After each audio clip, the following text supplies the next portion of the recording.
there's tons of music out there that has wave sounds or, birds, whatever speaks to you outside. And that way it can help center you and remind you it's only really a moment in time.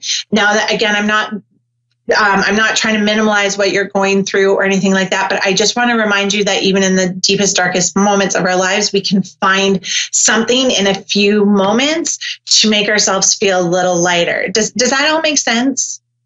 Yes. Okay. Pamela, do you enjoy baths? Like, do you enjoy taking a hot bath in the evening? Yes, very much. Perfect.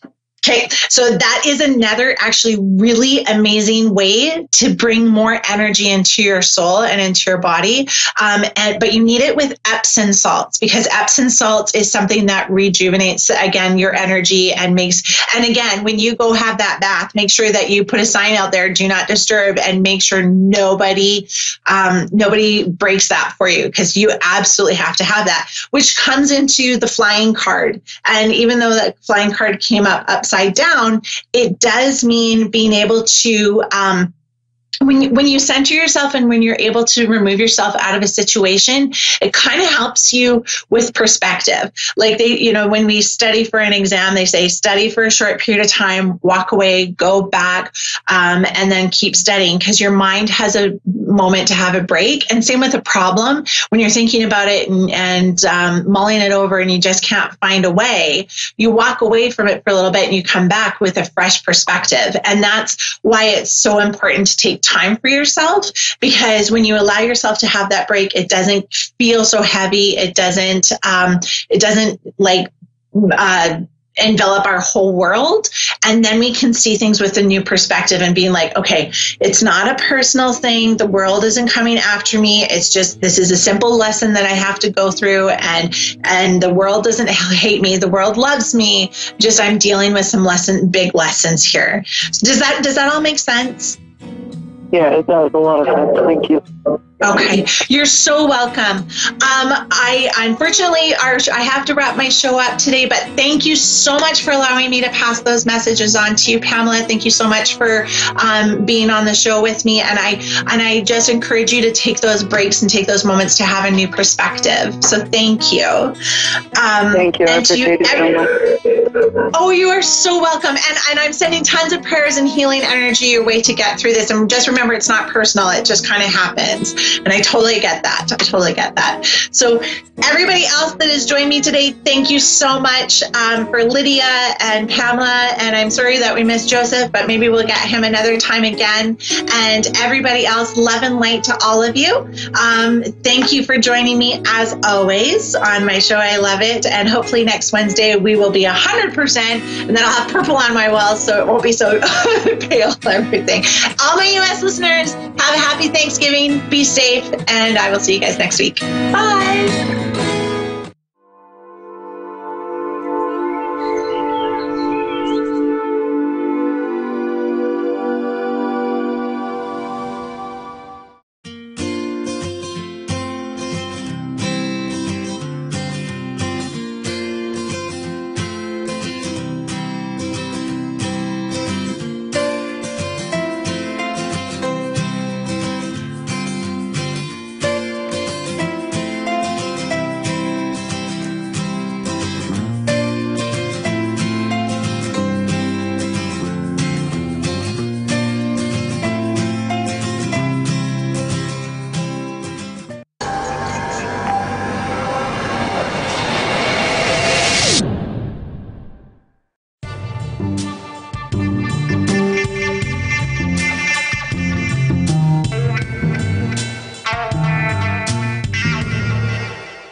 Hello and welcome back to the show. You're on Soulstar Radio. Yeah, that rhymes. Okay, sorry. I'm Jacqueline Closmore. I'm joining you live back from the Bat Cave, otherwise known as my little shop in South Yarra, just off Toorak Road, for people who have ever been to Melbourne and known where that is. It's quite fun. I spent last week heading off to Wagga Wagga in New South Wales. We had the lovely Joanne with us on air, talking about her beautiful skincare range and her changing career. And so today we're back in Melbourne, back doing readings. I've got a appearance in Narre Warren this weekend at Bunjil Place, which is a building that is in the shape of the outstretched wings of an eagle. So I'm really enjoying the idea of going back there. I was there once before earlier this year. I think it might have been July. Very beautiful building, very beautiful place, very beautiful energy, and it honours the Indigenous people in our country in Australia, and certainly in Melbourne, in the way that the consultative process, I believe, was undertaken to involve First Nations people in this building of this special place, which is for community, and it's also for, watching movies. It's a gathering place as well. And so it's really a special day to be talking about that, because in America, of course, we have Thanksgiving. And so, this is for all Americans, and not being an American, I can't speak much to that, but certainly thinking of the First Nations people as well as everyone else on your beautiful land. In the meantime, it was a pleasure to appear at Wagga Wagga and to certainly be part of the show there and doing live platform readings, which was actually really interesting balance of tears of release of grief in the audience, as well as tears of belly rolling laughter, which, you're sort of doing something kind of okay if that's happening. So I was really honoured to feel very welcomed by the audience there.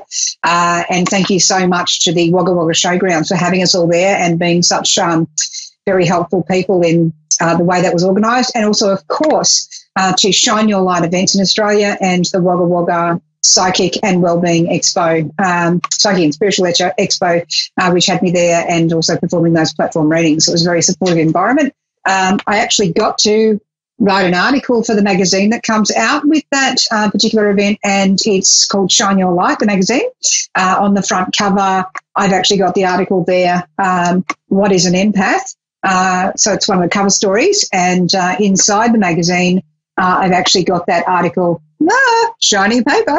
I've got that article in there talking about what it's like to be an empath and how that sort of feels, and talking about being an empath. I'm a psychic medium empath, but being an empath, you sort of feel everything, and it can be quite intense. And certainly on that weekend, I was sort of sharing the house with 4 other women, and it was very exciting and a lot of fun, but it was quite intense as well. So I think the thing is that when you're sharing a place with other people and you're very, very sensitive, just remember to always take that time out for you. And one of the ladies there was quite interestingly, she would be there and then she'd go off on her own, and then she'd be there and then she'd be off over here somewhere.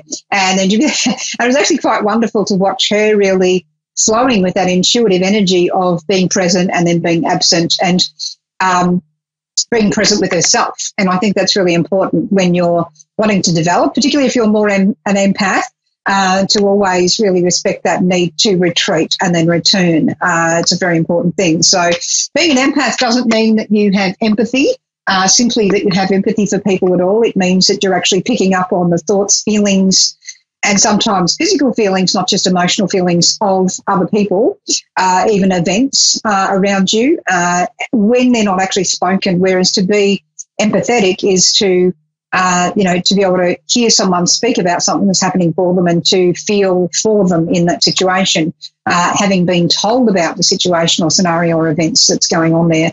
Certainly we could argue about the semantics of the dictionary and the way it kind of looks at it, and certainly I've got my son out the back there who's probably thinking that right now, as we do tend to argue quite a bit, and being a university student, he likes to point to statistical facts and all those sort of things, which are actually really important, to take notice of, but also at the same time, when we're dealing with sort of an empath, it's a very intangible thing, so it's not something you can put into statistics so easily, let alone say the word correctly. We have Kendra in Warren, Pennsylvania, USA, on the line. Are you there, Kendra? Yes, I am. Hello, welcome to the show. Thank you so much for calling in. It's lovely to speak with you. I really feel a lot of different energies going on with you at the moment. It feels like a lot of change going on around you. It feels like sort of waves of energy going on. And so there can also be a bit of nervousness with that, about the new changes, about things going on with you. I don't think it's just simply that you're talking to someone from across the other side of the world over the phone. But I really do feel a lot of different energies going on with you.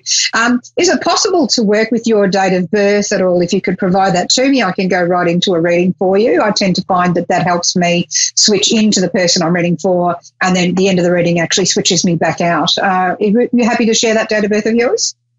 Yes. Yeah, certainly. So if you can let me know. 2/15/85. Brilliant. So with your energy, I do feel it's a massive heart energy that you share with people, and I really feel with you as well. There are times where you can go from certainty to really big uncertainty as well, and really you can be very, very certain for other people, but when we're talking about yourself and for yourself, that's where we get a bit sort of lost sometimes in the process of, should I do that or shouldn't I? Always considering other people's feelings, emotions, and how they're going to be affected by the things you're thinking of doing, and you word things very correctly, and very carefully when you're dealing with people as well. It's coming from that sense of how will this affect the other person, before you're actually going ahead with, bringing in the message that you've got for them. So there's a lot of integrity, carefulness, and all these sorts of things. You're also a person who just gets down and gets things done for people. And, it's not about, oh, gosh, I have to do that for them. It's, right, this just has to be done. Let's get it happening. Let's get it done. Let's get it out of the way. We can work about who owes who what after that. There's a real sort of sense of that in you. And it's like you're doing things very much because they need to be done. It's not about, the sort of sense of reward or the sense of, what the exchange is. That's not where you're coming from. It's coming from a much more of a heart space with you. But, yeah, you'll just keep going and going until the job's done no matter what. And this year for you, it's all about what new corners to turn, and that real sort of sense of having to gather yourself up from past experience, refocus, start again, and then, okay, this is the next step I'm going to take. So it's sort of like stopping, pausing, the next step to take, breathe, relax, institute it, and going through that repetitive process of having to kind of adjust and readjust to what this is going to look like now. Was there a question, an area you wanted me to look at for you today, darling? Yes. My husband, actually. When is he's supposed to get released from jail soon? So I want to know, like, what is going to happen. Like, I think he lied before, so I just want to make sure, like, this time, he's being honest about what he's saying. I think that's a really hard one for you, because when you love, it's with all of your heart, and I really feel for you in this situation. It's not easy. Love sometimes is blind. Love sometimes, and I think your love's been very patient here. But I think the thing is, when I go to him, I go straight to his lower back, and I feel a bit cut off, and it makes sense when you're saying about him being in jail because of that feeling of being cut off from the world. But with that, I go to the lower back pretty much straight away. So I don't know whether there's been issues with his lower back, whether there's been injuries or issues or stiffness there. I feel that when I go into his sort of energy body more emotionally, it's been quite a crippling experience for him. It's really making him reassess things on a very big level. He's not just going, ho-hum, all right, well, I'm just going to go back to how I was. I do feel he's actually wanting to change behaviours here, but I'm still wanting you to be protective of your own sense of self, your own sense of your emotional well-being. I do feel with him that sometimes he can be and it's sort of like going in all these directions but not really focused, and sometimes that makes him a bit impetuous, impatient, and that can result in some of the stuff that's happened here, I feel. And it's been a challenge for him to find where his integrity now sits. We've put them up. Hopefully it will be clear enough to see. But essentially the first one we hear is got learning. There's been a massive sort of energy of not only him, but also you learning about what life is going to look like now and the things we need to do to change to create the outcomes we're wanting in life, how we want life to be and how we're going to get there, what's needed in that. You're also needing to look, secondly, at that card fulfillment. And so what we've got there in that card is really that message that I'm getting strongly here anyway, of you need to look at what's actually making you happy. You need to look at what actually makes you feel nourished, well, fulfilled, and whole. It's really, really important because you can't just go, oh, well, I'll just go back like nothing ever happened. I'll just, be patient and remain that patient person, almost like Vasilisa before she got sent out to the forest, if we know what I mean. Because you're Vasilisa having to go out and get the the light from Baba Yaga. And, so there's a lot of learning you've been doing about, hang on a minute, is this real? Is this the right way? And a lot of discernment of that. But, yeah, you've had to you really now have to look at, is this fulfilling me? Is this doing something for me as well? And I do think you've been contemplating that, and I just am reminding you. And the last one is in the card of enthusiasm. Now, in this particular card's case, well, back there, in this particular card's case, I actually I sort of feel the need to see that he's placing, the right amount of energy here into what he's doing. And I think it's going to take patience on both sides. It's going to take trial and error. There's going to be mistakes here and there, but he has to show an interest, an active, participating, proactive interest in also changing his behaviour. And you need to kind of watch that's happening. And where you can see that happening, well, yep, great. We've got progress. It's worth, holding on through that. But where you feel the dishonesty is creeping back in, I really urge you to hold him to account here. And I'm speaking as a human being at the moment, I realise, not purely as a psychic. But I kind of have to say this, because it's really important to make sure that we're listening and hearing back from him solid, honest answers. Honesty is the most important thing, as is trust, because with honesty comes trust. And with trust comes, the desire to be honest. And, that needs to be underpinning this. And maybe you need to talk to him about that and say, well, look, here's my, my needs. Here's what my deal breakers are. And we can work on this, but I need to see that you're actually doing something about it. I feel his attention and stamina to keep going in the right direction sometimes can really become quite thin. All of a sudden, and it's like it wavers. And when that's happening, you actually feel that. It's like he goes on to a different pole of existence from over here to over here. There's like two sides of him. And, when you can feel him wavering towards that other side where things start to go in the wrong direction, I would actually pull him up and say, honey, I love you. But I can feel you're starting to lose ground again, and I really need you to come back in. I need you to gather the missing parts of you, bring them back in, join me here, be here with me. Even if you're not using those words, finding the right words for you, where you can really draw him back in, give him the opportunity. I did say the opportunity, don't do it for him. Give him the opportunity to come back in with you, and maybe that can help him. If he chooses to come back into that middle space where he can hold his ground. But if you find that it's like, way over here again, and it's just a repetitive thing of going over there, even though you're reminding him, and it's not getting any better, and you just see this a repetitive thing, even if someone's making a mistake, but you can see that their recovery is getting a bit quicker, they've got an interest and they're putting energy into improving, well, you stick with them. But if you can see that they just, I don't care, and they're just going back there and, what are you doing? Why are you complaining about this? That's when you have to be able to say to yourself, you know what, I love myself enough not to be restrained, in a situation where, I'm making a lot of excuses for them. I'm making a lot of forgiveness for them, but I'm just not seeing this returned. It's really important to see that you're not, trying to warm someone who wants to remain cold.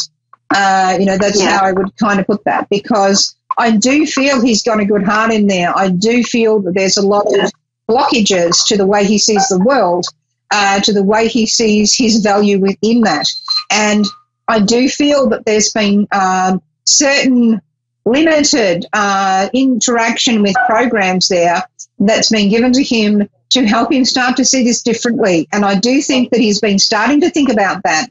And I feel that we're going to get somewhere with this, but you can't do that by enabling him.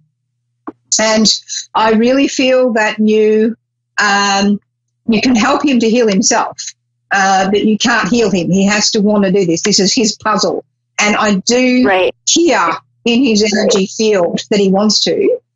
He hasn't got all of the tools to do it on his own, but, there are tools there, and he can reach that. And I do feel that there is opportunity for him to occupy his time, and in a work sort of sense, to be able to start bringing himself back online again and start feeling more confident in himself and in the purpose of heading in that right direction again, rather than going, what's the point? I'll just go and do that. So I do see him on that T intersection of life.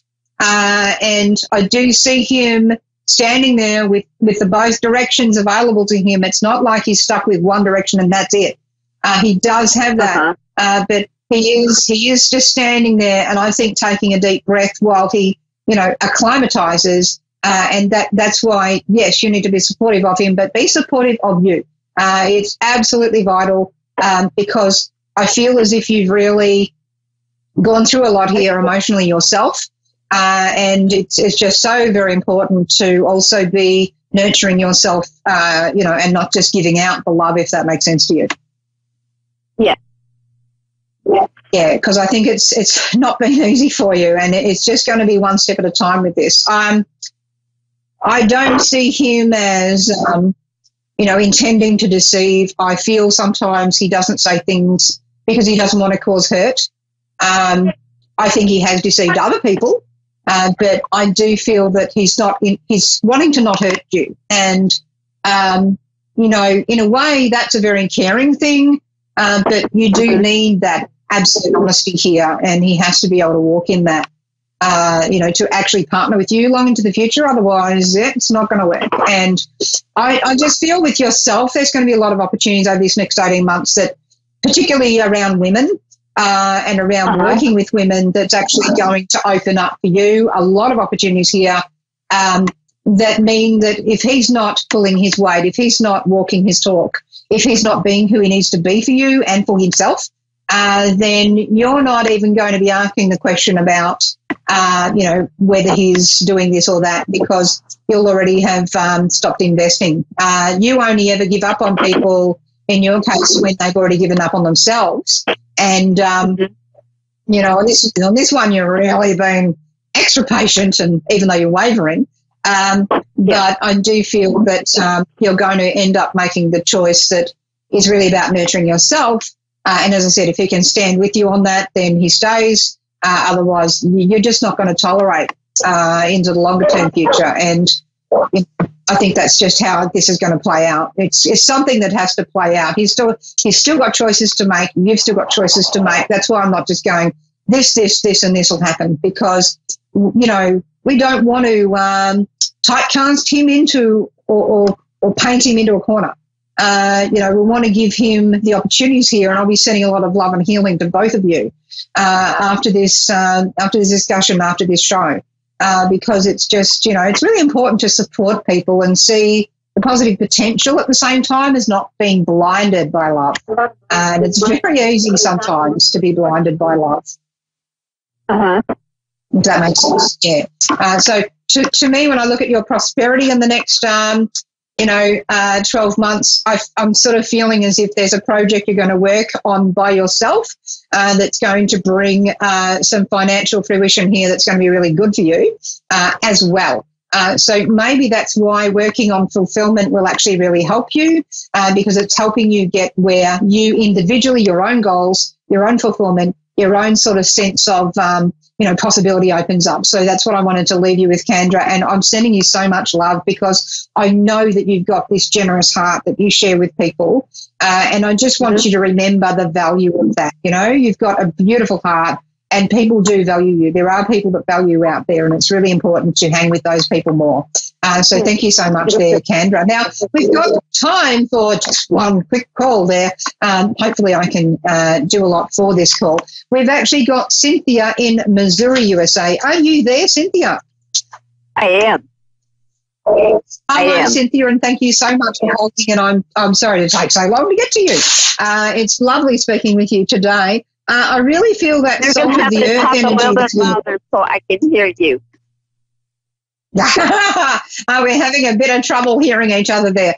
So hopefully, if you're having trouble hearing me, I might just continue doing the reading anyway, and I might just, get you to listen back to the podcast afterwards. So I'm really getting that salt of the earth energy with you, that real strong, fierce determination. You've got the wisdom to help younger women, which is interesting. Considering our earlier caller, actually, there's a lot of very straight advice you'd give her, and I just feel as if you've at times had to walk away sometimes from people, in certain points in your life, particularly around 30, 40, as there's a walking away there where we're not feeling valued. And I really feel as well there's a lot of really good guidance you can give people on starting new things, whether that's start-up businesses or new directions they're thinking of starting up in their life. And I just really feel that strongly from you. There's this real wise woman energy that comes across in your energy field. And I think at the moment it's a bit difficult for you to feel like you can express yourself, not just because we're having trouble with the phone on your end,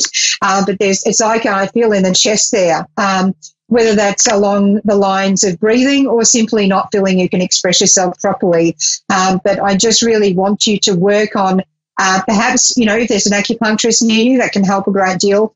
But I'd be working on opening up that lung area. So if that means, working on a medical level, but there is also exercise you can do where you literally, as I'm doing right now, we sort of open up and stretch out this area, a lot of shoulder shrugging and really rolling shoulders backwards, literally swimming. So backstroke can actually help with that. Of course, if you're in freezing fall, depending on the part of America, and I'm unfortunately really stupid when it comes to that because I don't know what the weather is there right now. And it's my psychic senses that can be hilarious because Melbourne should be hot right now. It's freezing.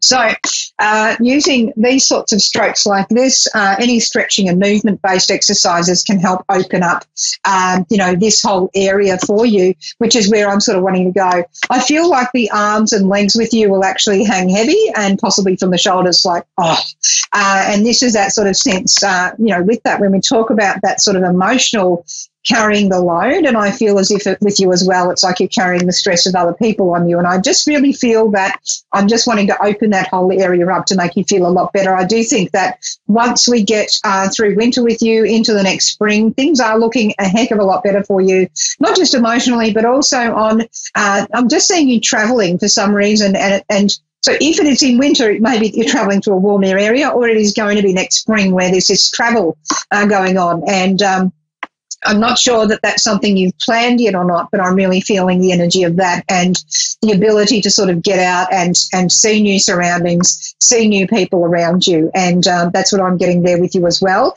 I do feel concerned around a younger female with you. I'm just not sure what timeline I'm in with that. So it's like as though whether that's already been in the past or whether that's current now. But what I'll say there is that I feel that you have the time and the patience in your own mind as to how to deal with them step by step by step by step, because we can't just go right on in there very quickly and get the result you're wanting with that person, because we can't change your mind instantly, particularly if someone's so, we might call it stubborn, strong-willed.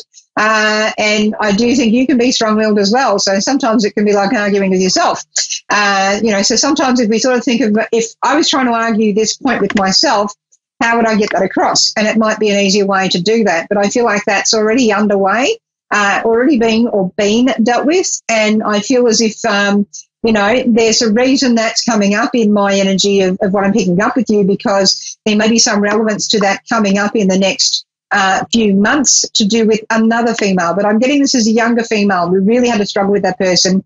And it's like that's alluding to something coming up in the next few months where you need to use the same line of thinking to do with that person, because at the time you will think, oh, gosh, how do I deal with this? And so just when that comes back up, you just need to be very patient with it. I'm going to thank you very much for calling in, Cynthia, even though I can't hear you and you can't quite hear me, and I'll hope you'll listen back to the podcast. Thank you, everyone, for trying to reach us today on Soulstar Radio. We'll catch you next week, and we do apologise for those we can't get to. And if you're wanting to connect with Soulstar Radio, just find me on Facebook. Just type in Soulstar Radio with Jacqueline. You'll find me there, and I look forward to connecting with you next week. In the meantime, I'm going to send you lots of love, healing, and light. I've got the candles going in the background, and I'm going to wish you the very best for a beautiful week. Thank you.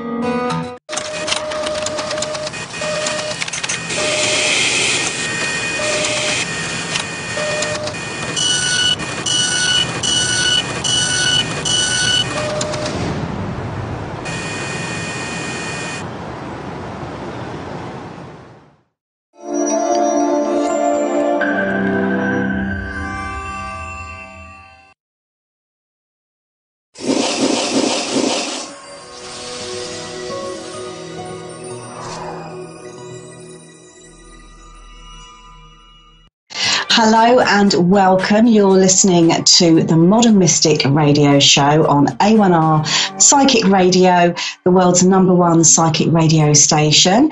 Now, before I start, it's been a while since I've done one of these, and I'm back. I'm really excited, so I can't wait to start doing your readings and listening to the callers, etc.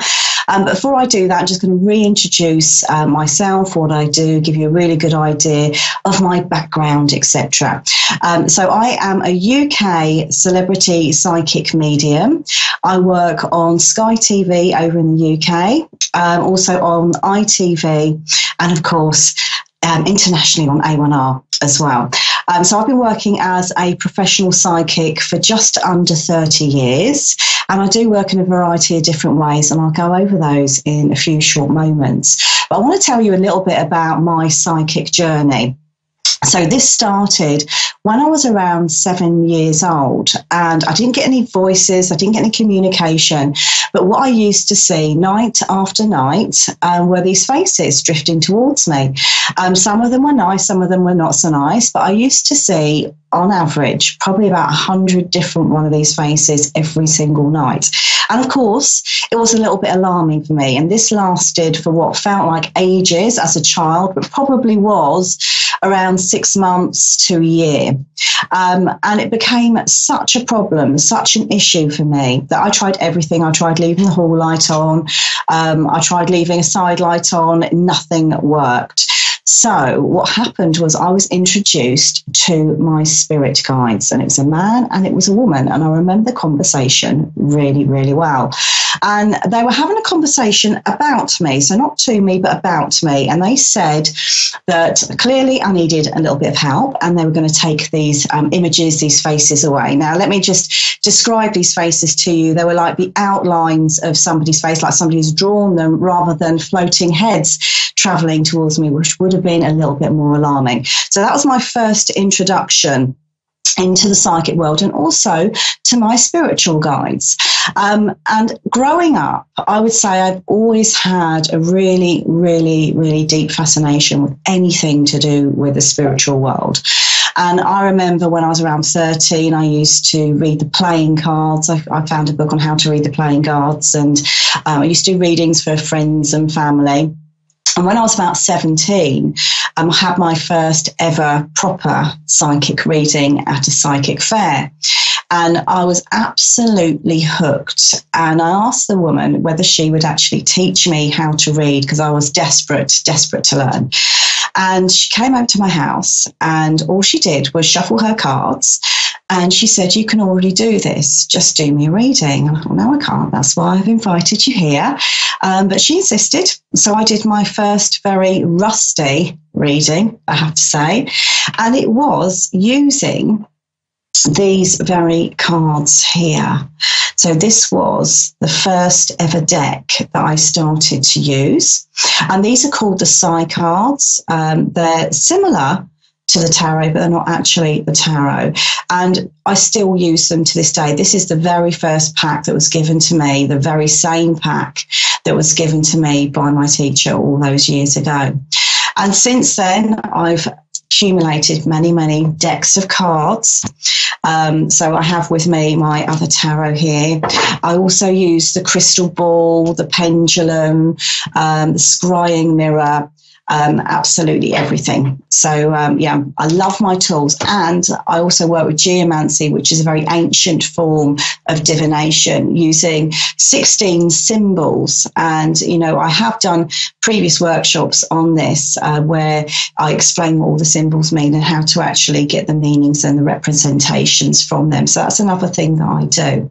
Now, over in the UK, I am known as the soulmate psychic. So what does that mean? So I love to work with soulmates and twin flames. So if you've ever had that kind of connection with somebody that you feel like you've had perhaps a previous life with them, you've got this unbelievable connection, you're experiencing synchronicities, maybe seeing the same number, 1111, or hearing the same song over and over again. Normally, this indicates a soulmate or twin flame relationship. Now, throughout our lives, we will have various soulmates come into our lives. And what I find is that generally there is some sort of karma to be worked out here. So the soulmate isn't necessarily the person that you are destined to spend the rest of your life with. That, in fact, is more like a twin flame relationship. Now, I said right at the beginning of this year that I felt that it was a huge year for soulmates and twin flames. And what I've seen from my clients is twin flame relationships falling apart and then getting back together again. And of course, new ones coming in. So maybe this is something perhaps you're feeling this is going to be the year for you. Well, we've still got a month and a half left, so it could very well still be the year.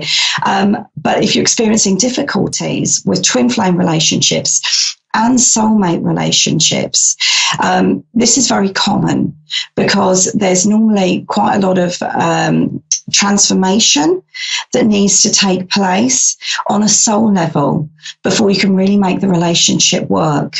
And this is where we get all the complications, the difficult dynamics, what have you. So they're far from easy relationships, but they are the most intense and most powerful.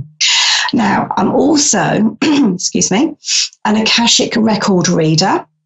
So what I can do is tune into your Akashic records. Now, briefly, the Akashic records are a library, if you can imagine it as a library of information, past, present and future. And this holds all information about our lives, so our life purpose, our past lives, and, you know, the future destined events that we are bound to be in. So there's a lot that you can gain from the Akashic records. So yes, you can have a look at past lives, and you can have a look at perhaps there's an interesting or difficult relationship dynamic in your life. Perhaps your partner acts a little bit more like your father.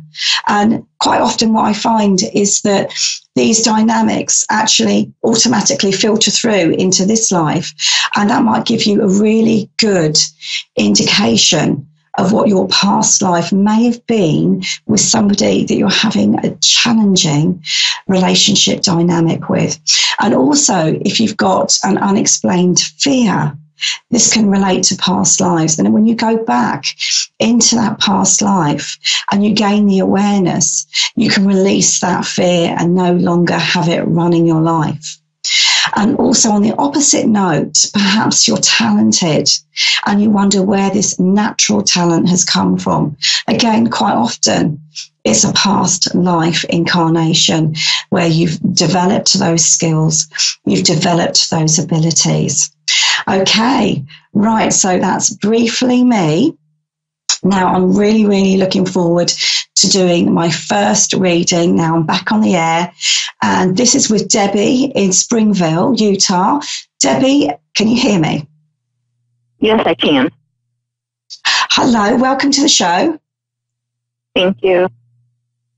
What would you like me to look at for you? I'm just having a little bit of issues with my husband. I feel sometimes he needs his mother, who had passed away when he was young. And I have his kids, we're married, and I do everything. And there's just times where he's like, I'm quitting my job, you can go to work. But you chose me to stay home with the kids, homeschool them. I don't know how to go around and I don't know how to help him go through whatever he's going through. I don't know if we're going to even last.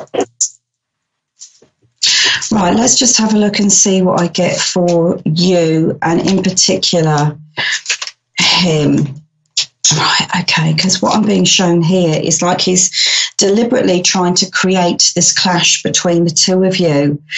Okay, I feel like he's quite a complicated person. Yes, I feel he doesn't, the problem with him is he doesn't know how to make himself happy again. Does that make sense? And I feel like he's, all of this kind of just spills out into the family, into the relationship, because fundamentally he's not dealing this, and, you know, then it's all changed for you. But to be honest with you, I don't feel that he will ever follow through with those things. I feel in many respects this is him trying to get his emotion out. Does that make sense? Emotional reward from him. Does that make sense? Yeah. You know, to make it worthwhile. Now, let's have a look and see what we get with this, because it feels like I've just got you going around in this great big loop, in this great big pattern. I do feel that your relationship will survive. I do feel also that it needs quite a lot of transformation. It needs to change. Does that make sense? Because at the moment, I feel like this pattern that he's got himself into, and that you're living as well, your experience, because you're, you know, directly involved. This pattern just, it feels like it's old now. Does that make sense? It's just, you're tired. You know, I feel like I'm exhausted from this. Excuse me. And I do feel you're fed up of being strong. You're fed up of being the strong one as well. You need the support, but it's how to get it that I think is the problem, because I feel like if you approach him, forgive me if I'm wrong, because what I'm kind of getting here is when you previously tried to discuss this, I feel like he's taken it as a criticism and he's become defensive, and therefore you've got nowhere with it. Does that make sense? It just ends up in an argument or just feeling very, you know, hostile towards each other. Does that make sense? Very much so. Exactly. Yeah. Okay, so what we need to look at then is a different way of you getting your feelings out without it seeming as though you're accusing him of something or putting him down, or do you know what I mean? I feel like this is the emotion that he's kind of coming away with. Right, okay, so let's have a look and see what we get with this, because I do feel that there is a different, more, I'm being shown here, a more balanced approach. And what I'm being shown here is I'm being told here to talk about how something makes, how this makes you feel, or what you would like to feel. I feel like you've got to be the one that suggests finding positivity. Does that make sense? Yes, because he seems to always want to shut down when something doesn't go his way. And I'm the one that's there.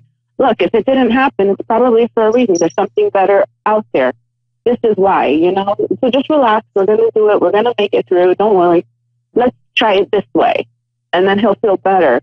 And he's like, okay, no problem. We'll start working it out again. And then if it doesn't go, if he tries a different approach and it's like doesn't go his way, it's like, he just shuts down again. And it's like, okay, what do I do now? Okay. So he seems to be going through this perpetual pattern of getting himself up on his feet and then all of a sudden something knocking him down. And I feel that he's got to look at his response to things. Does that make sense? Because there's always two ways of approaching something, okay? Like I said, I feel like it needs to shift from you doing all the carrying, whether it's the, carrying of the responsibilities or the emotional carrying, because I feel like you're doing both at the moment. And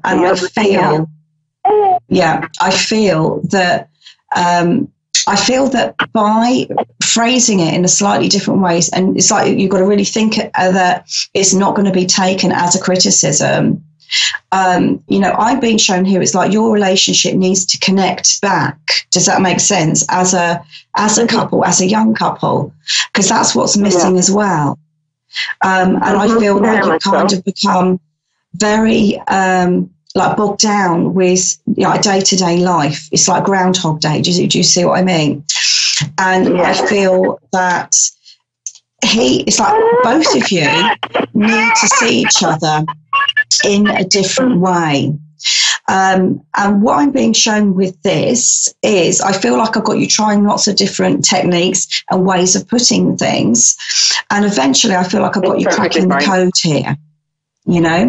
Because what I'm being shown is that, it might very well reach a climax point, but I do feel that I've got you changing direction within this relationship and linking back together again.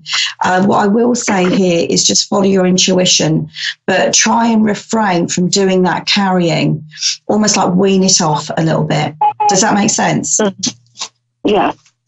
Okay. Well, thank you so much. I do hope that helped. It does. Thank you so much. Thank you. Take care. You too. Bye-bye. Thank you.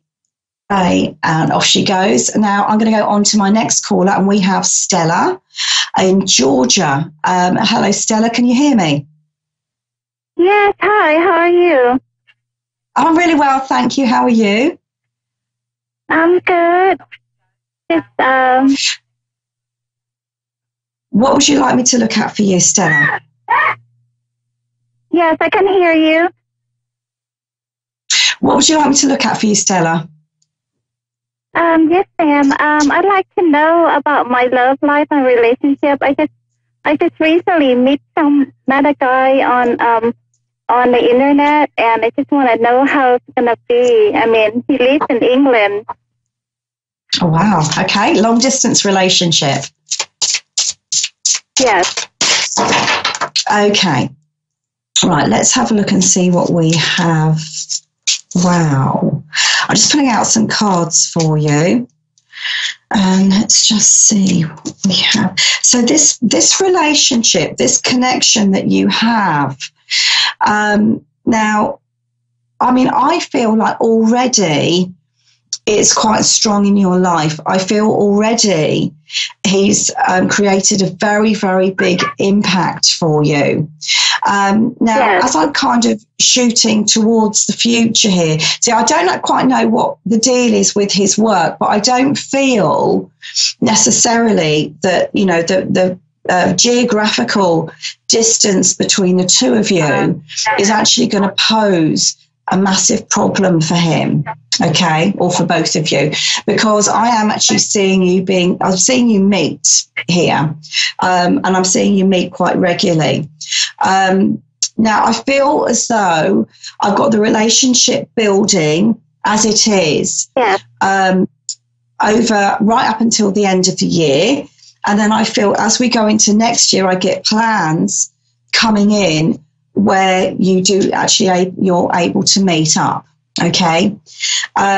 This relationship, I feel, has a very unusual quality about it. Yes. And I feel like, you're very intuitive and you can sense that already yourself. And I feel this... Yeah, and I feel that when I'm looking at the connection, it's definitely reciprocated. It's definitely both ways. I feel like he's very, very drawn towards you, despite the fact that there is this distance. You know, I feel that he wants to actually see where this is going. You know, I feel that between the two of you, you know, there is a really strong soul connection around this.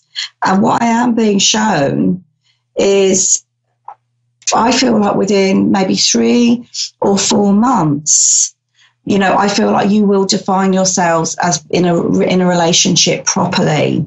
I feel that even though this is quite early days, I feel that already, you know, you have been talking about future possibilities together. Does that make sense?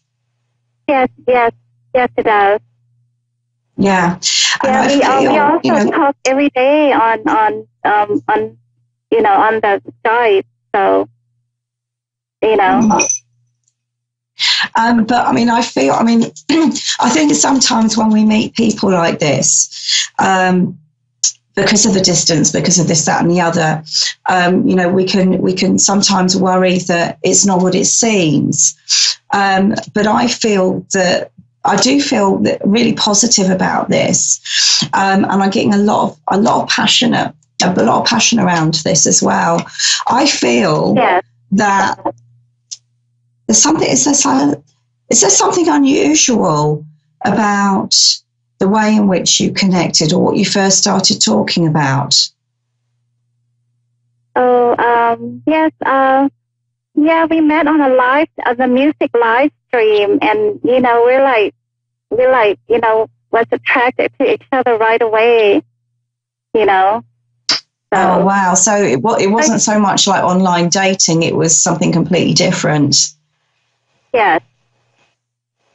I mean, I feel as well that when we're looking at your previous relationships, you know, I feel that you have been a little bit unlucky with some of the people that you've connected with, and I feel that because of that, you know, you're very cautious, you're very mindful about, you know, rushing into anything.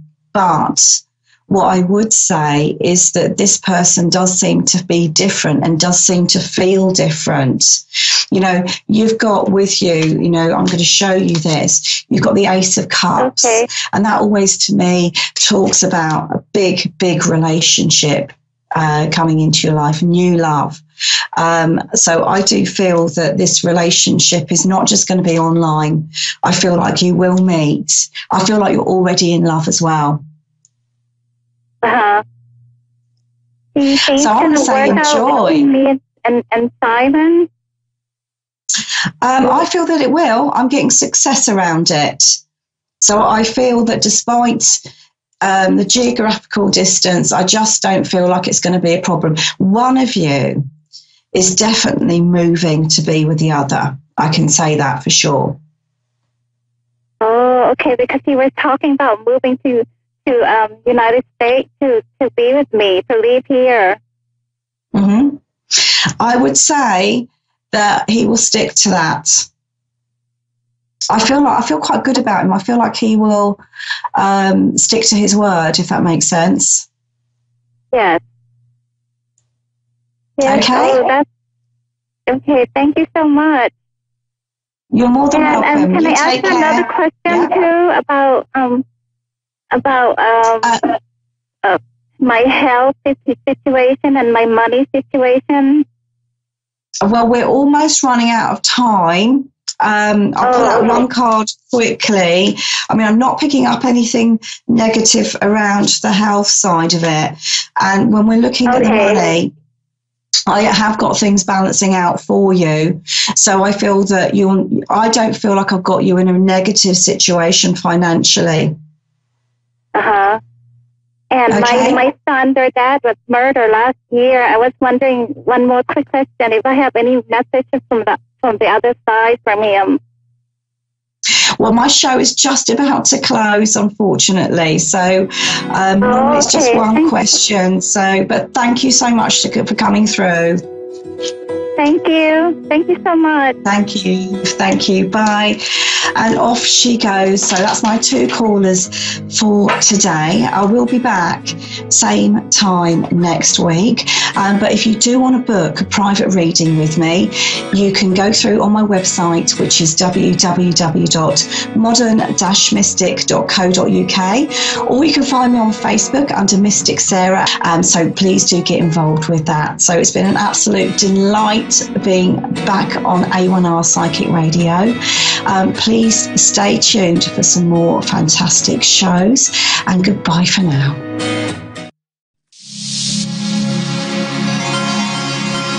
Enlightening Television. Good evening and welcome to Your Time to Shine, a radio show designed to help you explore your own divine gifts. Good evening, everyone. How are you doing? I am your host, Julie. Welcome to tonight's show. So, in the spirit of getting ready for Thanksgiving here in the U.S., I thought tonight's topic would actually be a great one to talk about blessings and 30 seconds of counting your blessings. So you ask, what is 30 seconds of counting your blessings? So I was taught a technique in my mediumship classes, which I find very, very useful. And I have to credit the teaching to Bonnie Worth, an exceptional medium who I know and love. And she taught us about blessings and counting gratitude and how to do that. And if you ever recognize or realize, some days you're off, you're not in a really good mood, things just don't seem to be going your way, you can get into this space that will help lift your vibration and actually change the way you feel about yourself and about what's going on. And I've been using the technique, and I think it's really wonderful. So what you do is you think of something that you are grateful for, and then you can either write it down, or you can talk out loud about it, or you can say thoughts in your head, whatever works for you. But for 30 seconds, stay on that subject. So for instance, you could say, I'll use my car as an example. I'm so grateful and thankful for my car. I love my car. My car is so dependable. I know that when I get up in the morning and I go out, my car is going to start, and I know that it's going to get me from point A to point B. And I just love my car. I love the way it feels. I love the way I can sit in the seats, and it's very comfortable to go on long trips. I am so grateful and thankful for my car. It gets great gas mileage, and I find that I don't have to go to the gas station very often. And I'm just so grateful for my car. I love the car. The car just suits me, and it rides so easy. It rides so smooth, and I just love my car. And I'm so grateful and thankful for my car. So that's just an example. And as you're doing this, as you're talking about how grateful and thankful you are, the longer you go on with the conversation and the longer you stay on the subject, you can't help but feel better and feel lifted and like, okay, things are going to get better. So you can do this with absolutely anything. You can do it with your pets. You can do it with your significant other, what you love about them, your job, your shoes, the chair that you sit in at work, anything at all. that you can be thankful for, and keep that in your head or on a piece of paper, whatever works for you, and just start talking a conversation about all the things that you're grateful for. And you'll find as you do that, there's actually a chemical change in the body that goes on that helps us to change how we're feeling. It releases, I think it's the cortisol in your brain. I think that's what it is. That actually helps and defines mood swings, mood changes, and how you feel. And it actually raises that vibration. It releases those chemicals in your body, and you start feeling better. Now, of course, it's really fun to see how long you can keep going with this. I know a friend that was in the same class that I was. She did a grateful gratitude for, I think she said 5 minutes, which I thought was pretty impressive. And, you know, there were some really big changes and some really great things that came out of that for her personally. And it changed her outlook and her perspective at that point in time. So I think it's really important. You know, there's so much going on in the world right now that we really do have to stop and count our blessings and thank the universe for what is showing up, no matter how small it is. And you can do this anytime. I mean, you can just take, you know, a few minutes or 30 seconds while you're standing in line waiting to buy your groceries, and just start a ramble in your head about all the things that you're grateful for and what those things are. And you'll find that it does change your perspective on things. And I've tried this quite a few times, and it really does. It really changes how you see things. So try that. Even just sit down and write down a few things that you're grateful for, and kind of keep those in the back of your mind. And, you know, the next time you have a few spare minutes or just a few seconds, the longer you can keep going on this, the higher your vibration is going to raise and the better that you're going to feel. So take a look around. There's lots and lots of things to be thankful for and grateful for. And if you can just find those little things in your everyday life, it makes a huge, huge difference. So I hope that helps.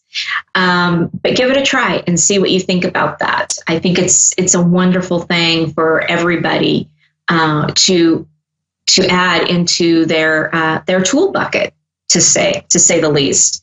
Little things like this that can kind of help them through the tough times and the hard times, because we all go through them. We're all human, and we're all going through this human experience together. So the more tools you have in your tool bag, the better off you're going to be. So a little tip to add that to your tool bag. But right now, we are going to go and take a caller. We have Cindy in Crown Point, Indiana. Good evening, Cindy. How are you?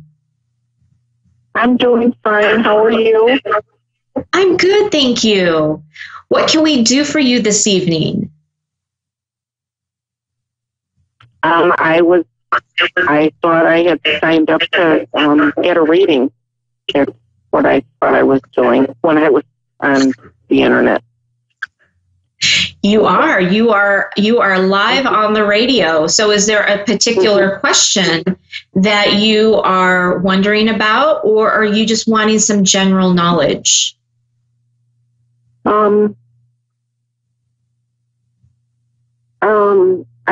I don't really have a particular question. Okay. Give me just a few minutes here to to kind of zero in and see what Spirit has to say. So if there's going to be a little bit of silence here for just a couple seconds, so just bear with me. Okay.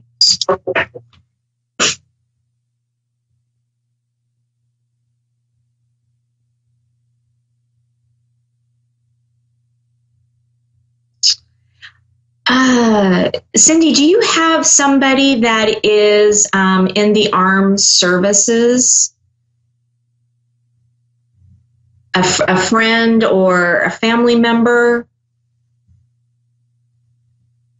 That is alive or that would be deceased?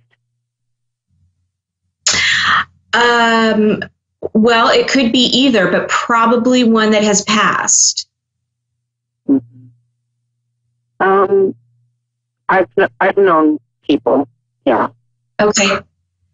There's somebody coming through that has been in the armed services. I keep hearing one of the Navy songs running through my head right now. Okay. Hang on just a moment. Okay.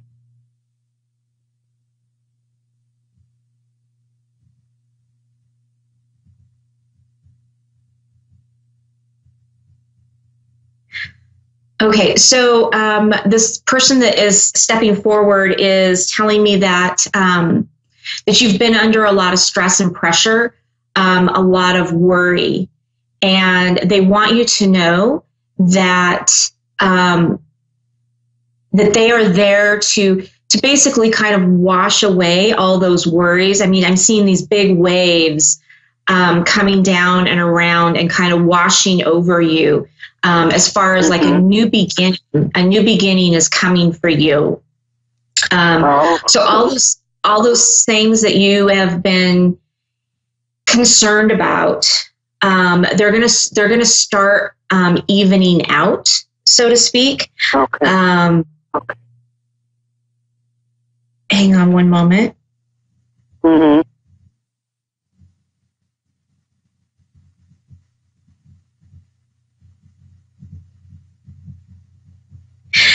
Yeah, they're showing me these big hearts. So I mean, there's so much love for you coming from the other side, and just know that you are being supported 150% from all your loved ones on the other side, and they just want you to know that you're not alone in all of this.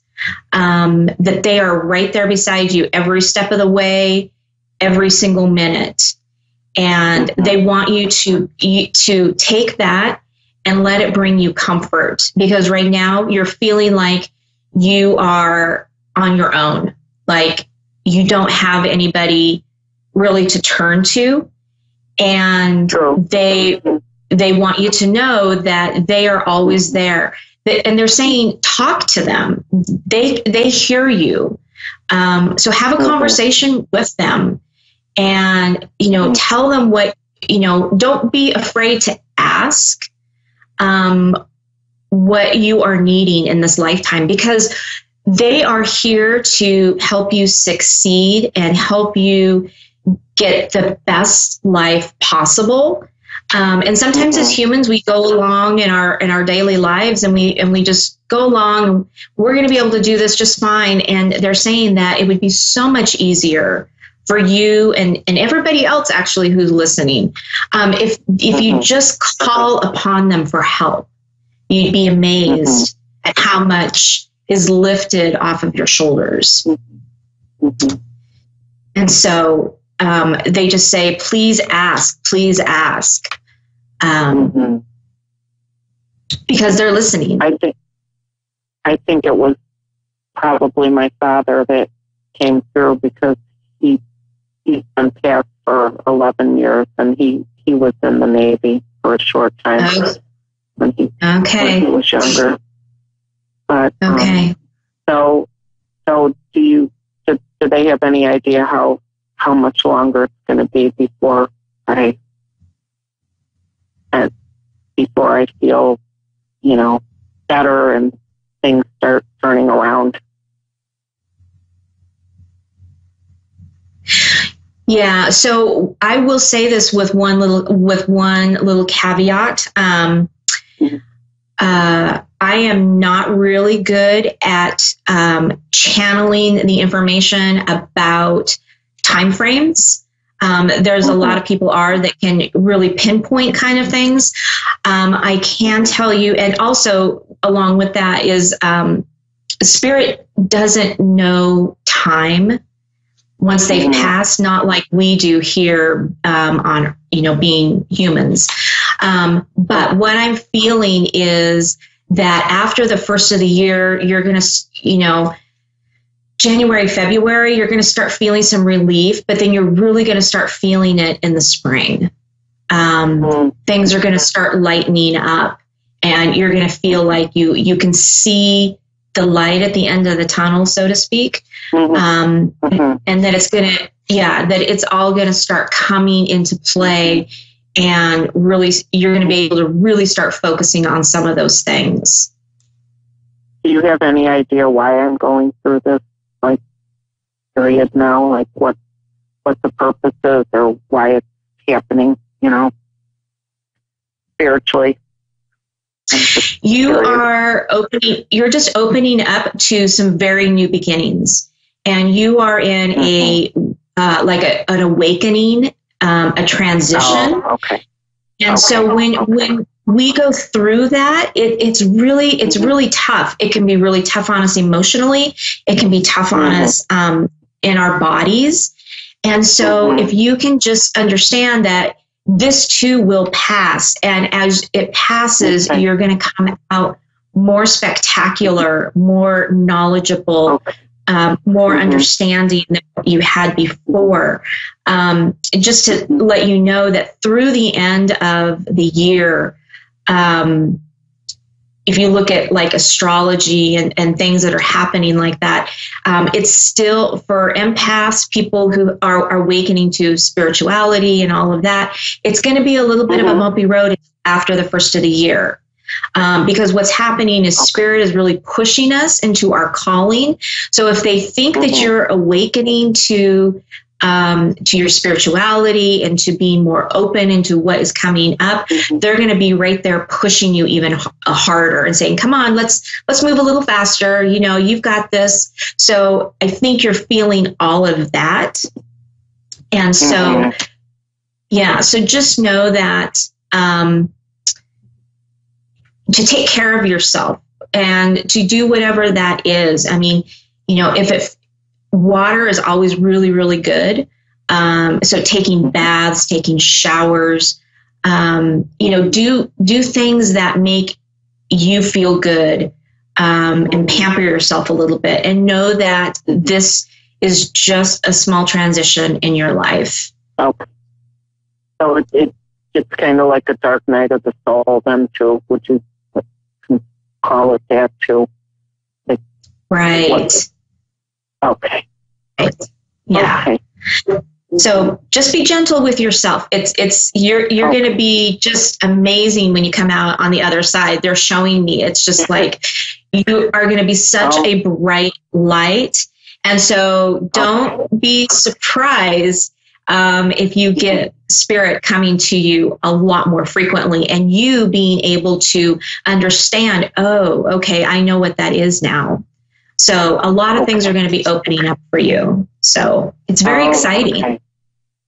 That's wonderful. That sounds really exciting. So, okay. Well, thank you very much. Thank you. You're very welcome, really Cindy. Have a great night. You're welcome. Thank you. You too. Okay. Okay, bye.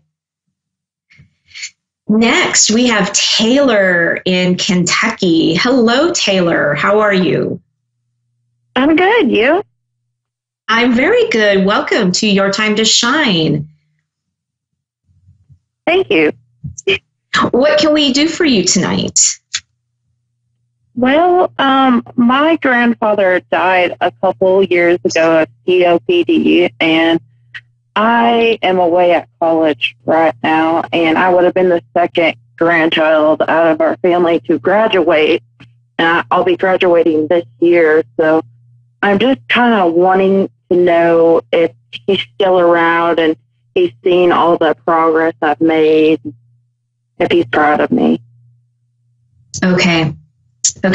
So let me just kind of check in. Let me see if I can bring him forward for you. Okay.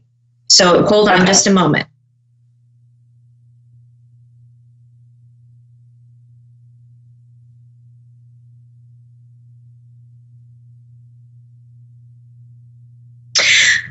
So Taylor, yeah, before I even called him in, he was already here. He is so excited for you, and he is so proud of you. He can see the struggle that you've had to get to where you are. And he said, do not give up. It's all going to be worth it. And it's going to be worth it tenfold, he says.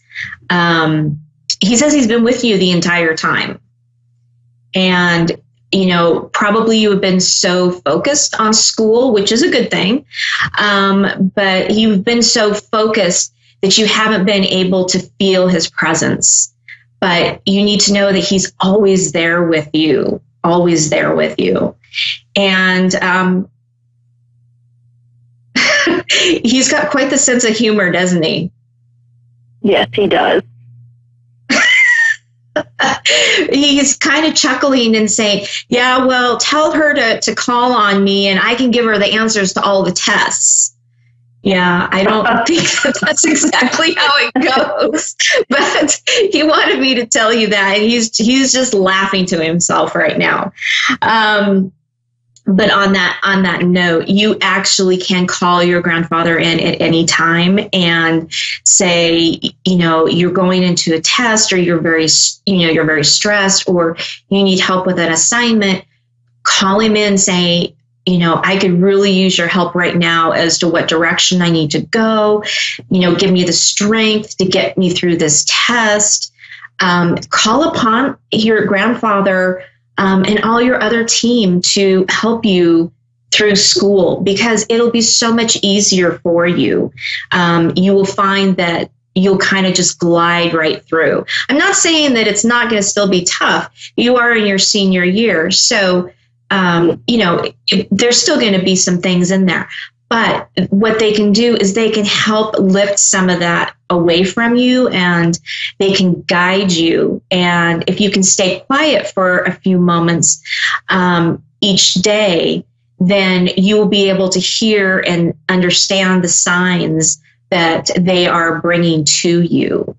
So your grandfather's actually suggesting that you take at least 5 minutes a day, just 5 minutes, and sit in a quiet space with yourself and just let your mind relax, because you are, you know, as a typical college person on the go, just go, and your brain doesn't really have a chance to rest. And he's seeing that it's wearing on you, and he's saying 5 minutes a day. That's all. That's all he's asking for, is 5 minutes a day, just to sit with you and your own thoughts. Yeah. And he said that's going to help. Yeah, he said that's going to help. That's going to help clear your mind. It's going to help clear your space. And it'll give you clarity on the rest of your day going forward. So whether it's in the evening or in the morning, whatever fits you the best. It could be 5 minutes, you know, at your lunchtime, right? Just take some time just to be with yourself and nobody else. And he says that's really going to help you. Do you see anything else in the future, career-wise and whatnot? Okay, so before I go there, I have to ask. He keeps saying baby cakes, baby cakes. Is there significance to that? Oh, I was just a baby of the family. Okay. Okay. Yeah. Did he have little pet names for you then? Yeah. Okay. Okay. So that's where, okay. He just kept saying baby cakes. And I'm like, okay, I'm not sure I understand what that means, but okay. He's just referring to all his little pet names, that he gave you. Okay. So career and job.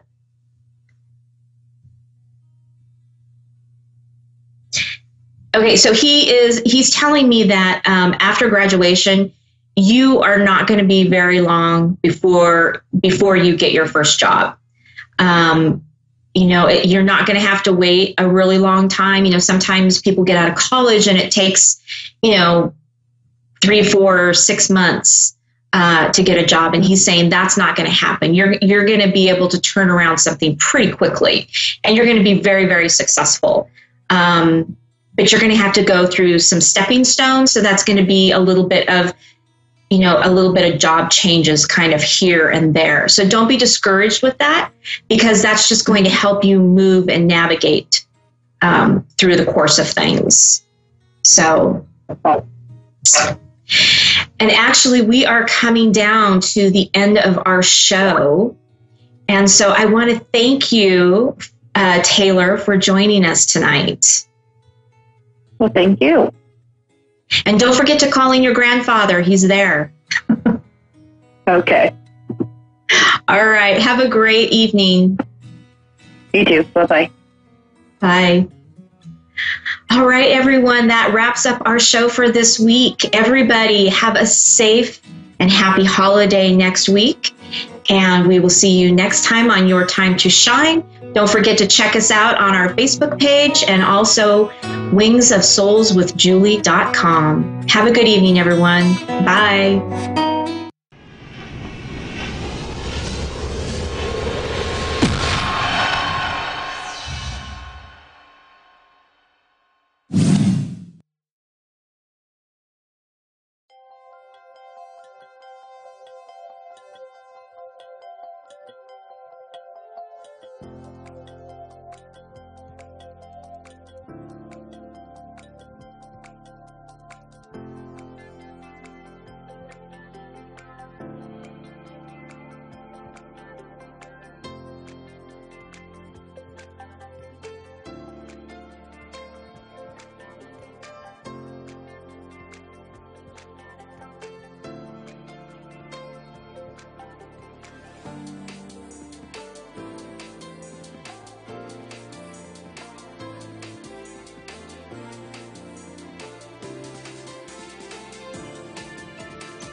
Hello, everyone. How are you doing on this beautiful, beautiful Tuesday?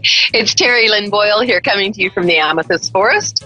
I'm known as the Vancouver Island Medium because I live on Vancouver Island. Go figure. Okay. Happy World Kindness Day. It is definitely World Kindness Day. And we've got a couple of things to talk about here before we get started. I can't get my little piece of paper that I want to read, so I'll hold it up. How's that? Because now you can't see me. Now you can. Okay, so I want to talk about World Kindness Day. I didn't know that this was really a holiday, but in some countries it truly is, and I think that that's amazing because it should be. World Kindness Day is observed around the world on November 13th. It was introduced in 1998. Oh, wow, I didn't know that either. By the World Kindness Movement, a coalition of kindness NGOs. And I don't know what NGO means. If somebody does, then let me know. It's observed in many countries, including Australia, where the Minister of School Education places World Kindness Day on the national school calendar. The purpose of World Kindness Day is to highlight good deeds in the community, focusing on the positive power and the common thread of kindness that binds us all. Now, I'm all over this because I think that human kindness, that just kindness, period, to animals or who, it doesn't matter, to plants, to each other, to everything, kindness, right? Treat everything with kindness and respect. That's my motto. I think that that's a great thing. The mission of World Kindness Movement is to inspire individuals and nations to create a kinder world through establishing independent kindness programs and projects in cities, schools, and communities all over the globe. The objectives: to raise awareness, to share ideas and projects of kindness programs worldwide, to increase international membership, and to provide opportunities for members to network and collaborate. So, on this day, I say to you, what did you do that was kind? Did you see somebody else do something kind? Are you aware of kindness? And what does kindness mean to you? Okay? So, think about if one person were to do something kind that made that person feel good, and then that person did something kind, and they made someone feel good, and then that person did something kind, and it's like a chain reaction, right? I'm really, really big into this. I love all of this. So kindness is the way to go. Kindness, laughter, love. It's going to be so great. We are going to do a kindness contest. All right? Go to my Facebook page, Vancouver Island Medium, and you'll see that we've posted a contest there. And this contest is going to go until midnight, November 29th. All right? And this is for the prize is a great prize. It's going to be for a medium reading with me. And then you're going to get a tea leaf reading. And then we're going to do Reiki. Now, it's going to cost you a lot of money if you live in Ireland or England or India to come over for a Reiki session. We can do it online. We can do it far away. We're all good with that. Same with the tea leaf reading, and obviously a medium reading I can do because I do it on the radio. So you don't have to be present. Find a kind moment. What did you do today? What did you witness someone else doing today? That's the big one. Send it in a message to amethystforest0@gmail.com.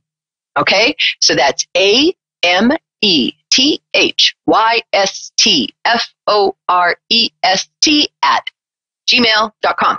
Or go to Vancouver Island Medium on Facebook and send me a message there. Okay? So you do that, and then we're going to draw, out of all of the people that put this in, we're going to draw a winner on November the 30th. And possibly we may even draw two, and I might do just this whole show for a winner with a reading with someone that we pull out of that. Because if you're doing kindness, everybody's already a winner, right? Just saying. Okay, that's enough about kindness. No, it's not. There's never enough about kindness, is there? I've had a wonderful birthday yesterday. Yes, I'm a year older now, but I love it. I'm not embarrassed. I am 58 years old, and to me, it's only a number. And I hear that 60 is the new 40, so I can't wait. Had a wonderful dinner made by my grandchildren and dessert, and an amazing day with friends, sending me messages, all kinds of phone calls. Big shout out to my lovely sister, Neen. Love you, Neener. And to everybody else that's watching. And now I'm going to be quiet because we need to go on to the reading part of this. That's why you people call. And we're going to go to New Delhi, India. Manzil, is that how you say it? Are you there? Yeah. Yes. I'm really, really excited. Thank you for calling me. Oh, for sure. I'm glad you called in. So, do you say your name Manzil, right? Yes, Manzil, yes. Yes, okay. Destiny. So, and your destiny is actually quite lovely, isn't it, so far? Yeah, I feel like wonderful. I feel like you're a very kind person, Manzil. I think you're definitely, when it comes to World Kindness Day, you're the one carrying the flag saying, come on, let's help each other. You're quite a caregiver. And you're quite popular with people. People love you mostly because you're always there to help them when they need it. But they love you because of the kindness you have in your heart. So how can I help you today, Manzil? What are you looking for today? What kind of answers are you needing? Well, I have pretty much everything in my life. Yes. But what I lack is I don't have a romantic love in my life. And I'm not saying I'm really spiritually, like great or really a wise person, but somehow it's very difficult for me to find a partner because I read a lot and I meditate and everything. So I really cannot connect with people. So it's difficult for me, and I have failed to find a partner for myself. I just want to know that if you see any. I just want to know that if you see any, any romantic, you know what I'm saying. So my question. Yeah, I do. I do. Yeah. What I do see, I do see that you do have children and a love. So, I mean, I saw children with you, not now. You don't have children right now, do you? If you do, I'd be shocked. No, I'm saying that I've never been married. Yeah. Right, okay. So, I see 2 children with you, and how everybody just loves it. It's a boy and a girl, so that'll be lovely. But I think your girl is first and your boy is second. The man that I see you marrying is someone that is a very good friend of yours. I don't know if you have met him. Do you do some kind of volunteer work or help with a charity or something at times? No. I'm not into any volunteer services. So I don't even leave home. I'm a very anti-social person. So that's the thing. So maybe I try to help people as much as I can, but I'm not really. Sorry. What I was going to say is that, hello, are you there? Yes, and I don't believe in marriage also. Okay, anyways, but you can tell me what you see. Okay, because what I see is that there is a man that is, that you meet, and I feel like it's like through a club or like a charitable thing to where you go and help out, like you're volunteering and he volunteers at the same time kind of thing. And that you meet him and that the 2 of you are friends. And I know you don't say that you believe in marriage, but I believe that that's because you haven't met the man that you're going to marry. And I feel that you're not all about having children, but I do see children with you, my dear. Okay. And when do you see that happening? It's going to be soon? I see within the next 12 months. So by November of next year, you have met him. And if you haven't already met him, because I feel like there's a friendship between the 2 of you before there's any kind of a love interest. Okay. And I feel like it's like an R name, that there's an R coming through, whether it's his first name or his last name, but I think it's his first name. It's a shorter name too with an R. Okay. Okay. Think about it. Yeah, but like I said, I think that you, if you have not met him now, you will meet him shortly. And I think that the two of you are like friends for like 6 months, and then just out of the blue it comes up, and you're like, you know, that makes sense to me. Yeah, I feel like that, you know, and there is a love that grows together. And also your checklist of what you want in a man, let's throw that out, okay? Because that was made a long time ago. Okay, let's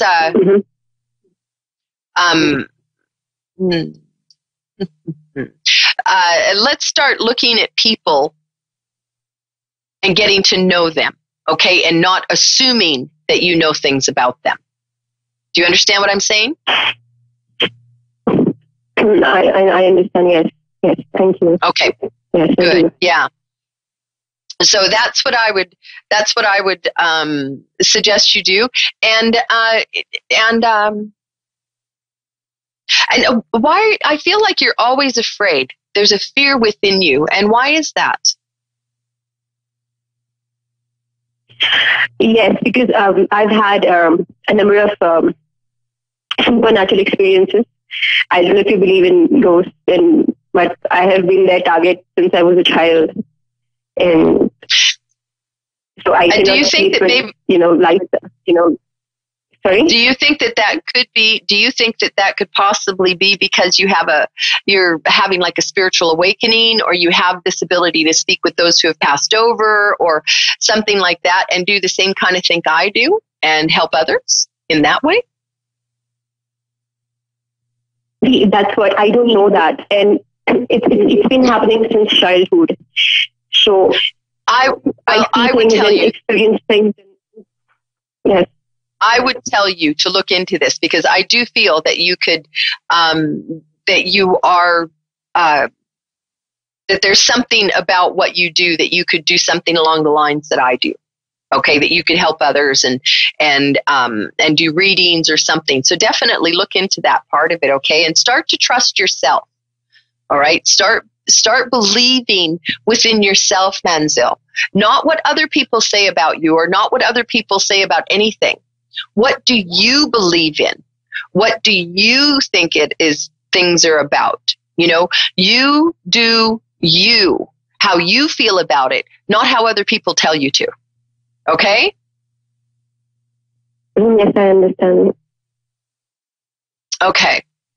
Thank you. Well, I'm going to have to cut it off here, Manzel. Thank you so much for calling in. And I hope I was able to give you some insight in a few things. Okay, thank you. Thank you so much. Thank you so much. Thank you, Manzel. Have a good day. Bye-bye. You have a good day. Bye-bye. Thank you. Bye-bye. No, I don't know that I've ever been in India before, but I've been to India. Yay! So, how about if we head down to Iowa? I have been to Iowa. I know that. And this is Ariel in, where is that, Ariel? Ottumwa? Yeah, Ottumwa. Yeah. Oh, I said it right. Good for me. So, where is Ottumwa? By Des Moines. Oh, okay. I know where that is. My mother lived in Centerville, South Dakota, and so we were always at. It's either Sioux Falls or Sioux City. I'm actually from Centerville, Iowa, though. Oh, really? Funny. Yeah. Well, there's a connection somewhere. Ow. Right. Yeah. That's. Yep. Okay. I better get settled here and get all comfy now, because this is going to be a good one. So. How can I help you today, Ariel? Oh, well, I'm getting divorced and just moved into an apartment. I'm kind of talking this morning, kind of just wondering how that's going to go. So far, so good. Actually,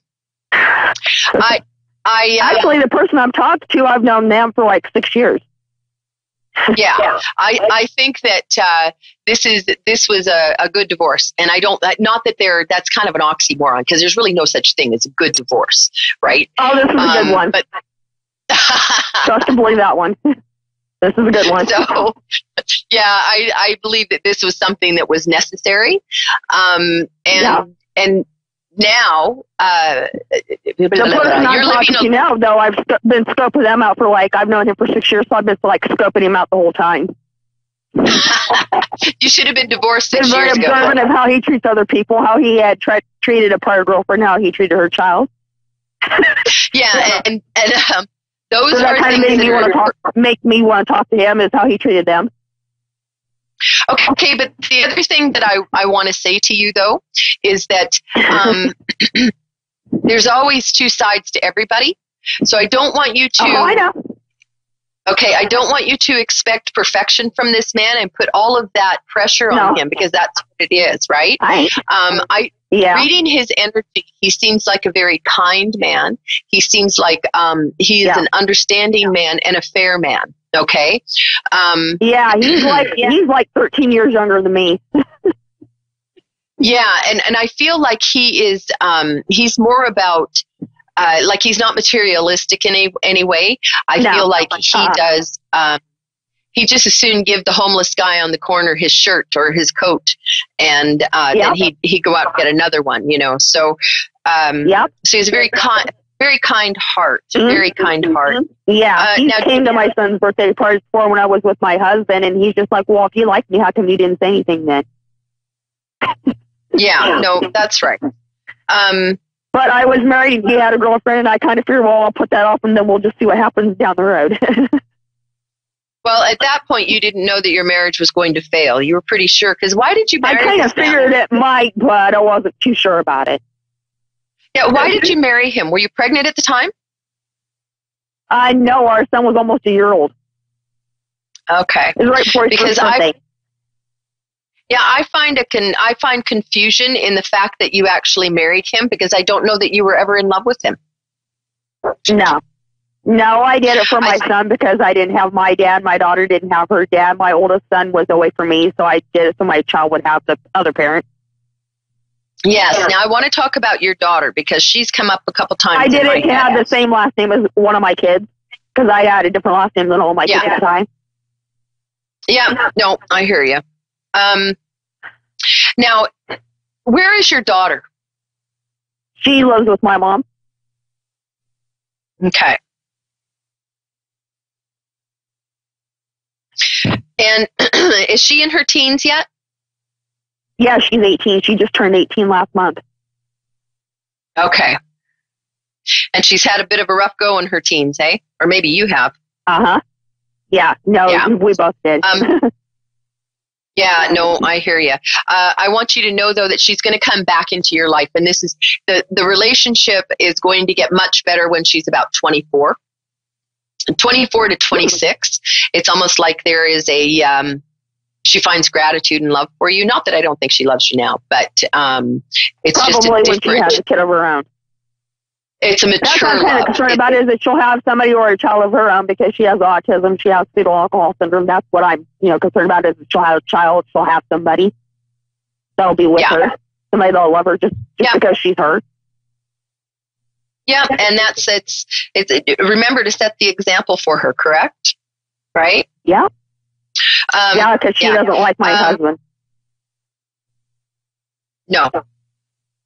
She calls him ass pipe. But there were some issues there too. Well, that's nice. Yeah, she doesn't like him. And that's a good nice. So. Her calling ass pipe is a good word. That's her niceness. Now, if she were to get personal, it'd be a lot worse than that.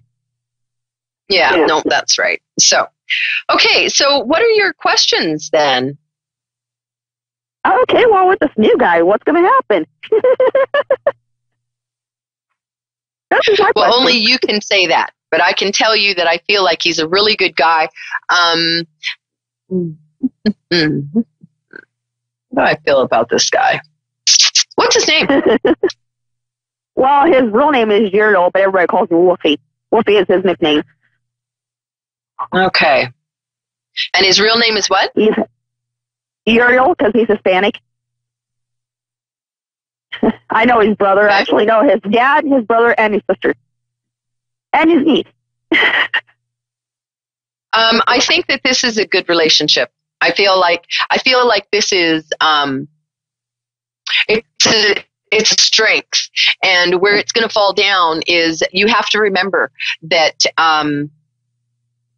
there's no need to have any kind of insecurity in your life. Okay? Oh, I'm full of it.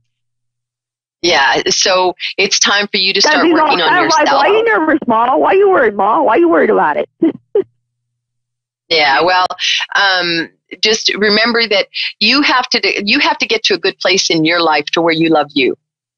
Okay? I'm more worried because he knows my husband, like what my husband's going to pull, the crap that's going to go down, like when my husband finds out, because my husband knows him. Well, what does that matter? Exactly, it doesn't matter, but yeah, he's not a very nice person. Well, but don't put that out there. Start believing, and start talking about when you talk about it. He likes to get violent. He likes to threaten people. Okay, so put out there that he's not going to. Okay, and obviously, is there a need to have like a restraining order or? Oh, there already is one. There's two of them.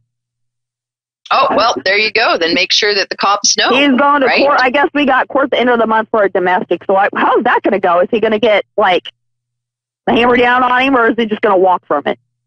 Like, this is a first-time thing. I don't see him. Well, that's the first time it's happened, but it's the first time he's been arrested. Yeah, if you had called, then it would have been different. So, yeah, I don't know how badly it's going to, I don't know that it's going to be much more than just like a probation, and you might have to go to classes or something. At least it's on his record. Yeah, no, it'll definitely be on his record. At least it's on his record, and it's a prior warning for other women. Yeah, I don't feel that as his child goes, is he just going to like fade out of the picture and let this other guy just take over, or is he going to be active in his life, or what? I think he'll be active to a point for a short period of time. Because he sees this other person comes in, he sees this other person doing it, he's just going to, okay, I'm done. No, I think that's what's going to make him really push. Okay, because he's no, well, that's my son. That's my son. And that's what he's gonna give you a hard time about. That's my son. You can't do that kind of thing, right? So they're going to kind of tussle over my son. Both of them are. Well, I don't know if I would say both of them are, but I feel like there's going to be a battle of the egos. Do you know what I mean when I say that? Yeah, because I do feel that your ex is going to win. I'll just say that much. He's going to win. Well, I feel like they both have an issue with a little bit of an ego especially on your ex-husband's side, a great big ego there. And the one that you're seeing now is more along the lines of he's going to protect. He'll love and protect kind of thing. Okay. Oh, well, that's cool. At least he'll be around for my kid if something goes bad with his dad. No, I do feel that he will be very strong in even if two of you don't make it, I still feel like he'll be a good friend to your son, whether, like a big brother or how you have those big brother, big sister organizations. It's like, I feel like that's kind of how he is going to be with your son. He'll support him and take him places, and that might be some of the issue with your ex-husband. Make sure you write everything down with your ex, okay? Get a journal, write everything down in there, and keep track of everything, okay? Not selfish about what little time he gets. And, well, he didn't want overnight when we went to court to begin with, so why is he crying about it now? He didn't want it then. Yeah, people change, though, and remember to never say anything bad about your ex to your son. What happened between you and your ex? He only wants to turn around to oppress the other female. Well, that could be it, but that is it. That's okay. That is it. Okay, but remember not to tell your son that. Your son doesn't need to have, the abandonment issue or the insecurities, right? So don't tell that to your son. You might know that, but it's okay. Your son doesn't need to know those little things. All that crap between you and your husband, keep there, okay? Yeah. I wish you the very best of luck, okay? I'm going to have to wrap it up because it's time for me to head on down the road. Okay? Thanks so much for calling in, Ariel. Too. Okay. I hope I was able to help. Excuse me. You take care and take care of that little boy of yours, hey? Well, at least I know the fella coming in is a good guy. Yeah, that's right. That is exactly what you know, because I do feel like he's a really good guy. So you're good there. Okay? Have a wonderful day and happy Kindness Day. Husband, what? Anyway, that wraps up another show for me. It's Terry Lynn Boyle. I'm known as the Vancouver Island Medium. You can get a hold of me on Facebook under Vancouver Island Medium. Make sure you go there and check out our kindness contest, okay? It could be a free reading with me right here on A1R Psychicradio.com. And don't forget that there's not just me. There's a whole bunch of people that are doing the same thing that I'm doing here and giving out free readings. So excuse me, hiccups. I have the hiccups. That's not a good thing. It's a good thing I'm about to go, right? Have a wonderful week. Get your entries in for the kindness contest. And remember, today is World Kindness Day. Go out and be kind, okay? Hugs, kisses to you all. Mwah. Mwah. Bye.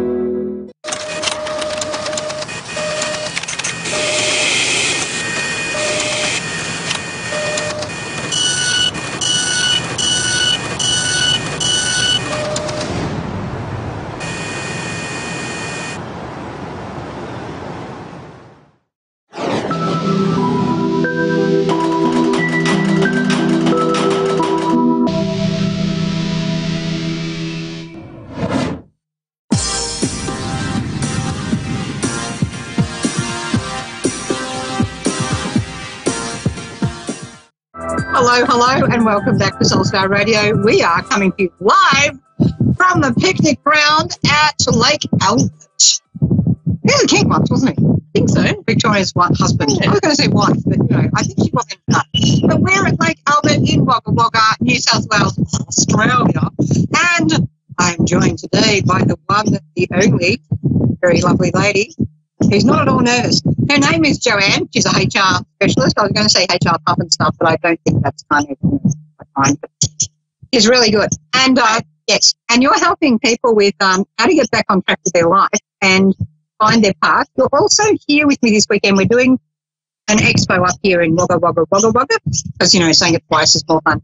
And I'm going to be doing readings and possibly annoying the hell out of people, and just with pure obnoxiousness. And Joanne is going to be here. She's got some beautiful skincare she's developed, and also doing some shoulder and neck massages. I'm feeling the vibes already. I'm not really excited about that. But you have a background in HR, which I wanted to kind of talk about as well. Okay. And so tell us. So, okay, my journey has been, it's been a long one. It's been for about 30 years. I started off in personnel, as it's known, 30 years ago, print media. Fell in love with the industry, fell in love with the occupation, and decided to do some further studies in HR or personnel. So I did that. Spent years and years in HR. Probably about 7 or 8 years ago, I decided that I was bored of it and wanted to change. So I was, set myself a journey on trying to find what my passion was and what it was that I really wanted to do. And enter skincare. I went off and did a course in beauty therapy, so I'm a qualified beauty therapist. And through that, had a salon set up at home. My passion was with facials, just seeing a client, laying on the bed, falling asleep because I was being nurtured. That excited me, and it made me feel that I was doing something nice for somebody. So that's kind of better than dealing with someone in the boardroom who's just not listening. Absolutely. We've both been there, because we've both been in HR as managers.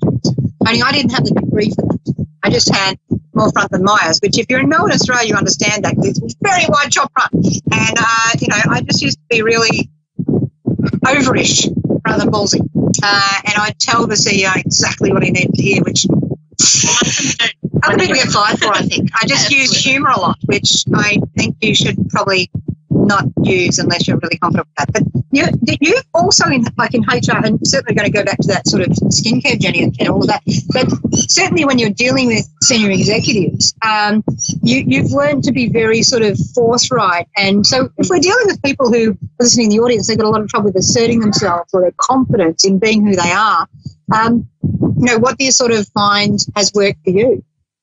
I think, I guess you need to choose your battles. Yes. You're not going to win every argument. So I think, you need to be aware that there are some things you just need to let slide. And you mentioned it about being confident. And I think when you're having that conversation with a CEO or a senior exec, you need to show that you are confident, you know what you're talking about. Because if you don't, then they're just going to think you're full of it. You have no idea. That's about when they run the steamroller over you. Pretty much. Like, just push over, exactly. Right over that blood.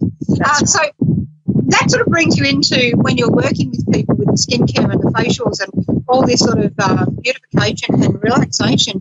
It's kind of like for after they've dealt with the CEO and come off a little bit not quite right. And it's like putting them back together. So you bring the peace back into them when they're having the facial? Yeah, I think so.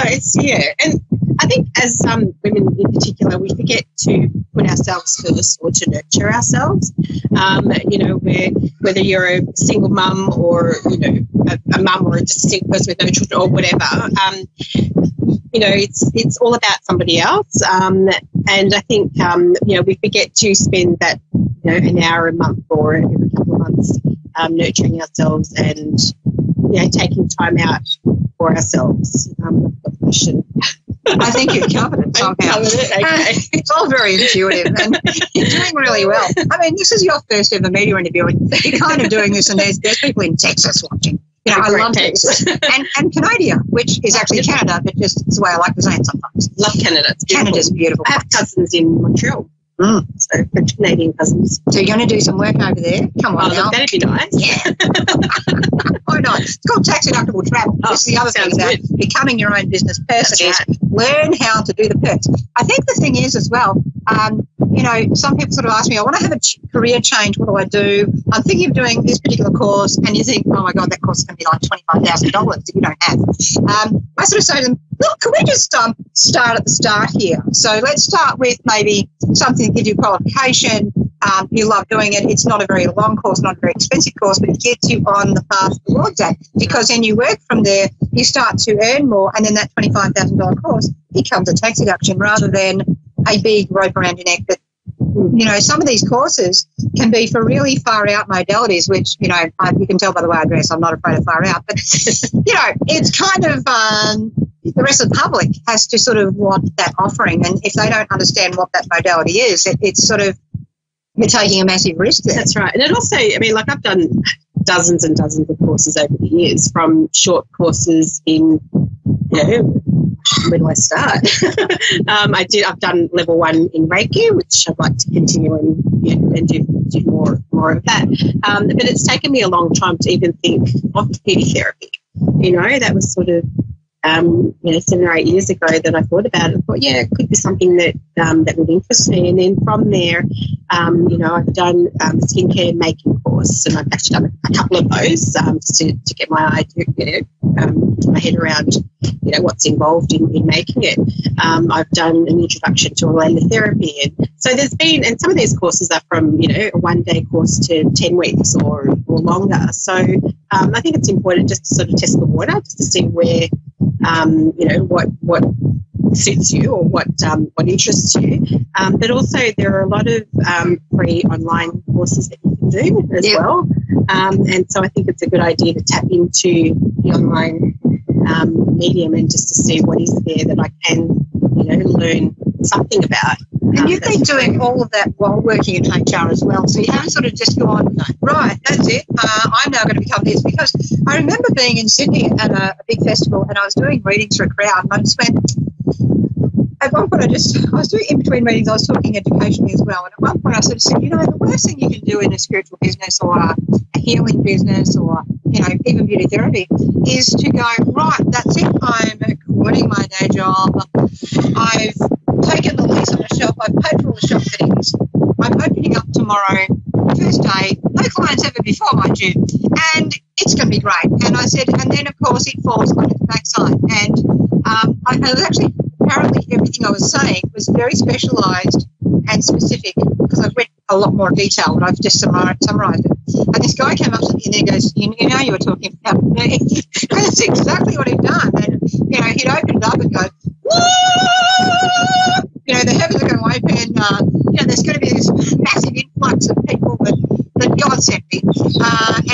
So, you know, it's going to just happen. And, of course, it didn't. And so it is just this case of having to work your way into things rather than expecting it just to happen. That's right. And I have worked full time, and then I guess I like to do contracting work because I know that there's the end of that time's coming up, so that sort of forces me to think, right, by this time I need to have reached certain goals.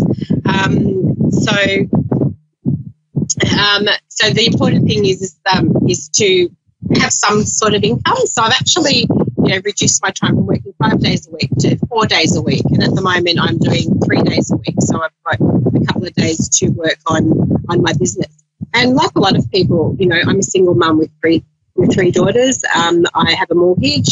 I have bills to pay. So I've taken the risk that I actually trust in myself, and I think that's really important to know that you have, you believe in yourself, because if you don't believe in yourself, how do you expect other people to believe in you and in your product? That's exactly right. And I mean, it's like sometimes, people will say to me, I can read for other people, but I can't read for myself. And I'm like, well, yeah, kind of yes and kind of no. Because if you are too emotionally attached to the question you're asking, yeah, hell yeah, you're going to have trouble. Particularly tarot readers, that can always be fun because the cards are going to give you what they want, don't they? What you're wanting, you're like, oh, no, I'm reading them this way instead of that way. I'll just reshuffle a deck. That'll change it. But yeah, is that listening to the more deeper instinct and guide where there's kind of a certainty in that voice that speaks to you, and it's like, come on, Jacqueline, that sounds like a bit of BS to me. And it's like, oh, all right, then I'll just tone it back a bit. So it helps guide you back there. And so I think that thing of keeping the feet on the ground by holding your dreams is really important. And that's what you're sort of a living proof of. Exactly. And also keeping the ego out of it. Yes. Because the ego can get us into a lot of trouble. So it's a good idea to sort of just, every time you hear that voice in the head, just analyse my ego, or is it the truth? For our listeners who are like, ego must mean you absolutely love yourself. No, definitely not. What do we mean by ego in the way you're saying it? I guess the doubt, self-doubt, self-talk. Even as far as doing this show, it's like, no, I can't do it. When Jacqueline and Amy told me less than an hour ago, hey, I want you to do this show with me, and I'm freaking out. And it's like, no, that's the ego talking, telling me that I'm worthless, or telling me that I can't do it, or telling, all these negative things. So it's basically telling the ego to go away and let me do what I want to do. The thing that I usually do when, if I've got sort of doubts going on, is, so I've got a massive critical mind, I call it, so like the head ass. And you can't do that. What do you think you're doing? Here's the ego. And I'll sort of like, well, do you know what? I'm fine. I'll do the deep breath first. Because it's in the diaphragm, this whole sort of fear stuff. The diaphragm locks up, you're going nowhere. You can't breathe deep. You're up here, more anxiety. So deep breath, and it's like, I'm okay, and I'm doing this anyway. And it kind of rhymes, spelling. That's whole word, yeah. Spelling. Intent, ritual, we can get a whole lot more complex, why bother? So it's like, I'm fine, I'm okay, and I'm doing this anyway. And you sort of just go onto it. And, you do just have to hold that vision and just sometimes sort of go, do you know what? The worst thing that could happen is it doesn't work. And what's going to happen then? Well, I can live another day. I can get up again. And that's why I didn't tell you at 6:30 tonight, this morning. Or last night when I was filming you, I set up the film on the desk in the kitchen, and Joanne was making this wonderful gnocchi. Have I said it right this time? That's right, gnocchi. Yeah. We had a problem with that. And I filmed her, and she's like, get the camera away from me. Get it away from me. Get it away from me. And I'm like, no. And then, of course, I deleted it because, I didn't want to sort of, get tempted. to put that up on social media and really get in trouble with Joanne. So sometimes you need a friend like me, sometimes I need a friend like her, right? So you need balancing out people sometimes to listen to. So it's really important to surround yourself with really good people, and sometimes in hearing the doubts as well can actually help you, because it makes you realise, well, no, actually, I want this. I'm going to make it happen. Yeah, absolutely. Yeah. So with your skincare, what sort of products are you putting into those? I saw some sort of natural essential oils in. Yeah, I'm wanting to make them as natural as I can, and so at the moment I'm sourcing organic. So I'm wanting to have an organic. It'd be great to have 100% organic, but not necessarily possible. Yeah. But I also would like to eventually have vegan products as well, because we don't want products that contain animal products, and also I'm blank now. That's half the fun of having a co-host with you who cares rather than grilling you, because I'm not Tracy Grimshaw. This is not a Karen affair. It's kind of glad it isn't, actually. So you've got some. You've got some essential oil in it. Is it a diffuser or? Yeah. So I actually, as an example, with for a mask, I use clays. So at the moment, my clays are French clays. So I have a green clay, which is brilliant for acne or problem skin. So with the green clay, you'll mix a couple of teaspoons of the green clay, and then you can add some either distilled water, or you can add such as rose water or witch hazel water or some other thing to it, and mix it into a paste and let it do its magic. I like that idea. So I've actually had some really good results with facials, especially for problem skin. I don't know whether I use a little bit of Reiki when I'm doing the facial with it as well to just add that little bit of extra healing. But I love it when somebody, especially a teenager, comes in with problem skin, and you spend a couple of months working on it, and then by the end of that time, you just love the results of, oh wow, I can tell in the acne, because we're balancing it all back again. Yeah, and because it is natural, you're not putting any chemicals on your skin. So it's I guess it's going back to the roots of living a dream. Yeah. So as well as that, you sort of look at when people are trying to find their sort of, I guess, peace and equilibrium. There's sort of an aspect there you've talked about valuing yourself or the doubts. And what sort of things have you noticed when it comes to even the people going through, like you get to hear a bit about the relationships and stuff like that when you're working with people as well? Yeah. So we were talking in the car on the way up as well, and we had this hilarious discussion. It's quite deep, but hilarious, because you've got to laugh while being deep, because it just is cathartic. And lots of singing along the way. Singing really bad versions of Johnny Cash, and Otis Redding, Aretha Franklin, and we had Al Green. Who else could we possibly have? And Garamel, you're a Pingu, who is an Indigenous artist. It was this beautiful last album, which you don't so much sing to as just listen to and absorb. But we were talking about the values of relationships, and certainly you'd see a lot of women with sort of issues going on with that. But we were talking about, when someone's locked in a toxic relationship and it's like, oh, but I'm really stuck to them. And, these women, I get them. They're like that permanently, but it's also, but I love him. And you go, yeah, but what do you love about him? And it's sort of like this thing sort of came upon. You said your daughter had mentioned to you about a friend who was in a relationship. There was sticky stuff there. It's like, I feel like I'm stuck in tar. And you were saying about the, who's good for who thing. So what was it she said again? So she basically was talking about to her friend, a friend who was in a relationship, and it was like, and she worded it in a way that I stopped to think about it, to take it in, and I thought, oh my God, for an 18-year-old, you're so clever. And she said that he's good for her, but she's not good for him. And it's really huge. It's quite defining. It's like a wall comes up. It's like, there's a definition of it, because sometimes you have one person in a relationship doing all that loving, doing all that caring, being really open-hearted, and the other person's like, really clocked out and not emotionally responsive, not emotionally open, and or abusive or dismissive, or because a brick maybe. Like a brick in the face, a bit refreshing, but not in the way we hope for. So it's that thing of you're good for them. Like, are you? You could be. Yeah. You might not be.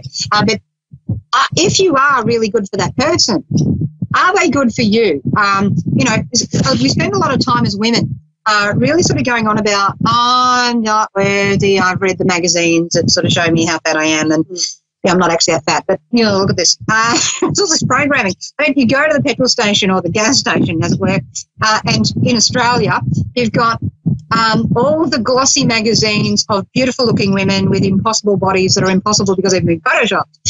Because even that model doesn't always look like the model, and that's starting to change. But there's this row of women, desirable women, and right next to it, what is it?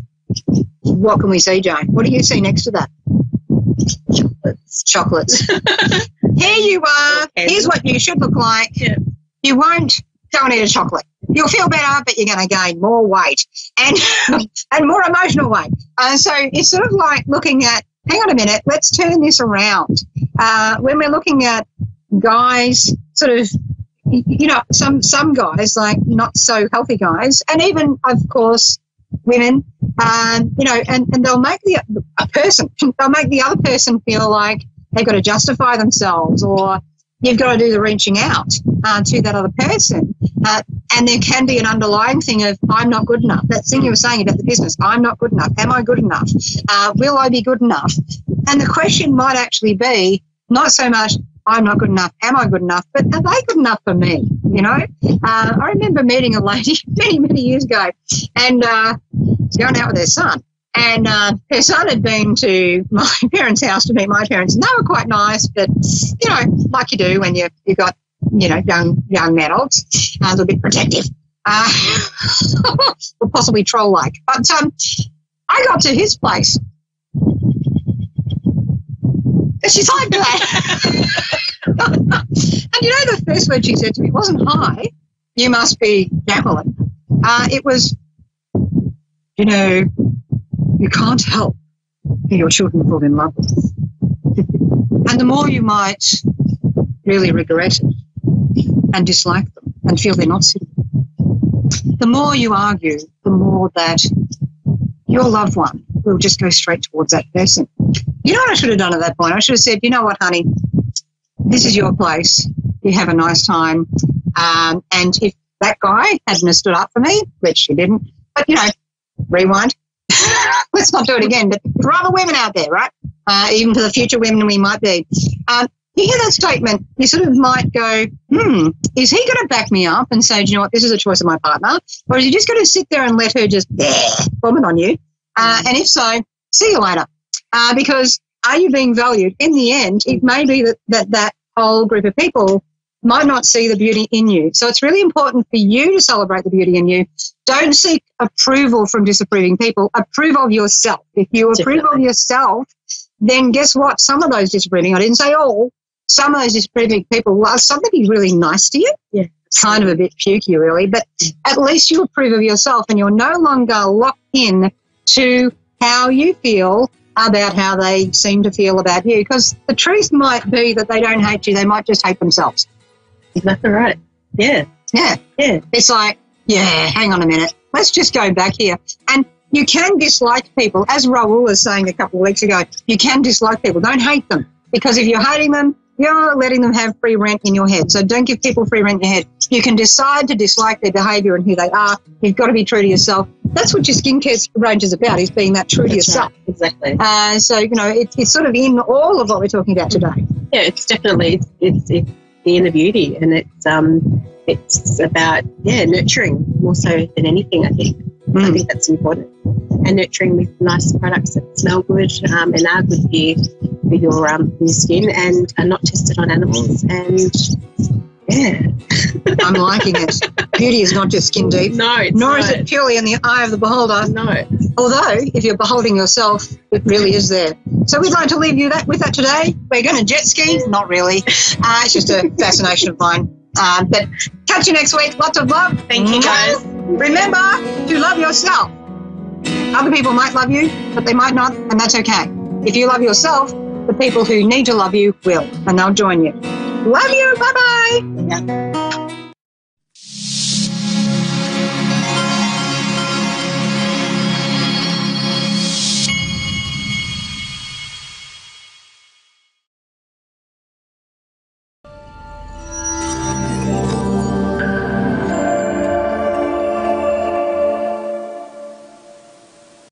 Hi, I'm Dean, and thanks for watching Moonstruck.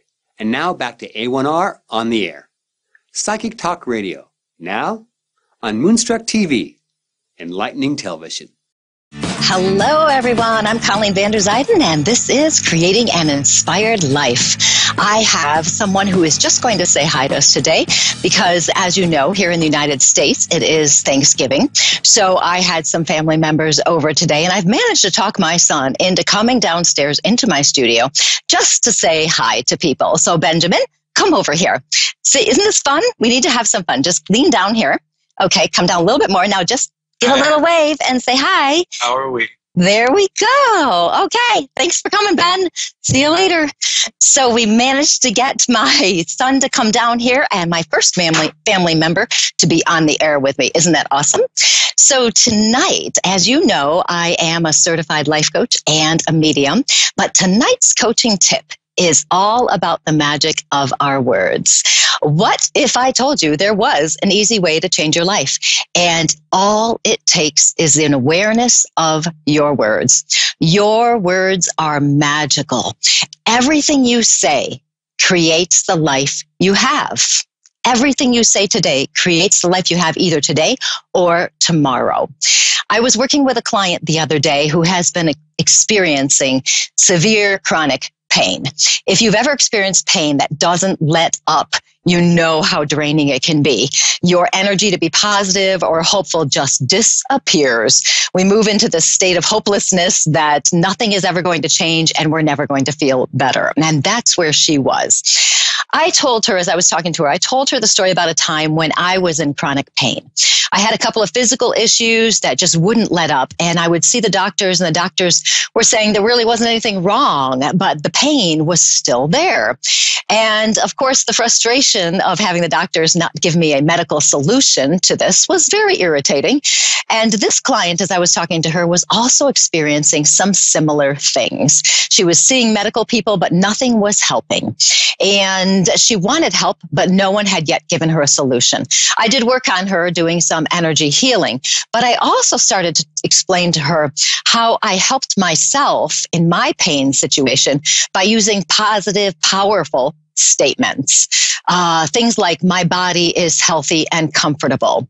I put that phrase actually into my phone so it would pop up during the day so I could see it and remember to say it out loud, because as you know, it does take some time to change our habits of thinking and words. So if I put it in my phone, it would pop up to remind me. My goal was to say it enough times to move myself out of the hopeless state and into a state of more something like, I'm feeling better every single day. The words we say attract what we're feeling, what is happening in our lives. With my client repeatedly saying how much pain she was in, she was attracting further pain to herself. She was so focused on the pain, she kept saying things like, I have so much pain, I've had this pain for this many years, I don't want pain, I want to be pain-free. All of those comments were focused on the pain rather than on being healthy. The words we use let the universe know what we want in life. The universe hears the word pain. It doesn't hear not pain, release pain, pain-free. It doesn't hear words that negate things. So if you're ever trying to create something, you've got to use words in a different way. You can't say, I want to be pain-free or stress-free. It doesn't work. The vibration of the word pain or stress is the word that the universe is hearing and is going to attract more pain to her and to you. Even though it can be very hard to make statements that are opposite of what we're feeling. We're in pain. We don't want to say, I am feeling relaxed and comfortable. I am feeling healthy and complete. When we say those things, we feel like we're lying. But by saying those positive words, that begins the process of shifting our vibration, the vibration of our physical body, and moving ourselves into a state of health. Our words actually create magic. The first time I heard that, I thought, oh, come on, that can't be true. But I found over the years, it is true. What are we creating with our words? Are we creating good magic or are we creating bad magic? Are we aware of what we're saying? Many of us just talk and we're not aware, we're not conscious of the words we use, and we're certainly not conscious of the power our words have and the impact they have in creating the life we are now experiencing or going to experience tomorrow. We speak out of habit. We emphasize what's going wrong in our lives instead of the things we want to have in our lives, the positive things. We get stuck on the negatives and we complain and we whine, when instead we should be using our words to create something different.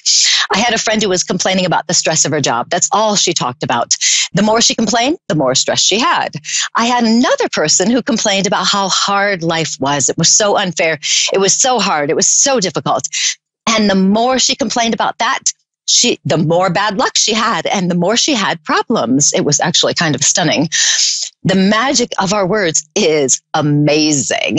The problems start for us when we're not aware of what we're saying. We don't know the power of our words. So I'm here to tell you, we are going to change that right now. We don't want to waste any more time. We only have so much time here on this earth, and we want to make sure we're having the best experience possible.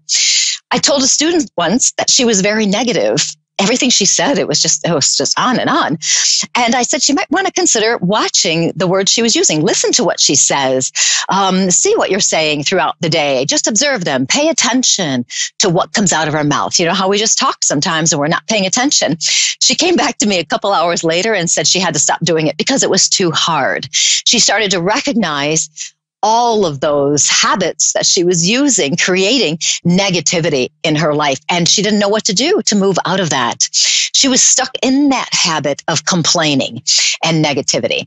Now, that client I was telling you about, she thought she was supposed to say what she feels. So she was a little bit resistant to the idea of saying something that wasn't true, because she says, well, I was taught that I'm supposed to say what I'm feeling. And I said, but if you're always talking about pain, you're going to create more pain and attract it to you. So you can acknowledge the pain. Yes, you have the pain. Do it in your head. But the words you use outside of your head, the ones you use aloud, you need to change them and say your body is healthy, even if it's not. Even if it rings hollow and you feel like you're lying, it's not true. But both of those people, my student and this client, they didn't recognize the power that their words hold in changing their lives. You can change your life simply by paying attention to your words and choosing different words. It's simple, but it's not always easy, of course. So one of the ways I always tell people to try to change their words by just becoming aware of their words is by saying, don't say anything negative. Just don't say it. Somebody can treat you horribly. Don't talk about it. Something bad happens in your life. Don't talk about it. Just don't do it. And by that simple action of attempting to not say anything negative, you become aware of all of the times that you are used to just saying something habitually that is negative. You become aware of those habitual comments and your unconscious words. Those words, the unconscious ones, are the ones attracting things you don't want. So can't you just switch it around and create something else? Of course you can. So becoming aware of those words is truly the first step to using the magic of your words to create an empowering life rather than a disempowering life. Another thing you need to be careful of and really watch is don't say anything negative about yourself. You hear those words in your head and sometimes you say, oh, what's wrong with me? I can't believe I'm so stupid. I can't believe I did that. On and on and on. If you notice those negative comments and you want to say them about yourself, that self-critical inner voice, don't say it aloud. As soon as you notice your mind going in that area, stop and substitute. Come up with a different word. So that's the next thing you want to do is to substitute ahead of time. You've got to plan it out. You can't just think when you say something negative, you'll know what to say next. You've got to decide what you want to say ahead of time. So for my client, I said, instead of focusing on her pain, say something else that is creating a positive, healthy life. If you were to want less stress, for example, you might say, my life is perfect. I can handle anything that happens. I have all the time I need. Whatever kind of statement is going to help you move out of the stress you're experiencing. You want to say that. You want to make sure that whatever you say, you put it in the present tense, like I am, I have, my life is, that kind of thing. So that's sending out to the universe that you recognize that energy is in your life now, today, not tomorrow, not someday in the future, but now, today. So if you struggle with negativity, you might say, I am a positive person who finds the good in life. If life seems to be difficult and hard, try saying something along the lines of, everything works out for me. I used something like that for years, and I had it pop up on my phone. It's a great way to remind you. I recommend that. And as time went on using this, anytime something did happen for me that was good, where maybe the potential it could have gone the other way, I would say, well, yes, of course, everything is always working out for me. And so I was further affirming to the universe that, yes, I expected everything to always work out for me. The more you affirm it, the more it happens. It truly is magical. It's amazing. So don't use words like I can't, I should. I should is always a negative thing. Or I have to, because how many times do we say I have to do something and it's a negative? Or I'm going to try. I'm going to try set you up for failure. Say I'm going to. I have this, I will, I have, I am, I can. Those kinds of words are all powerful words. So be conscious of your word choices. I know this sounds so simple, but I can guarantee you that most of you have not tried this. Just be aware of what you're saying. Are you using empowering and disempowering words? Are they negative, positive? Are they kind? Are they hurtful?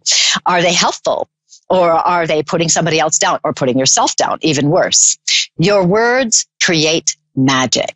And I mean that 100 million %.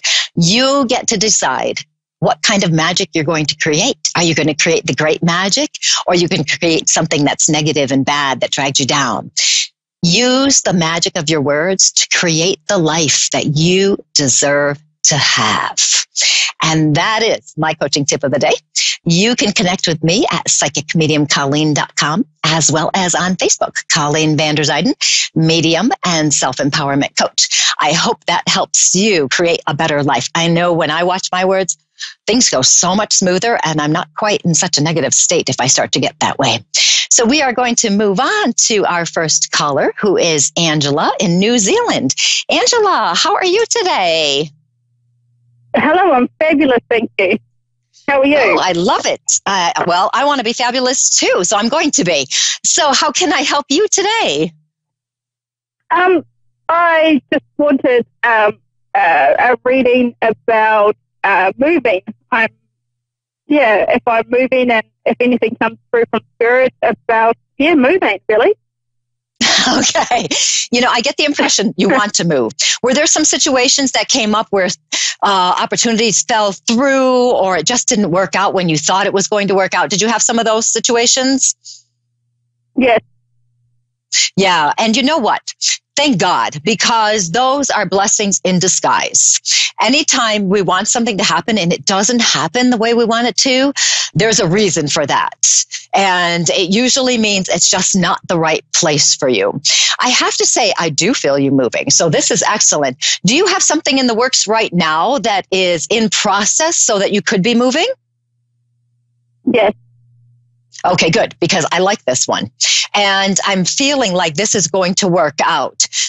Boy, have you already had one situation connected with this move where you thought it was falling apart? Yes, today. Okay, good, because I could feel that and I didn't want it to be later. So good, I'm glad you already experienced it, because it's just a dip. Okay, it's just a dip. I don't feel like this is a thing that is going to stop it from happening. I feel like there's other things that need to happen, though, because of this issue today. Do you need to do some other things to confirm it's going to happen? Yes. Yeah, for sure. Okay, good. Perfect. So just follow through with that. Be very methodical in doing everything you're supposed to do. Okay. And I do understand it's a little bit kind of a pain, because I feel like you have to go to this place and get this kind of paper. And over here, you've got to get something else, and you've got to get something else. So I feel like you have to get some more paperwork in order. Is that correct? No, not with paperwork. No, it's really just a matter of packing my things and moving. Okay. I want to make sure, though, from a city to a farm. So it's a very different lifestyle. Okay, that's okay. I'm not worried about that at all. I'm worried about paperwork. So if there's a paper that pops up that you need to take care of, don't worry about it. Just do it, okay? Because I'm seeing papers popping up in my head here. So if something pops up, you have to fill things out, just go and do them. Okay, it's no big deal. Okay. No worries. Okay, so I don't want you to flip out if it happens and think, oh no, that means it's falling apart. No, it's not. It just means you have to do what you have to do. So just do it. Okay. I'm not feeling any issues with the move. And actually, this is kind of fun. I feel like when you move, you like it so much better, even though it's different than what you've experienced. I feel like you really like it. So if you're a little nervous about that, don't be nervous. It's a new experience. There's so many new things around this area, things you haven't experienced before, and you're really going to enjoy it. I also get the feeling that it's a little bit less stressful for you. Is there potential for that? Yes, although I will be hopefully recreating my business. That's one of the concerns. Okay, that's okay. You know what? I don't worry about that either, because when I feel the less stress, I just feel, what can I call it? I feel more open. I feel like you're more expansive. It's kind of like you're relaxed more. So more information comes into your awareness and is going to help you. Okay, so with the business, I'm not concerned about that either, because it feels to me like you're in a different mental space, something that allows more, I'm going to call it intuition to come in, more guidance from the other side, that kind of thing. I can feel that coming in to help you. So it actually feels really nice to me. That's kind of cool. What kind of business do you have? So I've developed, I've actually channeled through a new methodology to eradicate depression and suicide, and using the human mind and the spiritual connection. Ooh, it's called the soul pattern. It's about connecting, connecting and being in alignment, and hopping out of the conscious mind. And it only takes a couple of minutes a day. It's quick and easy and effective. Wow, that sounds really cool. And that's something I know you're very well aware of is needed. I know over here in the States, it's definitely needed. I can't tell you how many suicides and stuff I've talked to who have passed to the other side. And there's just so much of that going on now. So that sounds like a great thing. And that would make even more sense to me, because I can feel that intuitive, guidance kind of coming in for you. So in this new environment for you, and the way I'm talking about it, it's obviously going to happen. So in that new environment, it seems like you're going to get some really good ideas, and strengthen what you're already doing in different ways. Okay. Now, do you, before I let you go, do you have any online presence? Do I have any what, sorry? Online presence, like on the internet? Do you have a website or things like this? Yes, I do. Yes. Okay, perfect. Page. Okay, excellent. So definitely, you want to use that, because I have to say I'm feeling it spreading kind of globally. So you want to make sure, you have that capability to do that. And that's very important. So this moving feels really good to me. So no worries about that. You just keep plugging along, doing what you have to do. And I think the feeling I'm getting is that's actually going to help your business. So that'll be good. One more thing. I always have one more thing to ask. Are you going to have any in-person retreat kind of things or workshops, that kind of thing, where you're moving to? Yes, there is a retreat close to where I'll be that I will be running workshops and things from. Yes. Okay, perfect. Because I could see you doing that, and I wanted to make sure I said it before I let you go. Okay, so Angela, thank you so much. It was so nice talking to you. You have a good day. You too. Thank you. Bye. You're welcome. Bye-bye. So that was pretty cool. She's going to have some fun getting out there and helping everybody. So we will move on now to Cheryl Ann from Canada. Cheryl Ann, how are you today? I'm good. How are you? I'm doing very well, thank you. And how can I help you today? I'm in the middle of some big stuff, and I just would love to have a reading. I'd love to know. Like how it's going to go. Mm-hmm. Yeah. There's a lot around you right now. I mean, it's kind of an interesting feel, I have to tell you, because I see you in the middle. I can see that you're a person who has always been somebody very responsible, very reliable, all of those things. I can see that you're somebody who's been a bit of a planner in your life. Is that true? Mm-hmm. Yeah. Trying to get things organized the way they should be, figuring out where you're going to go ahead of time. I can also see that you've had a bit of this uncertainty with things that are going on with your life now. And it's a little bit different for you because you're not used to being in that place of uncertainty. Right. You're used to making a plan and it happens. And that's what has worked for so long. And all of a sudden it's not working that way. And it seems to me that there's too many moving pieces around you. You can see where things could end up, and you can see where you want them to end up, and you can hope they're going to be this place, and it's just like so much going on. But here's the interesting part out of all that. When I see and feel into all that, I can see all those moving things around you, so much stuff happening. I can see you trying to help other people, trying to help them feel better, and all of that. But the interesting part is when I look at you, you are like a rock. You are solid. You're secure. You're right in the middle, which tells me that you don't really need to be worrying about this, because I know that whenever you've had a problem in the past, you figured out a way to handle it, haven't you? Is that true? Yeah. This is huge. This is huge.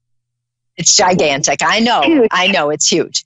It is. And the part that is very, I don't know what the word I want to use. Profound. Okay. I feel like I've woken up to something big. Something even bigger than you could possibly imagine. Yeah, it's not like, my life. I'm in a new life. I'm in a new life in the last 6 months. Totally. I have nobody left. It's a weird life, but it's a world-changing life. And nobody seems to be awake.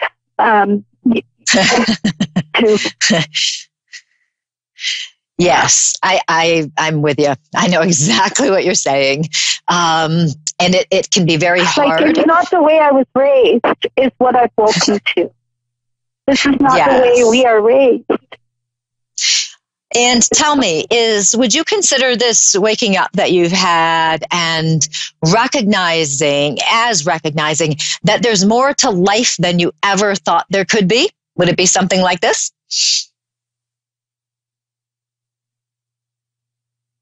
I've woken to a past life. Okay, to a past life. And all past lives connect to this life as well. So it's all good. Okay, they all go together. Yeah, I know. So, I've repeated it again already. Don't you love past lives? Maybe I should do a show on past lives, because those are very interesting. But they are. They very much are. And when we connect to those past lives, there are a couple things, and how much time? I have time. Okay, good. There's a couple things to be aware of in past lives, because sometimes what will happen, and I'm not saying this is what's happened for you, but I just want to clarify for some other people that sometimes what will happen is we'll recognize a past life. Maybe we'll recognize a person. And all of a sudden we just have this connection to this person, and we have this awesome connection, and we sometimes will believe that, we need to change our whole lives to be with this person. And I'm not saying this is what's happened. If it is, pay attention though, because I had someone say to me once, yes, sometimes you'll recognize the past life people, but it could be that they murdered you in a past life. It could be that they were so very difficult and challenging that you had to learn to stand on your own 2 feet. And that's what you're doing in this lifetime. And you need to separate from that person. It can be all sorts of things. So if you've had anything like that happen, just remember, just because something feels familiar doesn't mean you have to do it in this life. Okay. So remember that, if that pertains. If it doesn't pertain, throw it out, whatever. So past lives are interesting. For you, I get such a sensation of recognizing there's more to life than what you thought. There's more to our experiences with the people around us. There's more to our spirituality, our connection to the other side, that kind of thing. So going back to the feeling of you being like a rock, it's a feeling of you inside yourself, the core of your being, understanding that you have the power to create the life you want, which is always my theme, but you have the power to do that. You've always done it. You're going to continue to do it. Just because you've had this awakening for a past life doesn't mean things are going to change necessarily in that regard. You still have that power to do the things you need to do and want to do. Okay, so I have 2 minutes left. As insane as it sounds, I don't think so. I feel like I've woken up. Like, I really feel like I've got proof too. It's too hard to even say out loud because I'm called insane if I do. You know what? It's a world-changing feeling. And I am already moving towards it. It's already my spirit's already there. So okay, so you I have go to go with that. forward with it. Yes, go with the feeling you've got. And just remember, though, and this is really important, that inside yourself, no matter what you do, yourself knows what to do, where to go, and how to handle it. Okay? I'm sure there are people that you'll be able to find who are also of like mind, who will know more about this. So keep looking for them, because that will help, just to have some people to talk to, because we always get in situations where people don't know. So just keep those things in mind that I've said. I have to say I feel good about it, because I know it has been eye-opening and it has taken you to a new level. So just keep that in mind. Make sure you do a little bit of Googling, looking things up on past lives, so you're well aware of what's going on. It's so much fun to explore past lives, and maybe you can find a good past life person. So Shirley, and I have to let you go, but it was so nice talking to you. You have fun exploring this. This is going to be such a good time for you. Thank you so much for calling. There's going to be a lot of people waking to their past lives. Yes, they are. Yes. Well, you have fun with that, and I'll talk to you another time. Thank you. And thank you, everybody, for watching and listening tonight. I'm Colleen Vander Zijden, and this was Creating an Inspired Life. I'm so happy you joined us, and I will talk to you next week. But in the meantime, you make sure you pay attention to your words. You have a good week, and I will see you later. Goodbye.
Hi there, it's Tonya Reeves, Australia's Psychic Cowgirl, coming at you from Sunday Creek in Victoria. I hope you're all doing well.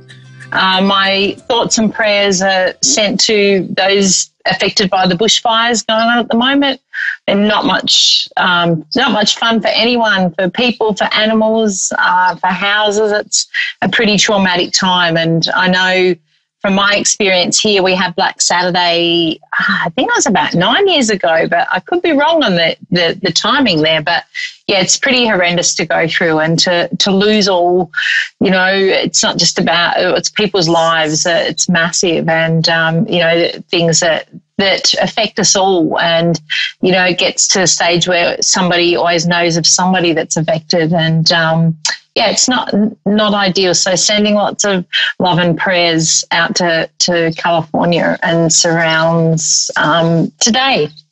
So anyway, it's another week here on Psychic Radio, and we're all finding that last wind up to the year to be really full on. There's a lot of energy happening, a lot of people feeling a sense of urgency or desperation, I want to say, with coming to the closure of the year. And when I say desperation, it's like there's a lot of people really still floundering a little bit from this year, and there's been some massive changes. There's been lots of things going on, and I keep bringing back to, or Spirit guides me to share that, looking back over your year and have a look at what you have done, what you've been through. You know, take a look at your memories and go, quite often when we do that, you tend to go, wow, I've done a massive amount, and it has been fairly full on, even though sometimes, and for a lot of us, it's kind of felt a bit like we're treading water. So I've been getting that feedback a bit, so I thought I'd share it on my messages today to say, you know, we sometimes take a few steps forward, and then we have to either take a few steps back or just stand in our power. And we tend to be fairly impatient. So if things are looking a little bit like there's not a really solid picture on the horizon, we can be feeling a little bit overwhelmed with not feeling that we're moving forward in the direction that we want or stepping into something that we want. But I just want to remind you that your sense of purpose and where you're meant to be, and, you know, it might be around your career, relationships, all those kinds of things. What is meant to be will come to you. And if we can take time to sit in peace with that and just have trust that the universe will provide, it does tend to make us more in allowance to let the flow of the universe go with us, rather than us paddling upstream frantically trying to jump on board to, you know, maybe some things that aren't ideal for us. So always know that if you've been, I like to say sometimes we come across situations where maybe we've been rejected in regards to something, that there's always something else on the horizon. So never lose faith that if you are being redirected, and often that can be a straight out rejection or a straight out no for something that we had in mind, then quite often it's because there's something better coming along.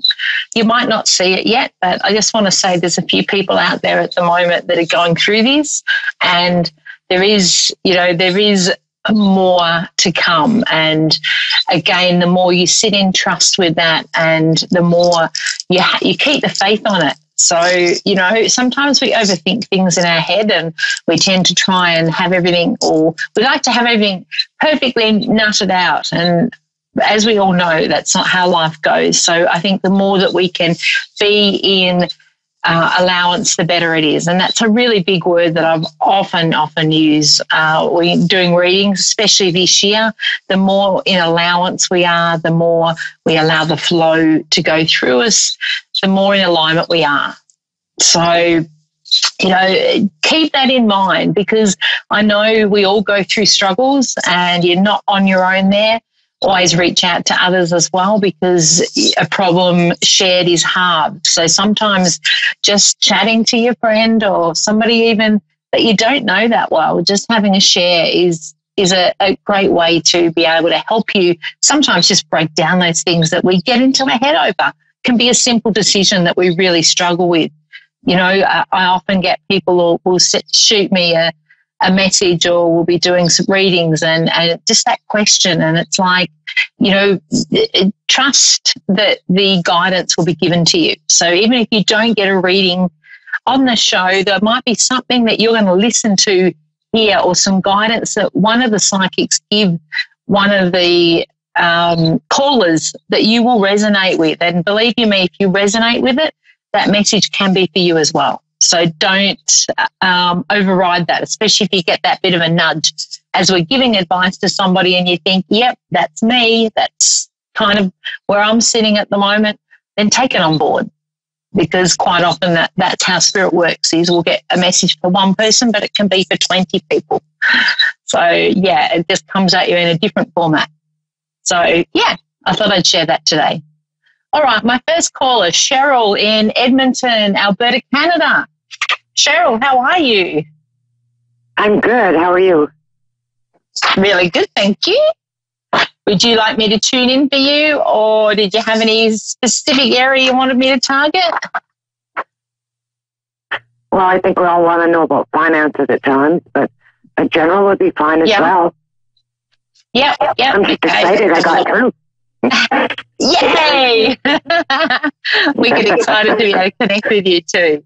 All right, I'm pulling some cards today, which I don't normally do, but today it was like, yay, we need to incorporate some cards in our reading. So that's pretty cool.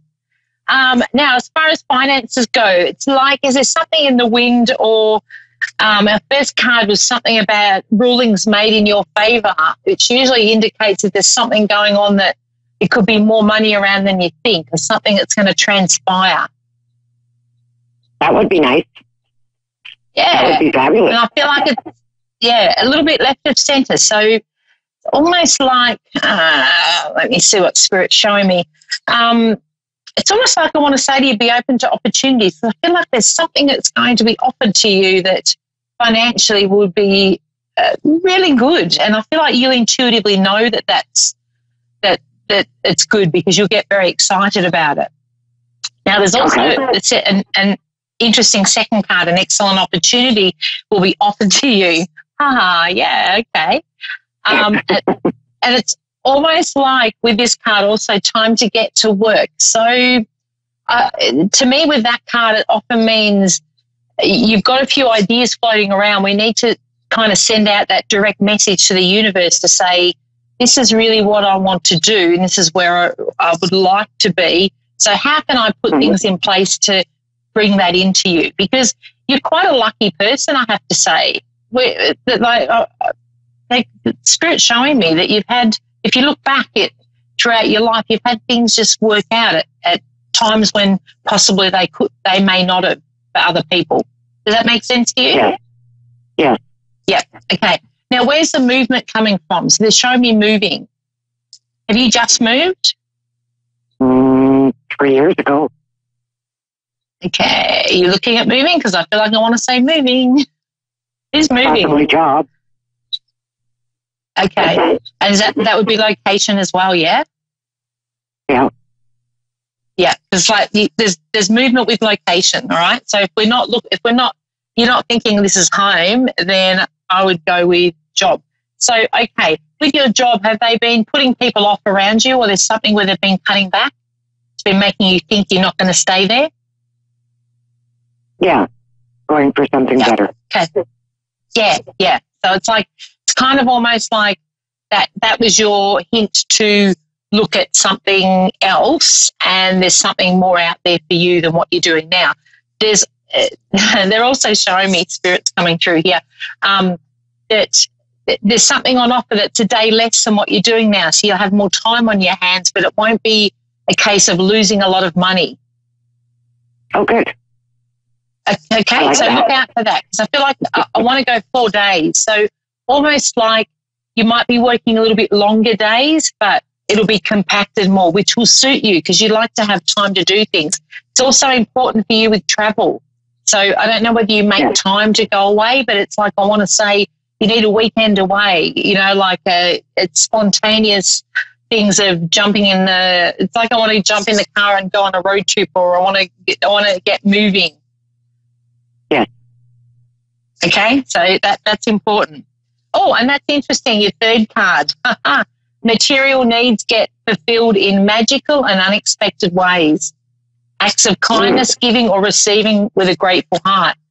So that's kind of your answer with your finances. So the money side of it, don't worry, that will transpire as it needs to. The movement is in with the career, and it will be better. So I do want to say, they're not showing me exactly what you do for work now, but this will be slightly different to what you're doing now. Okay. Okay, so be open to, you're kind of showing me that to say don't put yourself in a box and say I need to be doing this, because there's an element of change around that. So there's something that's slightly different to what you're doing now that you're going to get, I want to say, like, you want to get your teeth into it, and it'll be a bit challenging but in a fun way. Okay.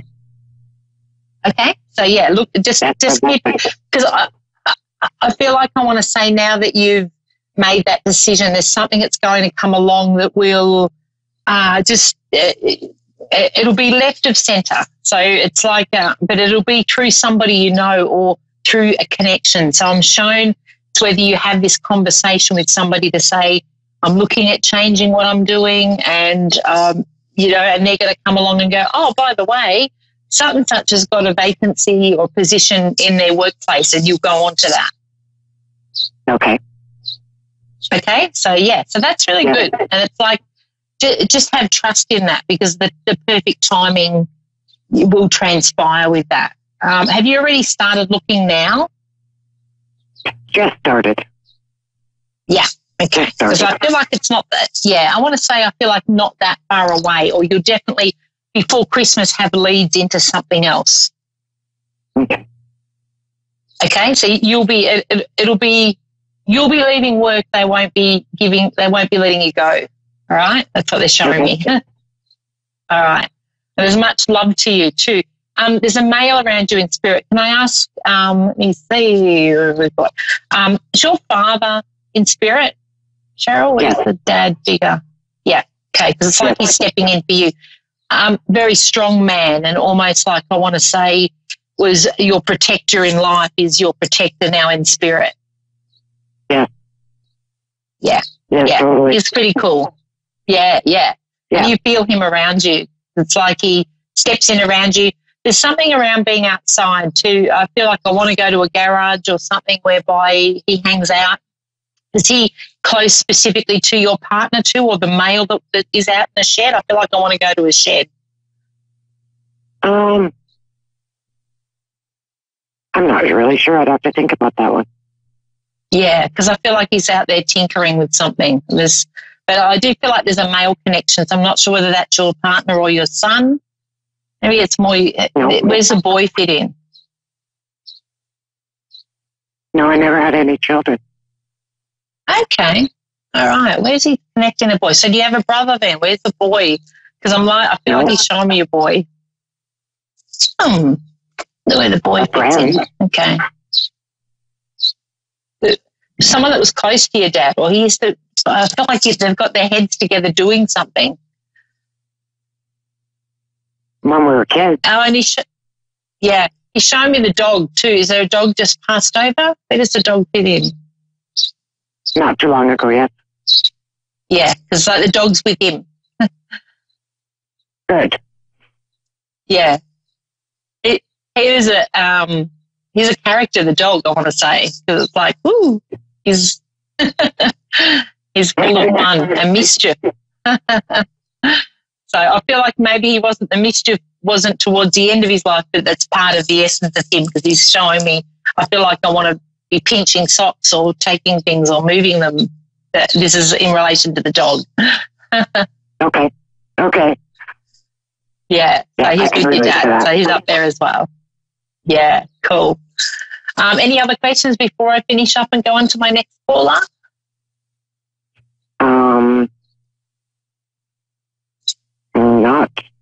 Not that I can think of right now. I'm just overwhelmed. Okay, cool. Yeah. So you're really well supported, and really look for those signs, because with this change, and that's where this material needs get fulfilled. I really want you to tune into that energy of knowing you're going to be well provided for, because it's like things are falling into place. And I know sometimes it's hard to believe that when we're sitting in that little bit feeling of lack, but I just want for you to connect and take a moment to go, yes, I'm abundant, and thanks, Dad, for bringing me all that I needed more. All right. Okay, because it's coming. Yeah. Thank you. Let me know, sir. I'd love to hear. Yes, I will, for sure. Thank you. Thank you very much. All right. My pleasure. Thank you. Okay. Bye-bye for now. Bye-bye. I've got Anna Marie in Invercargill, New Zealand. Hi, Tanya. How are you? Thanks for taking my call. Good. Awesome. My first New Zealander. Yay. I love Invercargill. with the motorbike and the hardware. It was one of our favourite spots that we visited on holiday. Yay. Yeah, plenty of motorbikes down here. Love New Zealand. Beautiful. South Island is magnificent. I haven't been to the north, but I know with the south we were really excited. It was a beautiful place. All right. Yes. Now, do you want me to tune in for you? Oh, yes, please. Okay. We've got some bold and ambitious choices happening for you. Yay, I have to say.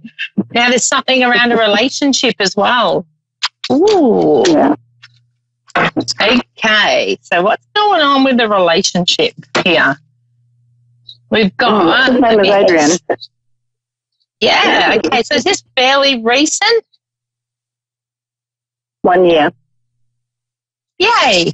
Okay, I feel like it's a good connection. Like it's like they're showing me there's plans and things going to be put in place with the two of you. Sounds good. Yeah. So do you feel that? Because I feel like I'm not telling you what you don't already know. It's like they're showing me that you two have a really good, strong connection, and it's almost like it's a meeting of two connected souls, I want to say. Two sides of the same coin, maybe. Yeah. It's like you're really good mates, as well as, like you've got that relationship element, but there's that really great you're best friends as well as being connected in your relationship, which is fantastic. It's almost like I want to say you're going to take that to the next level as well. Ooh. And it's like, because there's more progress. So it's like, even with this card, I'm reading great progress is possible, important relationships with people who share your vision. There's something you two are going to do together too. Have you already got this plan in place? There's been talk of it, but no action. Okay. Well, there's going to be some action. Because it's like, can I say what they're showing me is, okay, there's something around a deepening of your connection. So is it that you're the one that's the stronger connection of the two, and he's a little bit holds back? So it's sort of you going to be stepping in, getting the ball rolling. And I want to say it's like it will be kind of up to you. It's not that he doesn't want to, but he's a little bit slower on the uptake, I want to say. That sounds about right. Which is, because I can feel like there's like frustration there, like you want to get him and shake him and go, come on, let's get this party started, let's get the show on the road. And he's like, yeah, okay, like, yeah, if you wait for him, you'll be waiting like years, It's not that he's not capable or that he doesn't want to, but he's just a little bit more of a slow, he thinks about things a lot. He probably overthinks in actual fact, whereas you're the one that'll make it happen. Yeah, that's cute. Okay, your other card here is a dream come true. Believing in yourself and the end of a difficult situation, I have to say.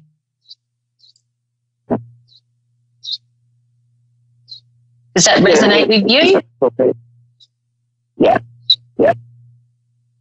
Cool. So it's like you come out of it. So I want to set. Sorry? Hoping they're all past. Yeah. Yep. So it's almost like well, what they're showing me is the worst has been gone and you're ready to now step forward into the new, the better. Things will be flowing a lot more for you. So as hard as it's been, it is, they're showing me it's at the end of it.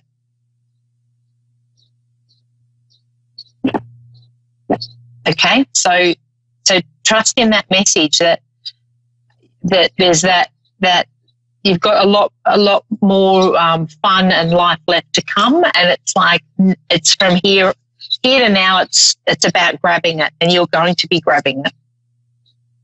And the last card is a gift of a gift of passion, opportunity, and inspiration. The chance to do something amazing. And this is about you. Yep. Yeah. So I feel also this is to do with career or what you're planning on doing. There's something around, do you work for yourself? Yeah. Yeah, because it's like, you're going to take that to another level too, yeah? That's what I'm just in the process of making decisions about right now, is taking career to a different level that I haven't been to before. Yeah, yeah. So it's like there needs to be a little bit of follow-up on your belief in that. So I want to say you've got everything within you. You've got what it takes, and it's just a case of you backing yourself. You know, like sometimes we have to face our fear and do it anyway. Yeah. Is there anything I need to be wary or mindful of during that process of taking it to the next level with work? You have a great intuition. It's really important that you trust that intuition. So if something doesn't feel right, or I feel like I want to say if a connection with somebody else doesn't feel right, honour that, because you're shown, and you do have quite your intuitive psychic side is switched on. So you've got a lot there that you can tune into, and sometimes it can be confusing because we get really overwhelmed with that. But for you do get the signs. So if something doesn't quite feel right, it's almost like as soon as you say, all right, show me what's not right, you'll get the signs. And especially around doing dealings with others, or I want to say like collaborating with others, trust what you feel, because you've got a good hunch. You get good hunches with that. Yeah. And with your work, is it around my work, there's two areas that I've worked in predominantly. One area is dealing with people, and one area is dealing with music. Yep. And in some ways, I kind of feel like I don't know whether they're melding or whether the next step is to formalise both, or drop one and go with the other, or what? No, they're both, well, what they're showing me is they're both in there for a reason. I see them meshing in, but they might mesh in different to what you're thinking. So I want to say to you, be open to the signs, because it's like you're going to get the indication on what balance you're going to utilise those two, those two, I suppose, aspects of it, but they're going to work in together. So it's like strongly saying to you, don't cut one off and go just with the other, because there's an element of the two coming in. Okay. That's good. All right. So yeah, there's where is it? So there, because prior to you saying that, even there's something around the travel element with that. Are you looking at taking it out of New Zealand? Because I feel like I want to go over towards Australia. Like I feel like I'm in Australia. Yeah, I have had some thoughts of going to Australia to do some work, and just recently I've had some thoughts along new lines of perhaps towards China as well. Yeah, because it's overseas. So yeah, keep that in mind. Hold that thought, because that's what I see for you. It's like you'll be branching out. You're not just staying around where you are. You will be looking at further afield, and I see a lot of success around that, especially in regards to Australia. I really want to. I want to go from New Zealand there. My pleasure. Thank you. Bye. Thank you so much to my two lovely callers. It's flown. The time's gone so fast, and I have to wrap it up here, or we'll be kicked off literally. Thank you so much for listening. Stay tuned for the other psychics on tonight, and I will see you same time, same place next week. Woohoo!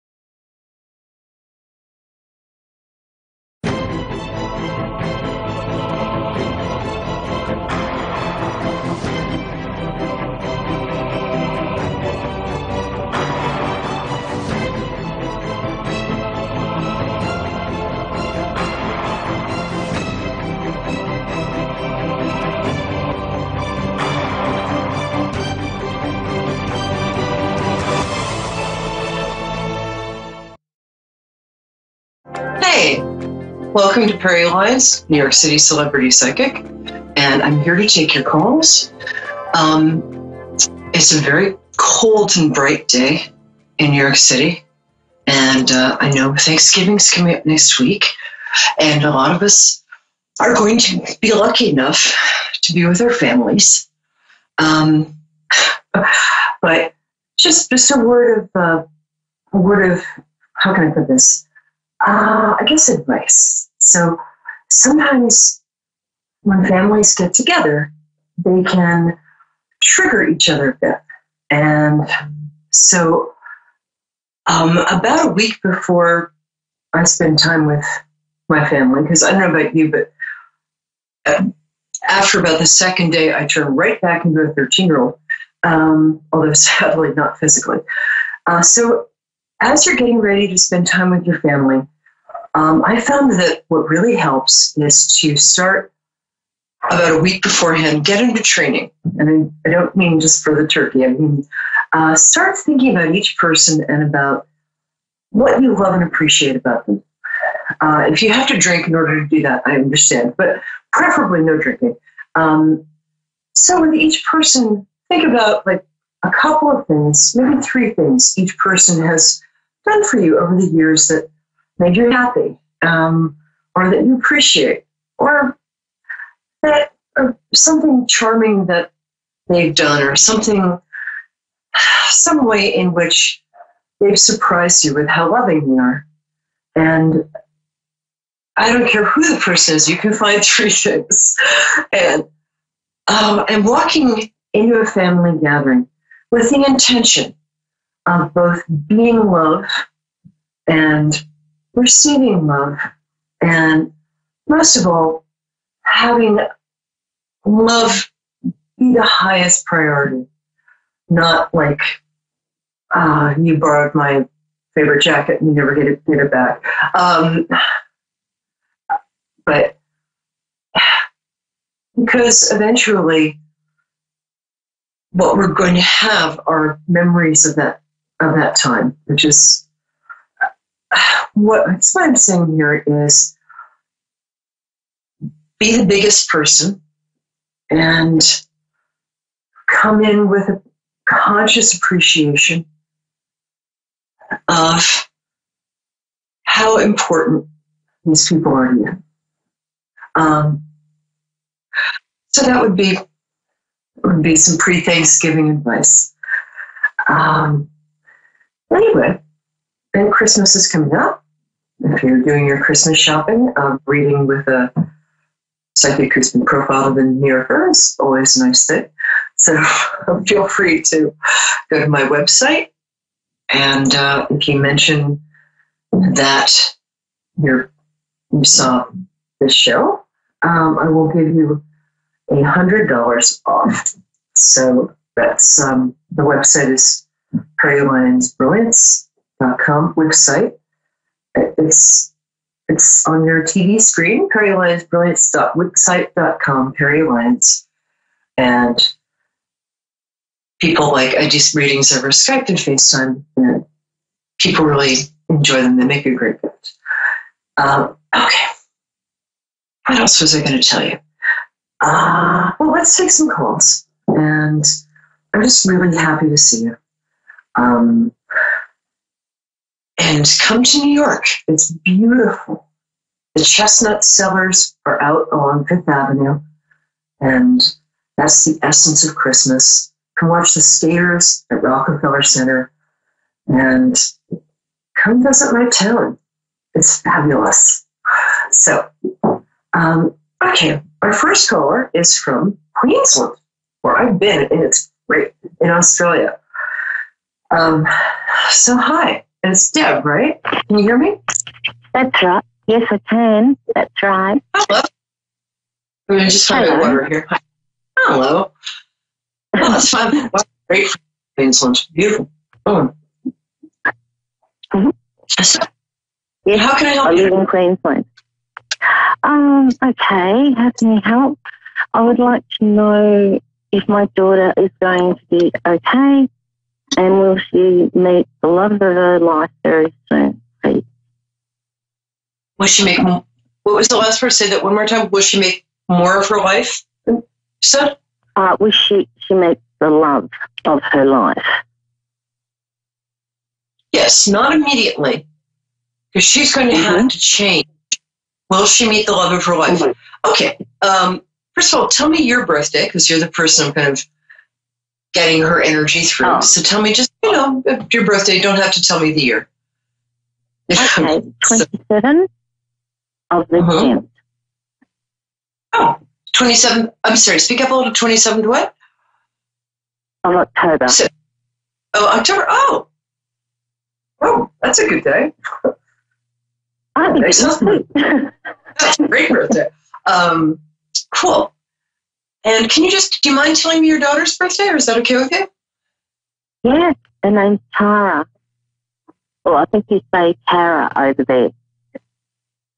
They're both good. Pretty name. And what day is her birthday? And then we'll hop in. Okay, 28th of December. Oh, wow. Cool.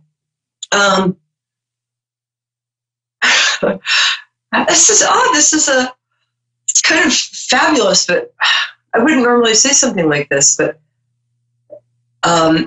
your birthday is my ex-husband's birthday, and your daughter's birthday is the day we got married. So, honestly, I'm supposed to ask this question for you. Yes, I think she is. Here's the thing. She is coming out of a time of, how can I put this?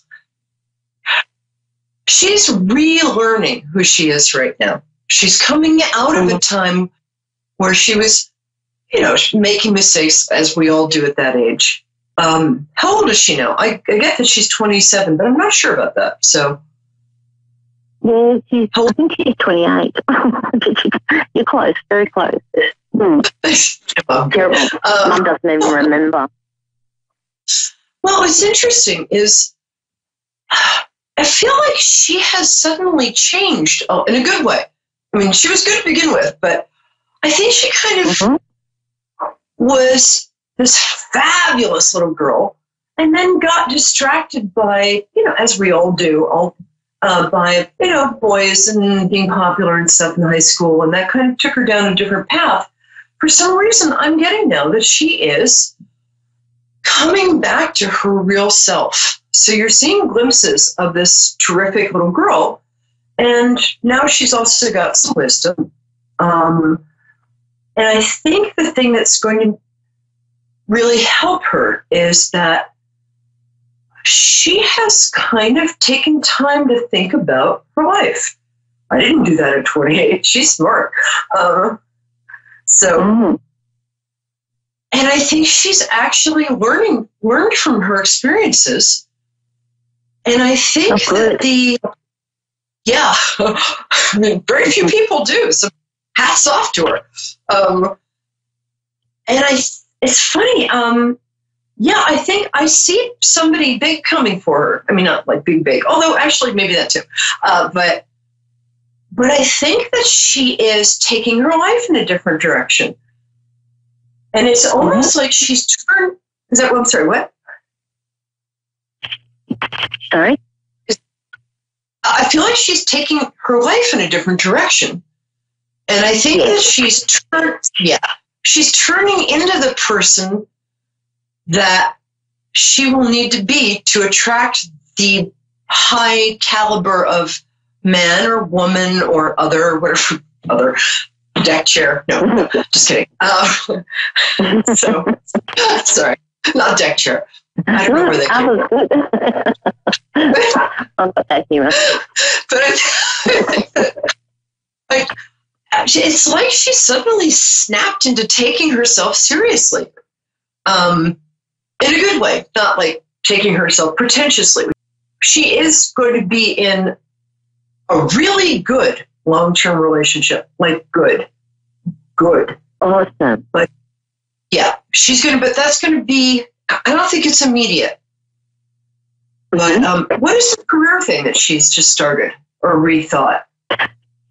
Oh, she's actually studying to be an RN, which is a nurse.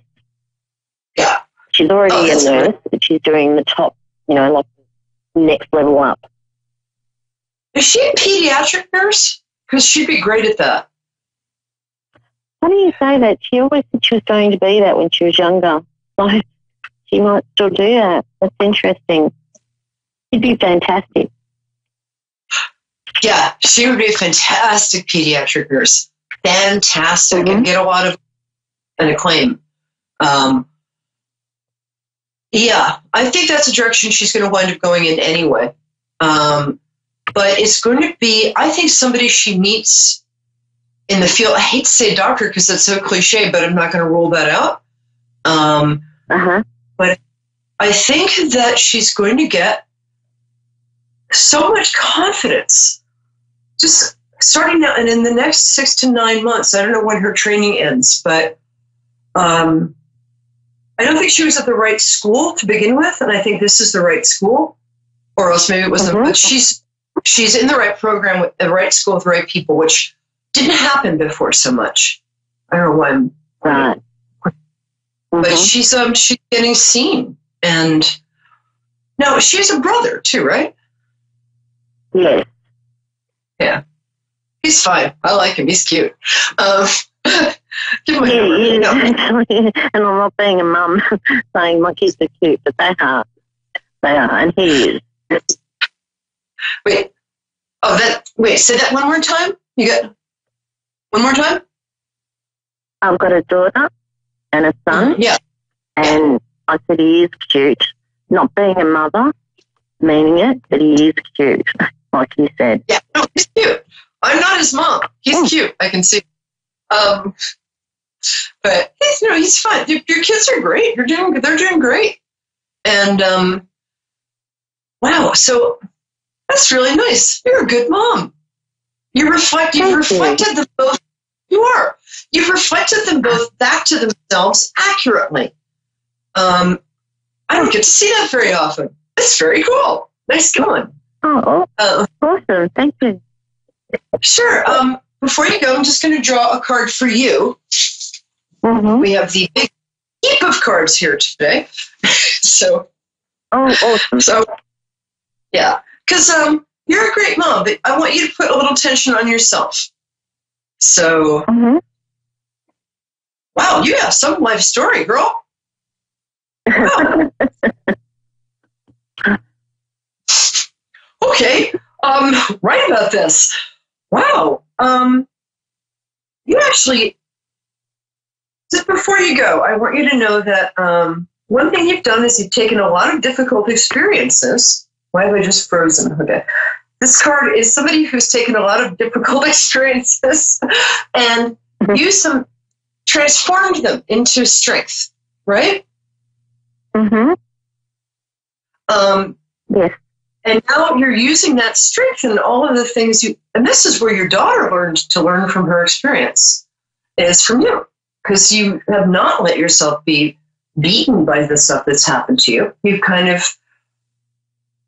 used that energy to move forward. You're so cool. So you've been kind of looking to find yourself for a little while. Whoops, that's that card. But just keep asking what your truth is, because you'll get the answer, and you're getting the answer, and then you're going to get a lot of like possibilities. And I just covered my face. Possibilities and encouragement. And wow, you got a nice year coming up, babe. Cool. Awesome. Tell your daughter she's totally going to meet the guy. I get 2.5 years at the outset. She might meet him as soon as 6 to 9 months, right around the time she's finishing the course. Yeah. So call me back and tell me I'm right. Invite me to the wedding, okay? Yeah, that'd be fantastic. Thank you. Oh, lovely to meet you. Come back next week. And lovely to meet you. And you were spot on. I've had a very hard life, but I turned it into a positive. I went through cancer, and I used to go dressed in different things. Well, it's not as big as that, but pretty big. So rock on, sister. And come back next week. You're Absolutely. awesome. Absolutely. Thank you. And you are too. Jeez, I just feel like we could have been friends. It's cool. Well, thank you so much. Oh, thank you, sweetie. Helped me. You've been wonderful. I really, really appreciate it from the bottom of my heart. I'm so glad. Just invite me to the wedding. Yeah. I'll pay my fare. All right. Yeah. Talk to you soon. Awesome. Be in touch. Yeah, we'll do. Bye. I just get the coolest people. Since this show began, I have to say, I mean, this is true in my private practice as well. But I'm just really grateful for all of you who call in. I just learned so much.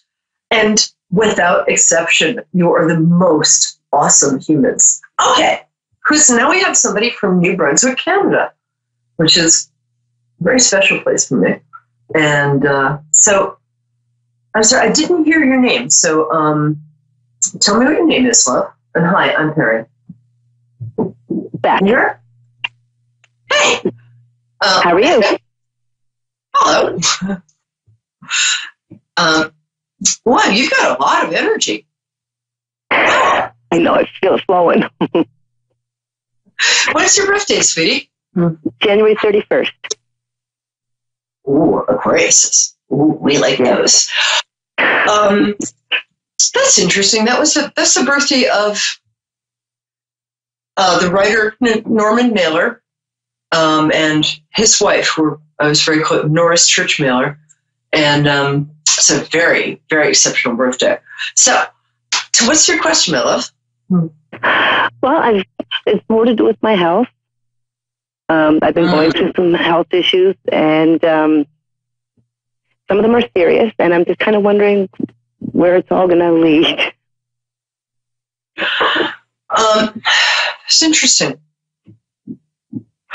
It's funny, the first thing I got, let me just get you here. Do you mind telling me the year you were born? You don't have to, but do you mind telling me the year you were born? Thanks. 62. Wait, 50? Your energy is very... Oh, 62. Oh. Yes, 1962. Oh, she was born in the year of the tiger. That's the Chinese year of the tiger. It's enough to give anyone... tigers are great. You're a water tiger. Oh, tiger. Damn, girl. Well, first of all, in about 2 weeks, when Jupiter goes into Sagittarius, a lot of stuff is going to start changing in a really good way for you. Sagittarius always affects health better. What am I saying? It's not grammatical. Always is good for boosting health in the chart. And I'm going to, do you know anything about your chart? Because I think you have some Sag in there, like Sag rising or something. Anyway, so the first thing I'm getting is, I don't know why I'm getting throat, because my guides are saying, like, it's not the throat. And we won't get too much into the health issues because I don't want you to feel like I'm crying. Right. But okay, I get them.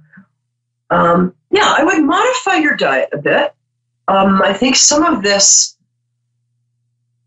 I'm going to start out. Let me grab some cards. But I'm going to start out by saying that the first thing I get is that all of this stuff is passing through you, Not going to stick around. What? Okay. But, it's not going to stick around. No, I believe that Aquariuses are actually from sort of a different planet to begin with. So you guys so it's like, you're built differently. If somebody told me that like your kidney was soluble in aspirin and you had 3 spare legs in your closet, I'd be like, yeah, that's an Aquarius. So, much more for Aquariuses. Their health issues are there to deliver messages and then leave a lot of the time. I don't get any of these things sticking around, which is interesting. And I'm very happy to say that. So me too. And I'll tell you why I say that. I have a lot of big Aquarius stuff in my chart, and I've had some health issues like in the part that was ruled by Aquarius. This isn't about me, this is about you, but I do have a point. And the health issues were such that the doctors were, you know what, don't buy any green bananas, basically. But using a lot of sort of tuning into that Aquarian energy and understanding that I was a lot more powerful than I thought, changing my diet and meditating and drinking a lot of water, I am totally better. And totally. So I get that for you. Okay. There's some stuff, I'm not going to go into details. You can, but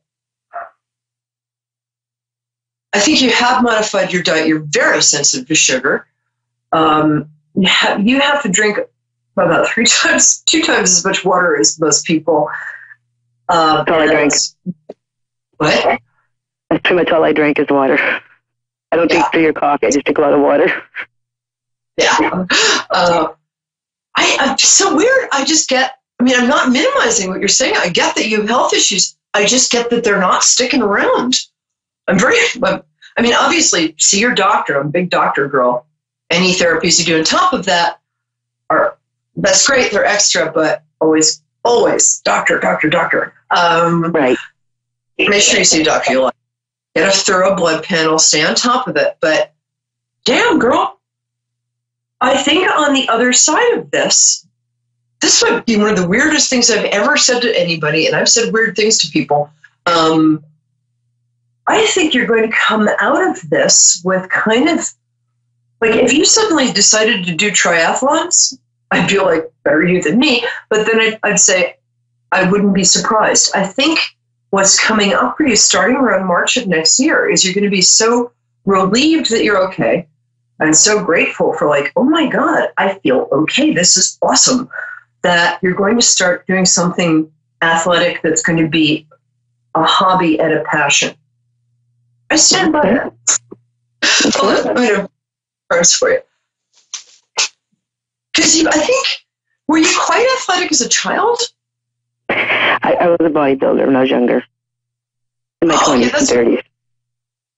Yeah. So, that's what I was getting. Damn, I'm good.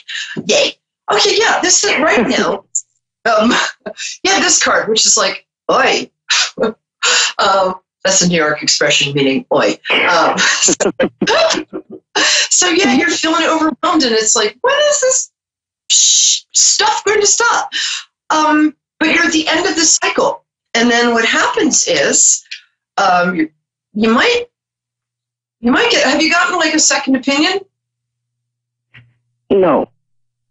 Okay, get a second opinion. I'm a doctor's daughter. Because there's some stuff. I think somebody's going to come in with a second opinion, bim, bam, boom, and just take care of a lot of this all at the same time. Because they've kind of got down to 2 things that could go either way. Like one could be fatal and one could be like fixed kind of thing. Not fatal. I do not get at all. At all. Okay. So just take that, boom, take it out of you. Okay, all right. This is your transformation. Why do I always put the cards in front of my face? Okay, it's a transformation card. What it's saying is in the past, you've been the woman in her garden, very independent. You felt like this is taking away your independence, taken away. Honestly, I don't say you're going to be fine unless I really, really mean you're going to be fine. And you have a very strong will, too. You're the star card, and I can't seem to get the card thing straight. There we go. You're the star card. That's where you go. Okay, we got 2 minutes, so I'm going to talk really, really fast, which is easy because I'm from New York. Get another opinion. Okay. There's some sort of course of tradition, like regular medicine that might involve going to a hospital, but you are going to. What is this card? This is the surviving and living to tell the tale and being strong and being an inspiration to other people. Yay! Really good. So I've got 90 seconds. I just really, if you can email me and tell me how you're going on. Yes. I really have to tell you that what I get for you is this is the card where some luck that's been bad is changing to good. It sounds simplistic, but sometimes simplistic is true. So you're in my thoughts, and I'll put you in my thank you. Let me know how you are, but you really are going to be fine. Okay. Okay. Thank you very much. You're welcome, and God bless you, my dear. Really nice to meet you. Well. Thank you. Take care. Bye, love. Okay, I'm Perry Lyons, New York City celebrity psychic. Come back next week. Bring your friends. We have plenty of snacks. So have a watching party. But always, thank you so much for being here. And just remember that you are beautiful and you are loved. And you're the only you that's ever been. So enjoy that and take it out into the world with pride and confidence. Love. See you next week. Bye. Thank you.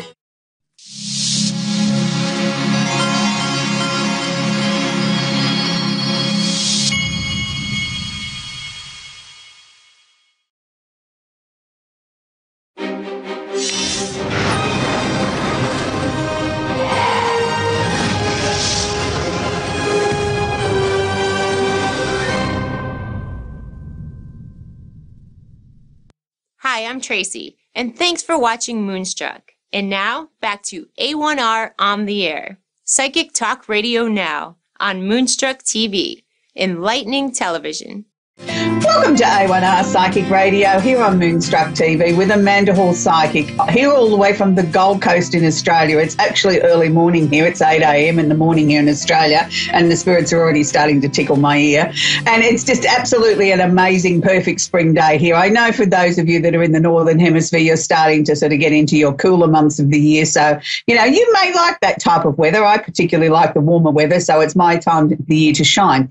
So before we kick the show off, I just really want to sort of stop and take a minute or two to sort of join our hands together and please pray for some rain. I mean, those fires in California are beyond devastating, not just the loss of property, but the loss of life. And so many people are going to be affected by this for such a very, very long period of time. And it's not something that most of us can even comprehend what it is for someone to lose everything that they treasure and they value and that is so important to them. I know people say, well, they're thankful if all their loved ones are still alive and with them and weren't affected by the fires. But the thing is, when we lose the things that are personal to us, the things that our children made for us or our grandchildren, or something that was left to us by a relative that's no longer with us, that's equally as painful. And there is a grieving process that goes with material possessions as well as loss of life. And I think we underestimate that as a globe. We don't remember or acknowledge the fact that people will grieve over their personal possessions that they've lost as well as other things in tragedies like this. So, okay, so let's kick the show off and get it into a more positive, happy, positive vibe, because it is going to be Thanksgiving in America, and I want to wish everybody over there a very, very happy Thanksgiving. We don't celebrate that here in Australia, and I wish it was one of the holiday traditions we did celebrate, because I really do think we need to learn to be thankful for the things that have happened in our lives. But anyway, moving along, the Simply Tarot card of the week is the Eight of Pentacles. Now, this is a card that's pretty self-explanatory when you look at it. Here he is sitting there chiseling away doing his work. It is the card of work, and it is also the card of paid work. Now, people say to me, well, look, that mightn't relate relate to me. I don't have a job, or I don't want a job. I've retired, or I'm doing different things in my life. It's the things that you are working on. And working on can be many different things. Some of us could be working on relationships. Some of us could be working on, things around the house, or things that we find that give us pleasure. One of our hobbies, we might be making beautiful pottery, or we might be painting a picture, or writing a book, or just writing a song, or just enjoying being in the garden, or just working on enjoying with our family. Whatever it is that you might be working on is what this card represents for the week. So it's a very, very busy week astrologically this week. I mean, I'm so excited to say that Jupiter has finally entered Sagittarius, and this is a really magical cycle that happens only once every 12 years, because Jupiter spends approximately 12 to 14 months in any one sign. So it's just come out of Scorpio, where it was very intense. There was a lot of things that people had to work through. A lot of things came to the surface. A lot of truth was revealed. And I think that was a really important thing, that a lot of things that had been hidden from all of us collectively as a globe were brought to the surface, that we had the opportunity to take a look at it, resurrect it, and say, hang on a minute, this is not right. We can no longer, as a society or a family or an individual, put up with this sort of stuff. So, and happily I'm to say, just because Jupiter's moved out of Scorpio into Sagittarius doesn't mean that that's where we shut the door on it for another 12 years. It just means there'll be more and more layers to be revealed over time, and it will be dealt with. So don't just think that the energy stopped because it's changed. But because it's moved into Sagittarius, we kick it up a gear or two, because Jupiter actually rules Sagittarius. So Jupiter is feeling very, very comfortable, very much at home. It's the opportunity for, no matter what your star sign is to get up off the couch, make hay while the sun shines, do something constructive in this next 12 months. If there's projects or situations or opportunities that you want to get off the ground, now is the time. Don't let this opportunity pass you by. It's the opportunity for expansion and luck and opportunity. But opportunity only knocks if you get up and look for it. Opportunity doesn't knock on the door and say, hey, are you ready? It means you've got to get up and actively participate in making things happen. So it's a time when things are quite magical. Things can happen. Things can change at a moment's notice. You have to also be careful of any sort of expansion. Can mean expanding waistlines too, for those of you that might become a little bit self-indulgent and too many sweet treats over the festive season. That's okay. We're allowed to do that, but don't forget to counterbalance it with some exercise and some good healthy eating as well. It's all about the balance. And when we've got Jupiter in Sag, Jupiter says, oh, just one more piece of candy or one more slice of pie won't make any difference. Well, it does. If you know that your tummy's full, it's full. So don't sort of force that next bit down just because it was so tasty, because it's always tomorrow. And it's a time when we get back to more serious matters where you really can make a difference in the world. It's a time when we really do need to be bluntly honest with ourselves and the people around us, because Sagittarius and Jupiter both rule honesty. And they do like to sort of look at the much bigger picture. So we're going to see a lot more world events. We're going to see a lot more stuff happening with world leaders, and we're going to see some breakthroughs there. I'm not sure that what I saw this morning on CNN with what President Trump was going on about was one of those things that I'd like to put into that category. I mean, we can also see people exaggerate the truth or bring things out in a more embellished way. So we need to be careful of that. So you need to sort of be very careful when you're listening to what people have got to say, and make sure that you believe that they're telling the truth. Now, that takes me on to the next part of the astrology section, and that is we have the planet Mercury that we talk about a few times a year. Mercury actually goes retrograde or backwards 3 times a year, approximately for 3 weeks. And this is the time when we really need to be very, very, very careful of what we say. And I think, President Trump didn't realise about Mercury retrograde and just sort of let his tongue do the waggling this morning that I saw. And that's just one example, but I'm sure there's plenty of politicians and important people around the world that haven't really thought about what they're going to say. And this is a time where people don't have their listening ears on, where people are only half listening to you and can get something misconstrued and not fully understand in the context that was being delivered. And then that can create arguments and disappointments. So be very careful over this Thanksgiving holiday, that if you're spending time with family and friends, this is not the time to air the family dirty washing or the arguments or the grievances you've had, because even though you think that you might be presenting it in a very logical, practical, nice, gentle sort of way, the person that you're directing it at may take umbrage to it, and they may not be very happy with the way that you've brought this up at the dinner table. And sort of, why would you bring it up now? Can't we discuss this on another day? And it could end up causing more of a rift in the family than what you intended. Where you were trying to mend a family, you could end up blowing it apart. So be very, very careful. Mercury retrograde is the planet of communication. It's the time that we need to be very careful with all forms of communication. It's the time when we can have issues with our laptops and our electronic devices, where emails go awry, people get on the wrong plane, they lose their luggage. It's not the perfect time to send a parcel or sign a contract, but I'm not saying the whole of your life should stand still either. If you need to sign a contract, make sure you thoroughly read it, get someone else to read it, proofread it for you, and make sure everything's in its rightful spot, and then go ahead and sign it with confidence. So Mercury retrograde finishes about the middle of December. So up until then, I think you just got to be careful that, you know, you really do listen to what's being said. And if you don't understand something, please ask the person to repeat it.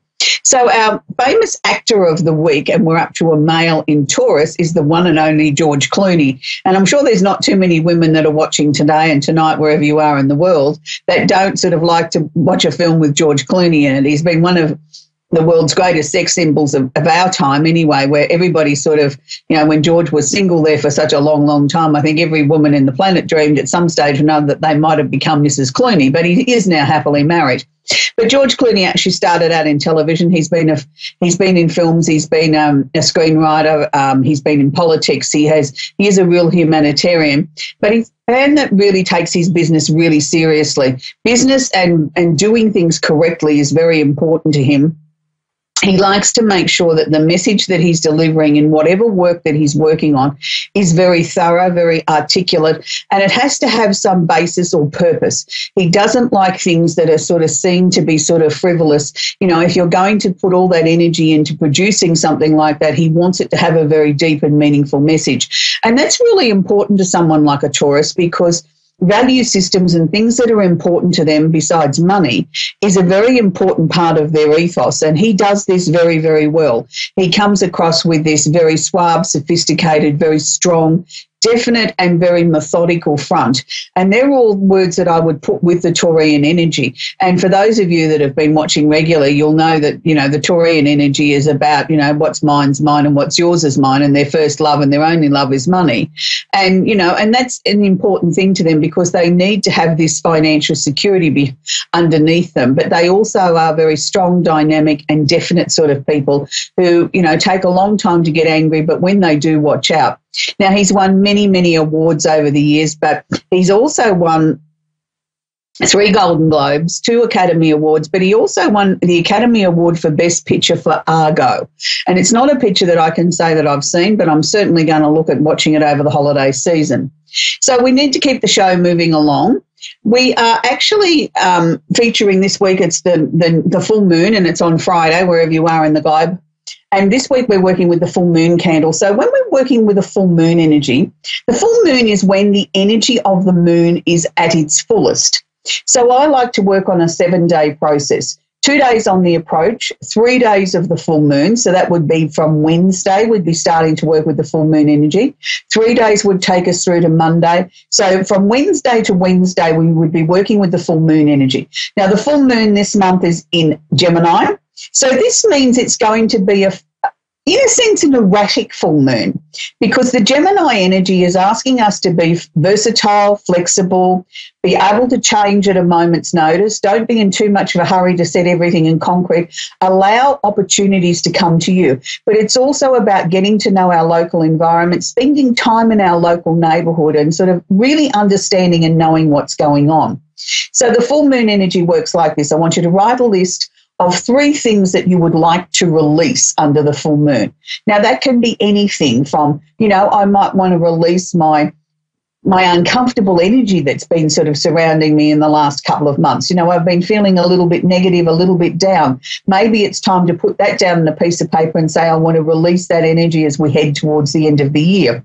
You might want to release an argument or a disagreement that you've had with a friend. You might also want to release your deck in the park. Do something to shift and change that energy, because it's going to bring up a lot of thoughts into your mind with the full moon process. Now, I want you to sort of burn your full moon candle for about 15 minutes a day, 15 minutes to 2 hours. For those of you that don't have time to be burning that, we have our travel kit. These burn for about 15 hours each. There's 3 individual candles that make up the gift box. You can make them up from the 27 out of our range. This week I've made 2 air sign and 1 full moon, but you can make up the box entirely whichever way you'd like to do that. Now, for those of you that don't want to work with a flame, we actually have a melt warmer. You can pick these up at your variety store, your department store. Here in Australia, around about $15. They are electric. You put a couple of teaspoons of wax in there to begin the process. Now, yes, you can put your full moon wax and also your air sign wax out of your candle directly into the little tray on top, and you can pop your list underneath the melt warmer, put that on a coaster, turn it on. You can leave these happily going all day. So you can have this going all day in your office at home and just flick it off overnight. So that's how we work with the full moon energy. So we're going to take our first caller, and we're looking for Suzanne in West Yorkshire, England. Are you there, Suzanne? I am. Hello. Hello, Suzanne. Hello. Do you have a question for me, sweetie? Yeah, I'd just like to know if you've got anything regarding what I could do as a job, work-wise. Okay. Suzanne, they never give me a sort of profession. They give me a series of things that I will share with you. They don't give me, you need to go and be a hairdresser or something like that. The first thing I'm picking up, well, that's good. Because some people think I can be that clever and give them, the place that they even need to ring up for the interview. Okay, the first thing that they're showing me, Suzanne, is there's a definite change or ending to things that you've done recently and in your recent past. So I'm going to say to you, has there been in the last 6 months, since about June, have you really felt as if a lot of doors are closing around you, like things are tidying up and finishing off, getting you ready for a new cycle? Yeah. Yeah, well, that's good. We need to continue on with that. Now, I sort of feel the new job is not just yet.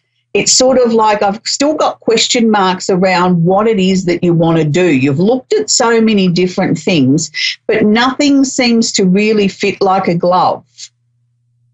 That's right, yeah. Yeah. So having said that, what I'd like to see you do, if the job that you're in is not that terrible, then sit there for a little bit longer and allow yourself the luxury of time to say, I just don't know. And then see what comes into your mind. Sometimes I think we get so bogged down and I've got to have an answer now that we actually block the positive energy or the positive direction that's going to come from our higher guidance. We block that from coming in. What I am being shown is that there needs to be some further study or training to get you to where you want to go. Now, the only thing that they've shared with me is that your job needs to be taking you into working more with people on a very direct level, sort of like on a face-to-face level, not on a remote level. It's like I need to get you back amongst the people again. That's really important. It's I feel like you've been isolated for too long. But I also sort of feel that you have very, very great skills in helping people find solutions to the things that are troubling them. So I think we need to somehow or another put this into a job. Do you know what I mean? If you're going to sit there and listen to everybody's ailments and problems, you may as well get paid for it. So I'm not necessarily saying go off and be a counsellor, but what I'm saying is they're the areas I think we need to start researching and sort of looking at what sort of these skill sets fit, and then look at, do I have the skills to do that? Do I need a couple of other things to add to the resume to make it easier for me to get a job in that situation? Look, this is probably not what you're going to want to hear, Susan, but they're showing me that there's not a job change until about March. And I know when you think March from November, you think, oh, gee, that's a lifetime away. But it's not really, because they're showing me that this is important. Who's the dark-headed man that's just caused you to get really angry? Was that somebody really close to you? Because they're showing me somebody here you could have quite happily donged on the head. You were so cranky. I don't know. I don't know. Okay, I'll leave that with you, but they just showed me a man with dark hair and they said that you were so angry, it takes a lot for you to get angry. Right. And I've not been hungry lately, so I'll watch for that coming. Okay, all right. Well, then take that as a premonition or a warning of something to come up. But they're showing me it's not worth the anger. I mean, I don't know that we can prevent the anger, but it's like don't get bogged down on whatever that is, because it's here one minute, it's gone the next. It's really not that important. You know what I mean? Like you're better off conserving your energy. Other things that are more important in your life. So that's really good. But I wish you well, Susan. I know that you're going to find the right position, sweetie. Thank you. Okay, we're going to go to Ada in Newry, Northern Ireland. Are you there, Ada? Oh, yes, I'm here. Ada. How are you, sweetie? How can I help you? I wanted to ask about what do you see in my career life? In your career life, sweetie? Yes. Okay. First thing that they're showing me is that the energy's bouncing all over the place. So you must have felt very unsettled recently, have you, in your life? Yeah, that's true. Yeah, because they're showing me we've got to try and stabilise that energy a little bit before we can start to get direction of what it is that you need to be doing next. Look, sweetheart, I don't know that you're – look, I mean, I see work around you. I want to be very clear about that. I see work around you, but I'm not necessarily seeing the job that I think that you need to have just yet. It's like you need to sort of let this bouncy sort of energy sort of settle down a little bit, find some sort of balance in your life, and then I think we'll start to sort of peel back the layers of what you need to do next. There's been too many people around you, Ida, that have been telling you that you're no good at things. They're not sort of boosting your confidence. There's too many people sort of trying to take you down. I want to see you sort of try and rise above that, because I think there's too many people sort of trying to give you what they consider as their wisdom, and none of it's is of any great meaning towards you, because nobody really understands what it is that you need or what you want out of your life. You're a very giving person. You're a very caring person, but I want to see you start giving to yourself. I think you need to start looking after yourself more than everybody else, and then I think we'll start to get directions. Were you thinking of working with children? Because I keep seeing children everywhere. I haven't thinking about working with children, but I was mostly thinking about working like helping people around. More like a social care work as well. Too, but they were showing me children. There was like not babies, but children sort of from about 7 to 10 were everywhere around you, as if that was sort of the direction that you need to look at first as far as work situation of sort of what opportunities are there. That may not be where you end up, but that'll put you on the right path for the sort of work that you want to be doing. You know, it'll either be children or working with people, but I feel it's going to be more to do with children. And I'm not talking about in a teaching capacity. I'm talking about in another capacity where it seems to be very rewarding, very fulfilling for you. You seem to be able to reach everybody at their level. You have a wonderful personality that's able to put yourself in other people's shoes and makes you such an approachable sort of person. So no matter what you end up doing, it will be with helping people. I understand. Yeah, but you've got to look after you first, Ida. That's the important thing. You've been neglecting looking after you, sweetheart. That's true. I feel actually a bit stuck at the moment. Yeah, I know you feel like you're stuck, and I agree with you that you are to a certain point, but it's like you're stuck for a reason. You're stuck because you need to look at some of the other areas of your life that need attention, and number one on that list is looking after you. Once we start looking after you and meeting your needs, then we can start peeling back the layers like an onion, peeling them back and sort of dealing with the other issues. Look, I don't know that you're going to get the exact answer of what direction you need to be going career-wise before the end of the year, but I do feel that you need to look at a lot of things. And, you know, you look at it and you can cross that off the list, or I can move that over to the basket that says maybe, you know, and that's a definite yes, or that, you know, like we need to put things in piles. And by that will come the answer of what you need to be doing. But children was the thing that they kept showing me, was that you seem to be working with groups of children. I would check about it. You what, sweetheart? Can I ask another question as well? Yeah, sure. What do you see in my family life? Can you be a little bit more specific than just family life, sweetie? Like relationship. Okay. So has there just been an end to a relationship? Yes. I feel that you need to let that one go. I don't feel that one's going to come back towards you, and even if it did, I don't feel that it's right.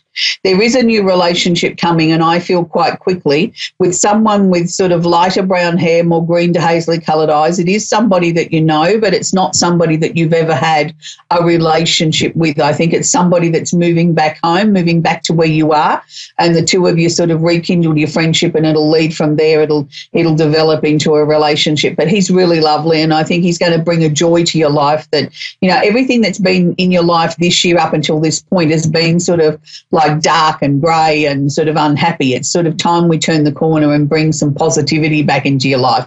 But things will certainly be on the upward swing. So I hope that's helped you, Ida. We've only got a couple of minutes left of the show. So again, I want to wish everybody a very, very, very happy Thanksgiving around the world that celebrate Thanksgiving. And don't forget, make sure you've got your listening ears on and be very careful of the communication that you have with others, because remember, other people may not be listening. And also, we do need to really keep our Californian friends in our prayers and in our positivity and in our thoughts, and just hope that they get rain and they can start to rebuild their lives again very, very quickly. It's going to be a long time before those people actually get their lives back in order again. And I know firsthand how devastating fires can be. And on next week's show, we'll have the Simply Tarot card of the week. We will have our candle of the week. We'll also have our famous Taurian female actress next week, so I wonder who we'll find for that. And, well, of course, we'll take a couple of callers. And if you want to join my newsletter, you can go to www.amandahallpsychic.com.au. When you sign up, you'll get a free astrology chart, and you'll find that there's many different services that we offer there. And if you type the word radio in the coupon box at the checkout, you will get a discount for watching the show. So until next week, I hope you're very kind to each other, look after each other, but most importantly, celebrate and find something positive to bring into your life now that Jupiter's gone into Sagittarius, and get up off that couch and do something positive about your future. Bye for now.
Welcome to Spirit Talk Live with the Divine Medium.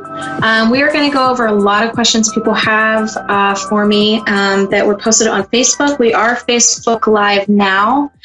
We actually just got done doing a new crystal showcase, and this is just one of the pieces that I'm keeping for myself. Don't know if I'm going to sell this, but that is one of the pieces that I stole for myself. But we do a lot of crystal shopping sprees right on live Facebook. Okay, just one of the items that we sell. And you can watch that live. And what we do is we put your items into a basket like such with your name. And then we invoice you, and you send us your email through Facebook Messenger, and we invoice you for all the items and all the goodies for Christmas this year. Okay, so let's start with our first question for the day. Carrie Morgan, how do we know what our soul contract is? And thank you. Soul contract, you're basically doing your soul contract every single day, okay? Every single decision you make, that is your soul contract. You are the one creating it, so you're going to follow the decisions that you're making and learning from. There's really no mistakes. There's really no failures. There's no right or wrong. There is just following a path. that you're choosing for yourself and learning from those decisions. That is your soul contract. Okay. Let's see. Let's go to the next one. I do have a lot of people asking about personal questions like, will I find love? Obviously you will. Everybody does. You can't go through a soul contract without experiencing love, whether it's from a mate or a family member or a friend. There's different kinds of loves that you can learn from. But I do not do personal answers on the radio show. We do that live on Facebook at 6:30 on Tuesdays, where you can get a chance to get a free reading from me. Okay. Tammy Webb has a very interesting question. Could a past loved one or spouse come back to this earth and we love them again? Would they be a walk-in? Tammy Webb, this is very rare for a walk-in to come in again through your path. Walk-ins tend to be a specific soul that has made their mark on human history or histories of other realms, and they walk in to help Earth again. As such, I am a walk-in, and it's rare that you would come into contact with a walk-in that you would have known in this lifetime. She also asks, I wanted to touch up on last week's question, Pennies from Heaven. Does finding it on heads or tails have any specific meaning? Actually, it really doesn't. I think that's more of something of a myth. The point is that your loved one is showing you a penny from heaven. It doesn't matter if it's tails or heads. She has a lot of great questions here. If you are a walk-in, do you have to come clean about it? Not necessarily. That was a choice that I made, because if you were forced, then again, your free will is taken from you, and that doesn't happen. Your free will is always intact. Tammy Webb also asks, having a strong connection with someone in this lifetime, but it wasn't meant to be, does this just show you they were in your past life with you? Not necessarily. You can make strong connections in this life, but a good portion of the time it can be from a past life. And the only difference with that is you get a familiar feeling like you've already known them. That's a past life strong connection, or you just are drawn to them. It's not more of a familiarity. It's just, it could be a familiarity as in you decided to do a life together this time and your soul's kind of remembering that agreement. Doesn't mean there's a past life attached to it. Okay. Okay, hold on real quick. Let me see. Chan K. Tail. I hope I'm not butchering that name. I am in a video. Sometimes I am in a video call in the backyard of my house, and I see two little white dots around my head. Yesterday, I was taking a pic of my husband with the kids, also at the backyard, and he had half red moon over his head. I know you say before this were visits, but what does the different color and shape lights mean? Okay, when you see orbs that are of different color, this will sometimes mean there's a specific angel around you. So if you get like a reddish orange color, that's going to be Michael. He's there for protection.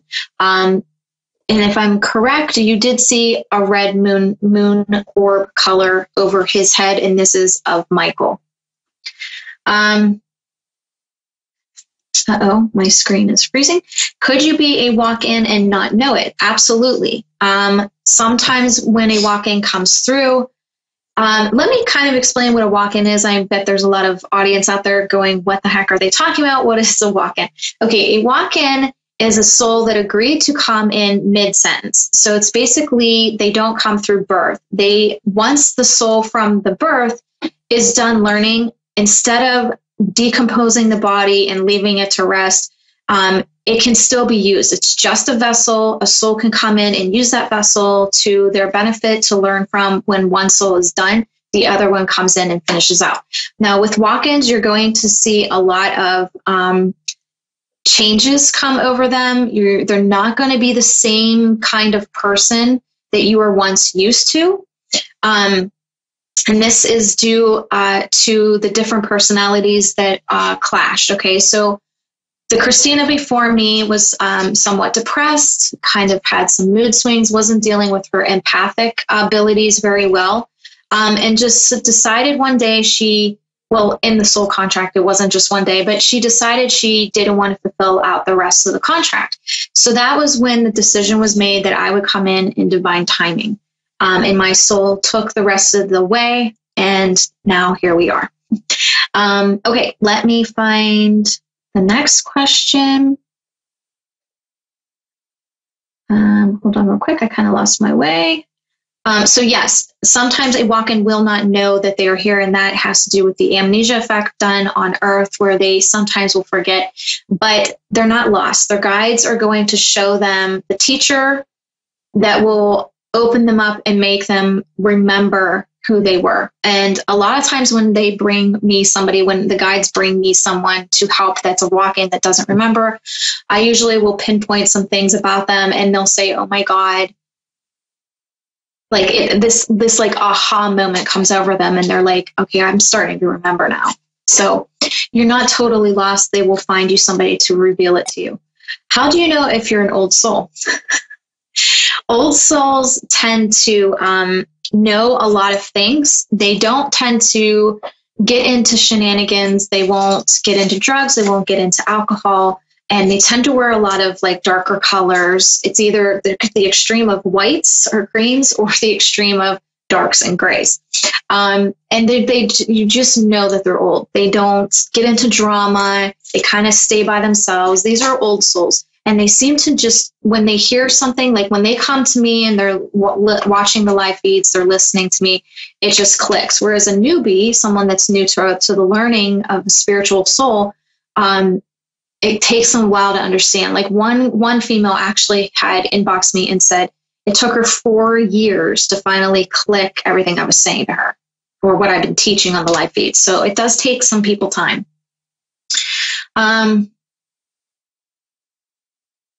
Okay, Leanne Solaro asks, when I was little, I was always afraid of the dark, and going to bed, I would hear an angelic-like choir singing, I'm guessing.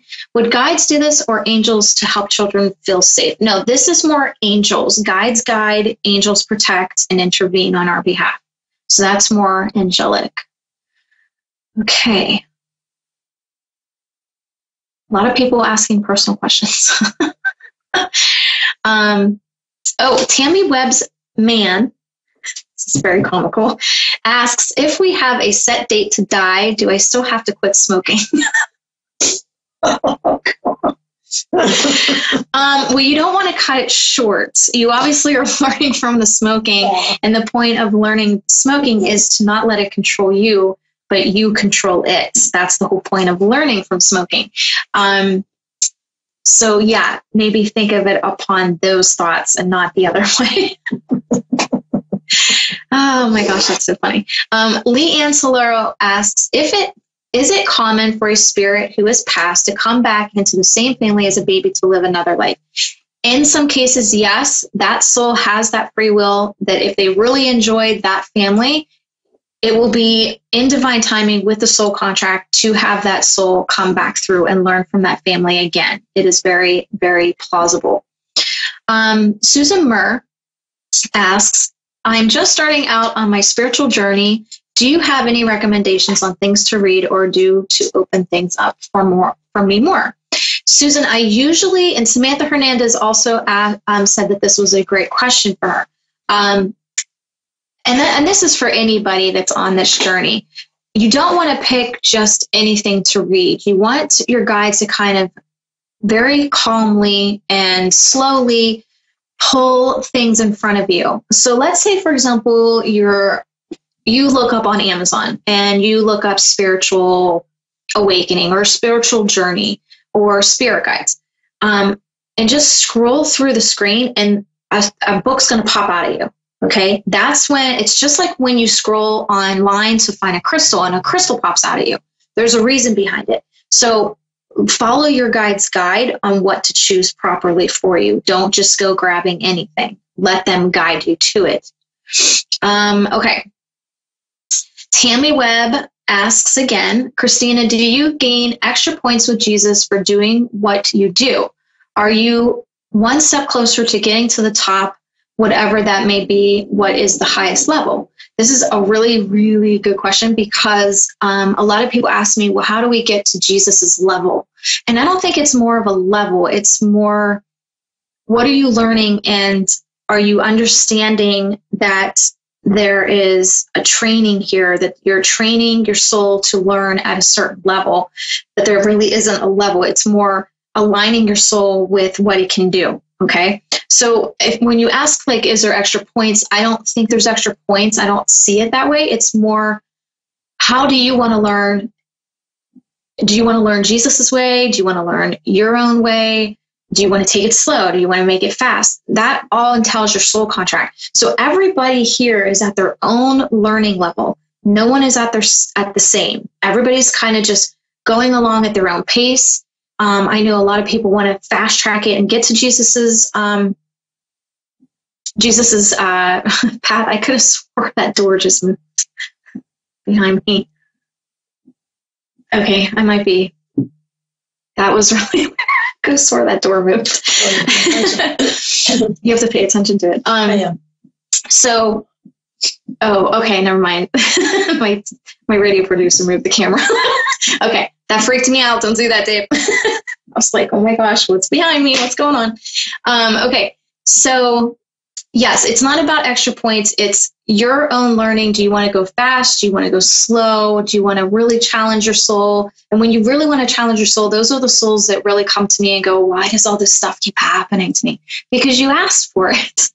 You asked to learn. You were a very eager soul. You wanted to learn a lot of stuff. You didn't want to waste your time coming to earth. So you pushed all this stuff onto your soul so it didn't waste its time. Why come here if you're going to waste your time? Okay. Okay, let me see. Okay, Amina Tolan asks, I read we found evidence of the existence of the missing link or proof of evolution. My question is, how does evolution factor into this whole earthly experience if we are just riding around in an astronaut suit?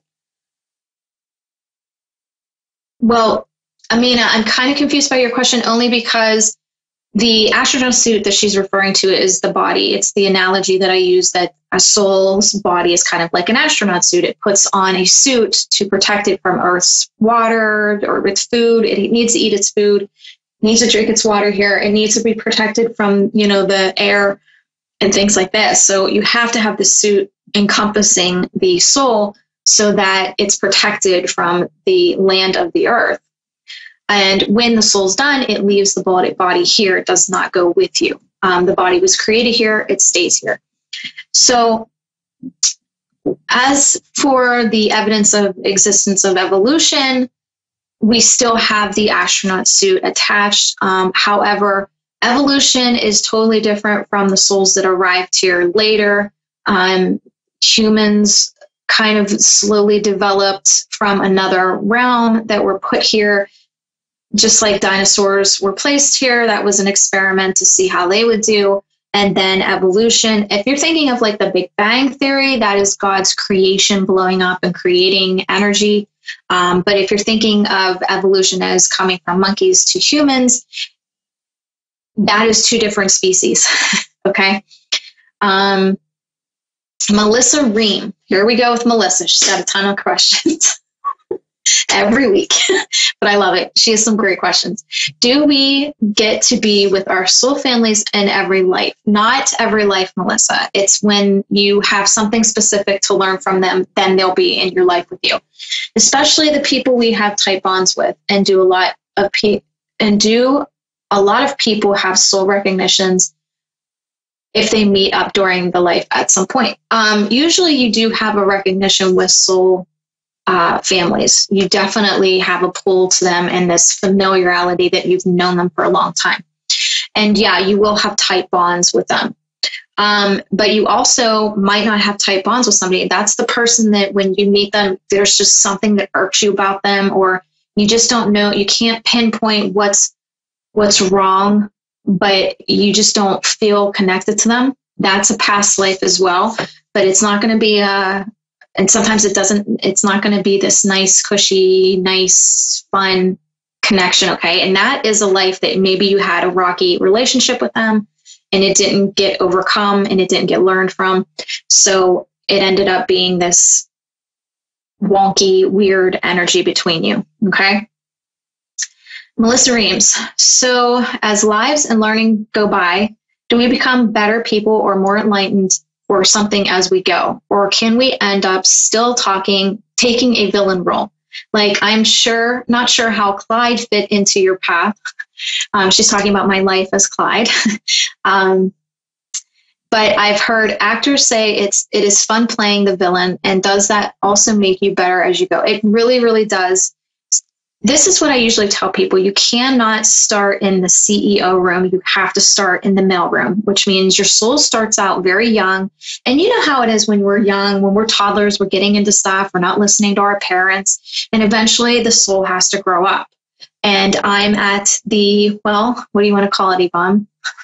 80 years old or 100 years old path of learning. I've reached all the bad parts of me not listening and not listening to my soul or listening to myself. And I did things that, you know, pulled me into this world. I don't get pulled into this world like I used to. I used to be, you know, back then it was all money and materialistics. And now it's more helping people. Like, I was in my car today and I was thinking about this, that, you know, while I was driving, I was thinking, you know, some people have jobs where they really hate their job and they feel like they're just living to work. And when they pass, they're going to have to face that they just worked and they didn't really learn much. Whereas when I come to work, I feel the crystals that we're selling are helping people. All the items in the shop are helping people. And what I'm doing is actually helping. So no matter, because Justin says to me all the time, you work like 90 hours a week. And I'm like, yeah, but the more I think about it, yeah, I'm not working to live. I'm working to help people. So there's a huge difference there. And I think that's why he and I balance. He understands this and he's okay with me working that much. Okay. Let's see. Melissa Reams asks, do we often take roles in future lives that we've judged or criticized other people, or not always? It's not always, but yes, this is again comes back to the toddler soul of learning, you know, not listening to your parents, and the parents being your inner self. You're not listening to your inner self, your inner guide. So yeah, that can help. That can happen. You have to learn from judgment. You have to learn from criticism. You have to learn from racism, bigotry, all these things. Okay. Do our past lives mold us? She's asking a lot of similar questions. So I'm going to skip over those, but yes, you're going to learn from all of these things. Okay. Oh my gosh. This one's actually comical. I do have to say this. Do our guides work in shifts? Do they get to go home for the day? Do they sleep and play sports? Melissa, no, they don't work in shifts. Okay. So your mate, sorry, my nose ring is moving. No. Okay. So let's say that there's no time. So while I'm sleeping, my guides are still connecting with me, because your soul is not waiting around for your body to wake up. It's connecting with your spirit in the spirit realm as your body is at rest. Okay. So they're constantly helping you. They don't sleep. No, that's the body. You're thinking more physical. They don't do sports. They don't sleep. And they don't necessarily go home for the day. It is a constant connection. They don't have to be at rest like that. However, they do enjoy themselves in heaven. So let's say, for example, I'm in the middle of a reading and I'm helping somebody. My guide, Maria, doesn't always have to be there because I'm dealing more with spirit. So she would go off and maybe take a seminar or do something in heaven that she enjoys doing while I'm in that state of mind. Once that's done, then she'll come back and we regroup. Okay. Amina Tolan asks, if we are leading multiple lives over multiple realities and multiple parts of our soul are experiencing different things, why does this one appear to be our main learning experience? It's not, Amina. You're kind of keeping yourself into this like little encompassed bottle, and you're not seeing that all these multiple realities you are definitely learning from. You just aren't tapping into them the way you are tapping into this life. Okay. So when you're in this life, it's more real. When you're in another life, it's more real. You're just not seeing all the multiple reality learning that you're learning. Kimberly Turnbaugh had said the same thing, commented on Amina Tolan's question about she was thinking this herself, and how, she wanted to ask a similar question. Melissa Ream asks, is my Maria, my guide, extremely advanced to be my guide? Not necessarily. A guide is just simply someone or a soul that has had multiple lives here on earth or different realms. And there's a connection between you and this guide soul. And you asked them before you became into being to guide you on a specific path. So I had Maria, just like Yvonne's kind of like my sidekick here. Maria is my sidekick in heaven, and I chose her to be my main go-to guide. So she's my day-to-day guide, whereas Victor is my spirit connection guide. He helps connect to the higher vibration I need to get to with spirit. Okay. All your guides do something different.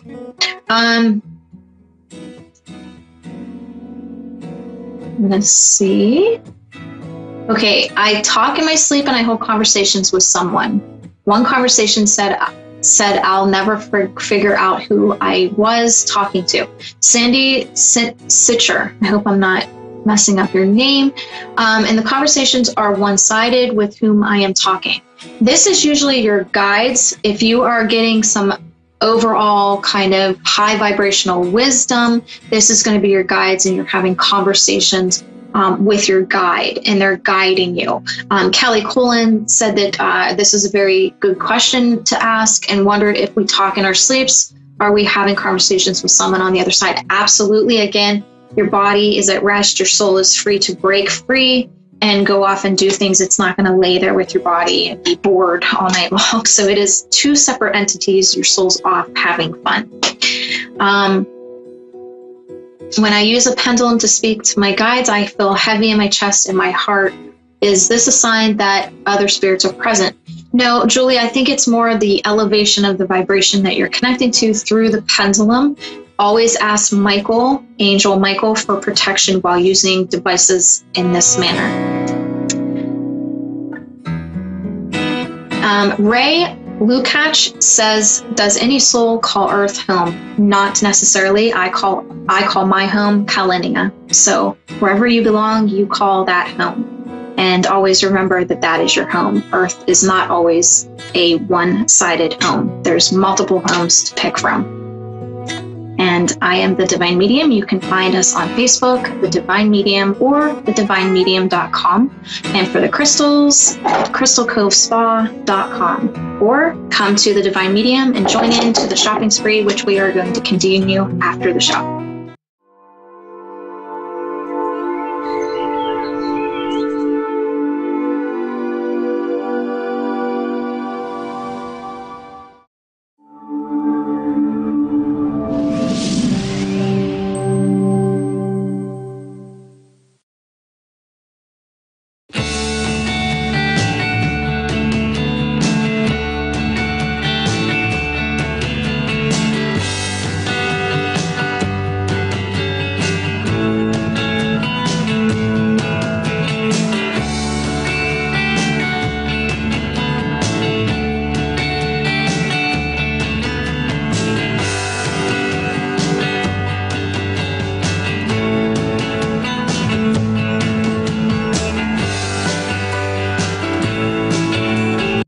Hello and welcome. You're listening to the Modern Mystic radio show on A1R Psychic Radio, the world's #1 psychic radio network. My name is Mystic Sarah and I am your host. I'm going to be with you for the next 30 minutes.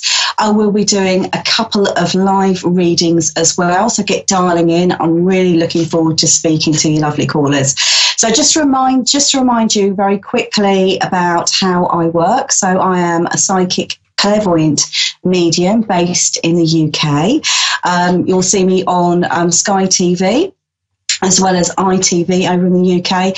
And I have a very busy private practice as well, doing one-to-one readings, healing and spiritual development teaching. And plus I do all of that online as well. So if you do want to have a look at my website, it's www.modern-mystic.co.uk, or you can get me on Facebook under Mystic Sarah or Modern Mystic. I have 2 Facebook pages. There you can message me and find out more about what the work that I do, and perhaps even book a reading if you want to. If you like the free readings, I do a live free psychic session every Sunday at 7 p.m. UK time, so join in for that. Okay, so before I start with my topic for today, and of course before I start with those lovely readings, I just want to talk a little bit about this week. So we do have a full moon in Gemini this week. So what that is going to be good for is dealing with inner conflicts, because Gemini is all about duality, the positive and the negative. So don't be surprised if this week is a little bit emotional. Perhaps you're looking at and reflecting over some of the more challenging aspects within your life, and needing to be sort of brought up and healed and brought to the surface. So don't be afraid if that's what happens to you. But also bear in mind, it is duality. So take some time to celebrate those positive moments as well. Plus, what it's also good for, if you're looking to completely reprogram and reset your mindset and, the program that you're living by at the moment, this is a great time to do it. Also bear in mind that even though Gemini covers things like communication, we are in Mercury retrograde as well, which means that planet of communication is going backwards at the moment. So don't be surprised or panicked if things start to be either delayed or go wrong slightly with communication, cars, travel, that kind of thing. It's all going haywire at the moment. So good news that ends, I think it's the first week of December, around the 6th of December, so not long to wait there. Okay, so I just want to briefly mention on the 1st of December, I am doing a spiritual business masterclass online on Facebook. That is advertised on my events section on the Mystic Sarah page. So if you want to get involved with that, perhaps you are an aspiring psychic or holistic practitioner and you would like to get your business off the ground. Perhaps you already have that business and you're struggling a little bit. This masterclass really is designed to get you onto the next level. And talking about that, as I've been working on that and preparing myself for this masterclass, what has been brought to my attention, what I've been reflecting about, is that moment that I took that great big leap of faith. And this is what I really want to talk to you about tonight. So perhaps you're in that situation where you want to give up the 9 to 5 and follow your dreams. Easier said than done, though, isn't it? And I just want to go over the story, just to give you an idea of what the journey that I went through. And perhaps, those are some of the things that you can relate to too. So this is going back a few years now. At the time, I was working full time. I was doing my psychic work in between, part time. But that was my main sort of way of earning money. So I worked full time as a PA. And what I would find, and this is very common if you are destined to work within the spiritual field, is that things will go wrong and you're squeezed out of that kind of role. But you still have to make that choice yourself. So what the universe will do is make things really uncomfortable for you. So you'll be in a position where perhaps you're earning just under what you need, so not quite reaching that mark. Or perhaps things are going wrong, you're experiencing conflict, or for whatever reason your job's come to an end. If that's what's happening to you, then perhaps you are destined for a different type of role altogether. Now, for years and years and years, it was, while I was working as a PA, my dream to work as a psychic, to do what I truly love, what I truly enjoy. And I used to, like I said, do it part-time. I had my website, etc., but it was never quite taking off in the way that I wanted to. So, my idea was I can build that part of my life up and then step into the psychic world when it's built up enough. However, that doesn't really work when you think that 70% of your energy is going to that full-time job. And how are you supposed to build up? We're just using 30% energy on the rest of, your other business, which is my challenge, which was my challenge. So I was in this position. I was in a job. I was very, very unhappy with it. And I knew I wanted to leave, and I knew it was my last job. So it was approaching the time that I knew that I was going to leave. And I was faced with that choice, faced with that option. What do I do? Do I look for another job, or do I just go head first into it? And bearing in mind, I had no savings, no business built up, no client base, and it was a huge, huge risk for me because I was a single parent and I had a mortgage, had my commitments, had my bills, all of that. So it was a massive, massive risk for me. So I asked my guides, please just give me a sign, anything. And I asked this before I went to sleep. This is all leading up to me making that leap of faith and taking that jump. And went to sleep, and I dreamt that I was doing a tarot reading. So I thought, well, that's a good sign. That is a sign. I'll take it as a sign. Okay, thank you. Still not ready. Give me another sign, is what I said to my guides. So I went to sleep the following night, and in this dream, I dreamt that I was escorted out of my workplace, and I was led into a spiritual shop that was just starting, just going to open. So there's nothing on the shelves and stuff like that. And obviously, again, I took that as yet another sign that this is what I need to do. I need to start my business. My business isn't up and running yet, and this is reflected within the dream. Okay. So again, I accepted that, thanked my guides for that, and said, give me another sign, please. So what happened was, after I'd asked for this third sign, out of nowhere, I was literally bombarded with inquiries and testimonials, and this was happening within a 24 to 48 hour period, out of nowhere, through nothing, no advertising, nothing. And I thought, right, okay, so I'm going to have to take the hint. So I got to my last day of working, still very much aware that maybe I should be looking for another job.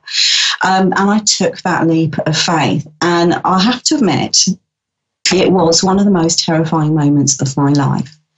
So this all happened a few years ago. This was in February. Now, I took the leap of faith. And I started, and I was just working on the phone lines and doing a little bit of private work to sustain myself. And within 1 month, I was contacted randomly, and this is the way Spirit works, randomly by somebody who said, oh, I run psychic fairs. Would you like to join my team? And we do them twice a week. So I thought, oh, great, that's wonderful. Okay, so that was added to my business. And slowly my business increased as well over that month or the next couple of months. And I was managing okay. And then by the May, I was invited into the TV studio in the UK. And there I've received sort of regular work with them ever since. And my business has gone from strength to strength to strength. So really what this spiritual business masterclass is about is getting you to that stage, is giving you the support and the energy and also the law of attraction techniques that I had learned as well and have employed in my business, so I can hand them over to you guys. Okay, right. So I am going to go on to my first call, and we have Audrey in Williamston, South Carolina. Hi, Audrey. Can you hear me? Yes, I can. Hi. Hello, hi, welcome to the show. Lovely to have you on. What would you like me to look at for you? I've been on a bit of a spiritual journey myself, and I'm having a little trouble, like with my meditations and things like that, but I'm really trying to concentrate on opening my third eye, and I don't know if maybe I'm not supposed to do this, or if if I'm being directed in a different way. I'm not exactly sure which path it is I need to be on. Right, okay, let's just have a look and see what I get for you. So when you're talking about opening your third eye, what is it that you're hoping to be able to see? You know, I've been really fascinated with spirit communication, you know, and it's just, I feel like, just, you know, the way I feel doing the meditations is like, I want to be able to give the gift of messages to other people, you know, from their past loved ones. It's just a strong desire that I have. Okay, right. So it's more the mediumship that you're trying to focus on. Okay. Yes, yes. Now there's a couple of flaws in the way that you're doing it at the moment. Okay, so I'm going to go into that briefly, because what I'm being shown here is like you may be overthinking it. Okay, and I get your own mind blocking what you are trying to do and what you are trying to achieve. I do see you connecting with people that have passed over, or being able to connect with people that have passed over.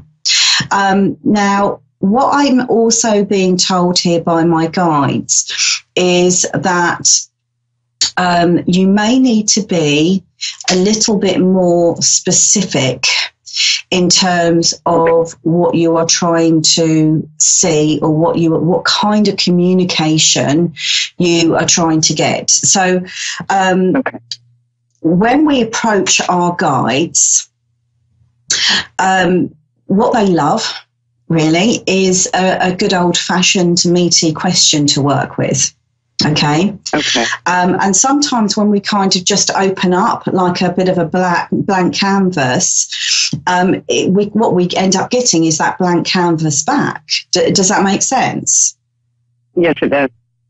Yeah. So we need to give them something to work with. Okay. So in terms of like connecting with people that have passed over, one thing that I do know for sure is that where it works best is sat opposite somebody.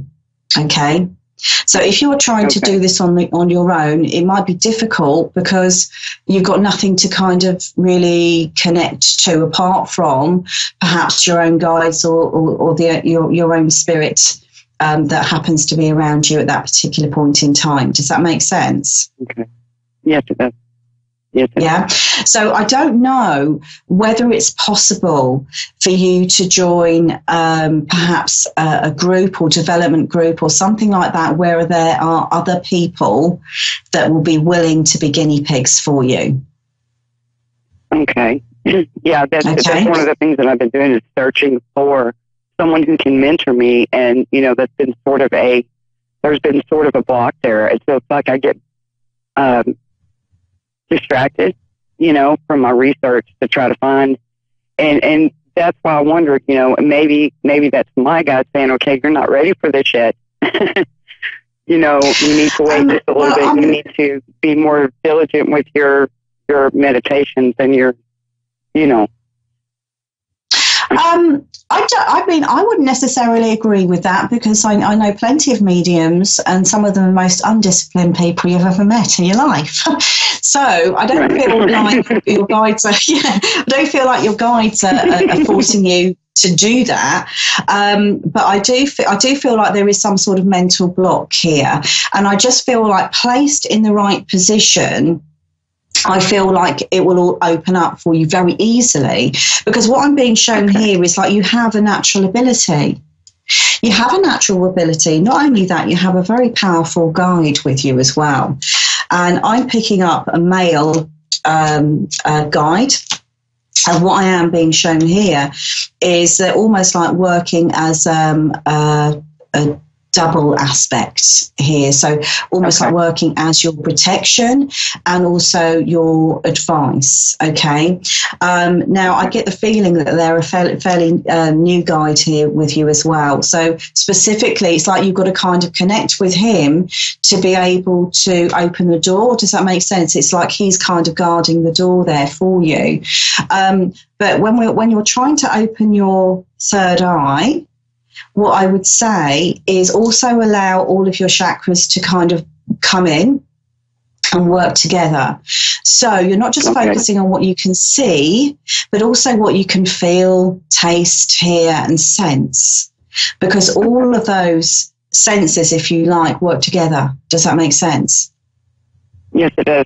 May I ask, did the guide, or did he tell you his name? Because the one in a meditation I did, the name Andrew came to me. So I don't know if that's the specific guy that you're talking about, but I did get the name Andrew. I don't know if that is, I don't know if that's my thoughts or if that it was, given to me.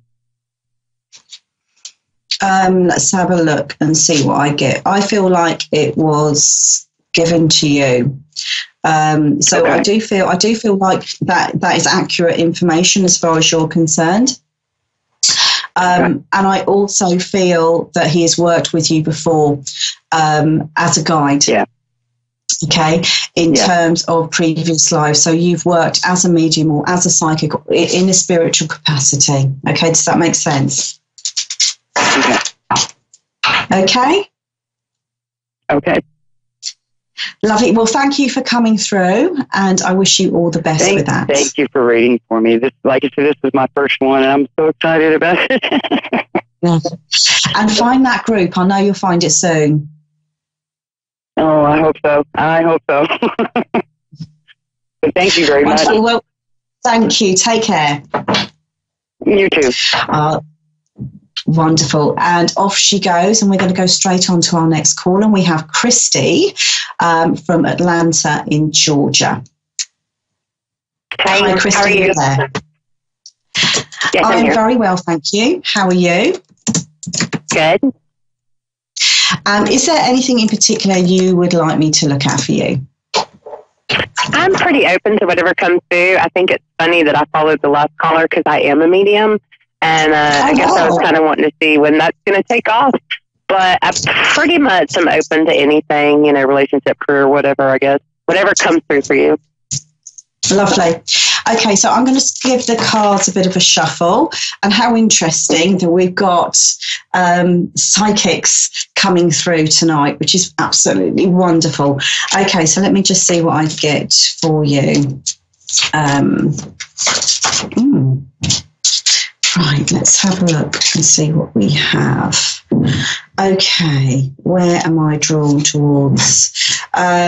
Okay, so I feel like I just want to push into the beginning of next year for you, because what I'm being shown is like that year, next year is really going to be a year of change for you. Now, I'm being drawn towards, and this is like quite dramatic change, like transformation kind of change. And I feel like this year has really been about prep work for you, if that makes sense. Okay, so thinking, planning, picturing. Whenever we're trying to manifest something into our lives, we do need, how can I put it, in order to get it right, we need plenty of time to really build the picture up in our mind. Does that make sense? And this is what totally. I feel like. Oh, sorry. Keep going. Yeah, and this is what I feel like you've been working on this year, but also letting go of a lot of stuff that's been holding you back. That's what I'm being shown. Does that make sense? Mm-hmm. Oh yeah, I feel like I have spent a year working on myself spiritually, and now it's almost like time to manifest my heaven on earth as I look at it. Like really get to a place where I am good, so that I can just manifest and have the life I want. That's how the last year's been. Yeah, okay. Well, also bear in mind that you don't need to wait for the perfect moment, okay? And because I feel like you've done a lot of the work that you need to do. Does that make sense? So if you're going to wait for the ideal time, okay, I feel like that time is coming up very, very rapidly, okay? And you may not feel ready at that particular point in time, but what I want to say here is to go for it. I feel like you're very guided. Does that make sense? Your spiritual guides have a really good communication with you. Does that make sense? So I feel like they are going to really, it's almost like when they say, right, let's go, you know, that's the time to go. Now, it's always up to you to take that final choice. But I feel like that's coming up in the early part of next year. So around January, February time, I'm getting all of that opening up for you.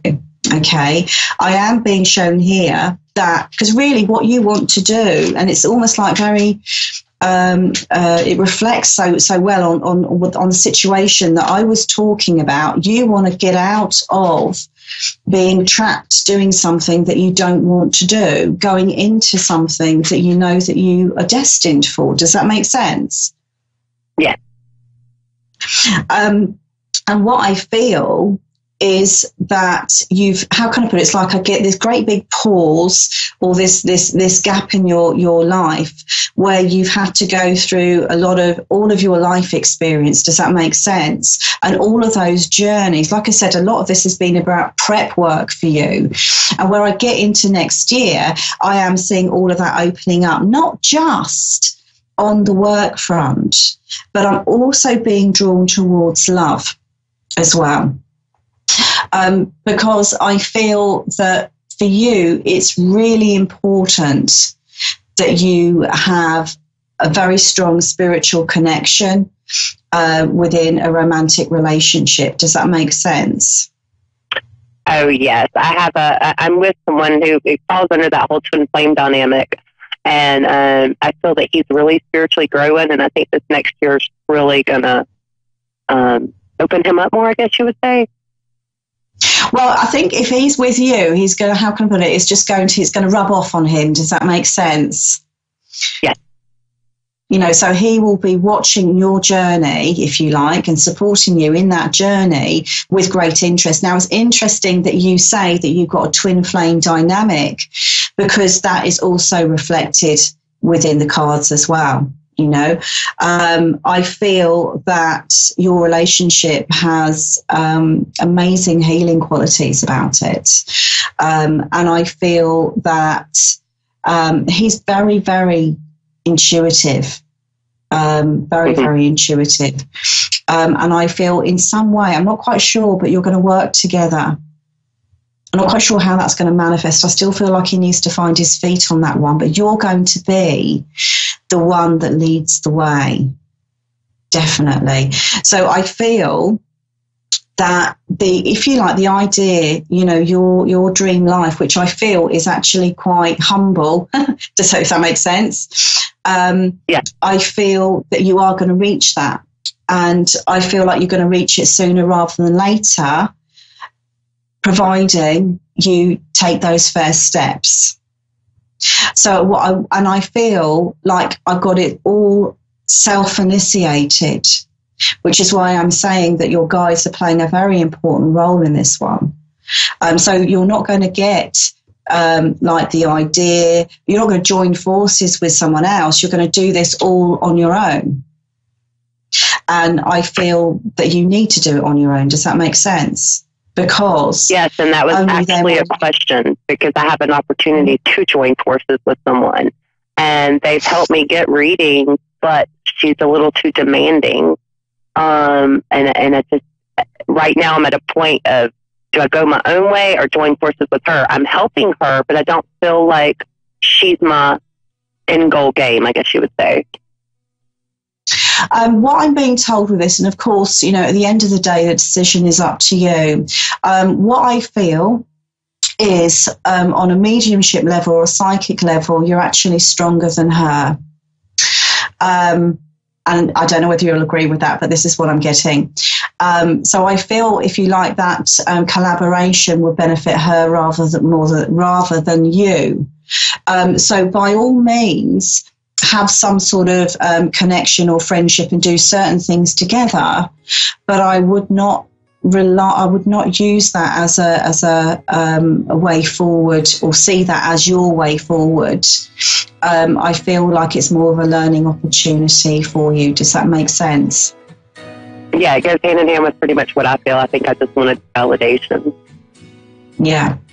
Okay, well, I've almost reached the end of my show, so we're going to have to leave it there. I do hope that helped. Yeah, thank you so much. All right, you take care, and goodbye for now. Thank you. Bye-bye. Thank you. Bye. Oh, isn't she lovely? So 2 psychics have come through to me tonight, which is absolutely amazing. So I'm going to have to wrap things up. Just to remind you, my website is www.modern-mystic.co.uk. Get in touch with me there, or on my Facebook page, Mystic Sarah, or Modern Mystic.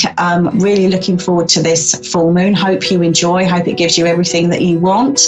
And I'll see you the same time next week, Tuesday at 4:30 p.m. and 9:30 p.m. UK time. See you then.